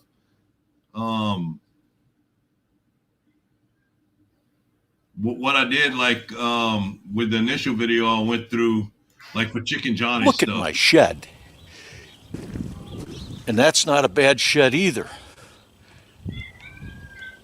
You see, and there's more. Listen, this is not a game. We're at war. I love that way that this is not a game. Seriously, that's my shed. But that's, it's, I went through the initial video, found what I wanted, edited out the excess of it, saved that portion. Then I went back and edited the first one. Well, then what I realized is, instead of going through and editing it twice, when I find something I want, I cut that clip out, delete the front, delete the back, save the project under a file name. Then I just backspace out twice. It puts everything back where it was, and I'm able to keep moving forward. So I with like what I did, those sections right there, I actually went through it twice. I had to edit it, then go back into this. I had saved that and go back and re-edit it. Yeah, because shifting, she said, isn't that copyright? I don't know. No, nothing's, because YouTube now have that feature that they check and clear your stuff now anyway now. So even if it was copyrighted using only segments of it, it's like stuff like this is just using segments of it, it's not copyrighted. If I would take it and replay the whole thing on my channel as my own, I think that would be an issue. But just taking, cuts and clips of 5 seconds and under is never going to pick up. Yeah, because I do that with the Bugs Bunny. Once they did that clear thing where you try to download and it clears you and it says it's okay, it's no problems, then I let it go. I let it go because now that's once they allow that what you want to call segment they have now that they check for. So you should be able, nobody should be able to get a what do you call it? You should be able to you shouldn't get a copyright strike if you go through it first. You can still get a copyright claim, which is the difference now between what it used to be. A copyright claim doesn't stop you from playing your video. It doesn't count against you. You're just unable to monetize that video. Somebody else is claiming a copyright on it. Yeah. So that's why y'all see the Bugs Bunny stuff that I pick up from people, and I'm not getting no strikes on that because they cleared it that I can play. Correct. So and it's only a small section of it. Yeah. It's like in one of my other videos, I actually took a local artist, Horace Trahan, and I put it. It was a SmackDown video. Put about a 15-second clip of it, and it went through the copyright. No issues at all, anything like that. It was just a portion of it, and actually it has his name and everything in the portion of the clip that I'm playing. And I was very surprised that it didn't have a copyright claim on it. But see, Geeky Gardner, if YouTube, it's YouTube, it's them. They so I mean, I understand you saying you don't trust that, but then at the end of the day, it's their stuff. So it's there. I mean, if they allow it, they allow it. I mean, that's how I look at it. YouTube, it can't come back to you because they allow it. They checked it, they cleared it, and that's that. Unless the person through YouTube because YouTube didn't do the right job protecting a product. Well, and it's not, the copyright claim is only going to be for a portion of the money or the money that's the video could produce. Even if you're not monetized, they could still, if the copyright person wants to monetize it, they can actually put the commercials on your video. Most of them don't if you're not already monetized because you don't have the following and the views on it to be able to have any useful monetization of it, so they don't mess with it. But it's like Barnyard Chicken said, you know, it's fair use. You have a certain amount of something that you can use as long as it's in taste and, you know, you give credit, I think. I think it's anything under 30 seconds, I believe. Well, I know I've got a copyright strike because of radio playing in the background for less than 5 seconds. I think music picks up a lot quicker on YouTube than like clips and stuff like that. So, tell you what, I'm getting tired. I think I'm going to go ahead and get off. I still can't believe we have 13 people in here right now.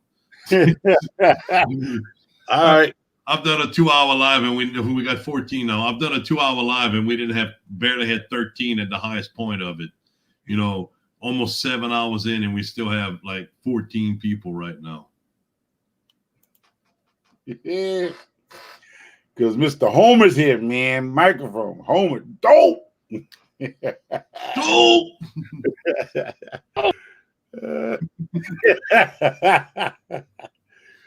Stick is a game. Wait, hold on. One more. Let's get one more of those since I kind of figured out how to do it.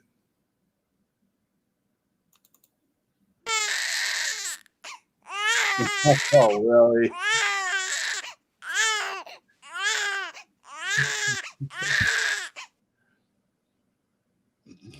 Oh. So Sheriff Beehead wants to penalize me 65 pounds. Oh, nope. That's the wrong one. That's the whole 6 minutes of the video. Wow. Yeah, so. All right. Oh, I dug it. Yeah. So anyway, I have enough. I'm ready to go to bed. All right. So everybody take care. God bless you. Stay safe out here, y'all. I'll be dropping a couple of videos tomorrow, so I have them. It's too tired to even mess around with them. I'll probably do it in the morning. They nice. They couple of decent videos, y'all. So I'm gonna look forward to it. You know, team, it won't grow. It grows slow. If it grows, or may it grow. If it grows, I gotta write that down because I'm gonna forget. If it grows. And what was it? I got May plants. I got May. What did I call them? I said I got May plants. They may grow and they may not. Yeah. I said, May. I got May plants. The grow and May. They may grow. They may not. Lions Crest, what you talking about, man? You ready to come up? What? Lions Crest are fine. What? You asking him if I'm serious? What you mean? Am I serious? Wilted grow. Who said that? Wilted grow. Who said that? Take a guess. Wickshire. Oh, really, Wick? Really? Man, you just got back from Florida, man. You better just go check on your plants, bro. You're gonna sound like crazy in a minute. We ain't seen nothing come out them beds but pumpkins last year. That's all I saw come out of that pumpkin. Pumpkins is weed. Pumpkins is weed. All right. Hey, y'all have a good one, everybody. Mr. Homer, you want to tell them bye? All right, take care, y'all. God bless you. Stay safe. And I would say thank you for coming out. God bless you. Good night. South Louisiana, boy, you gotta love it. Y'all grow that later. Thank you, Mr. Homer. Yep. Take care.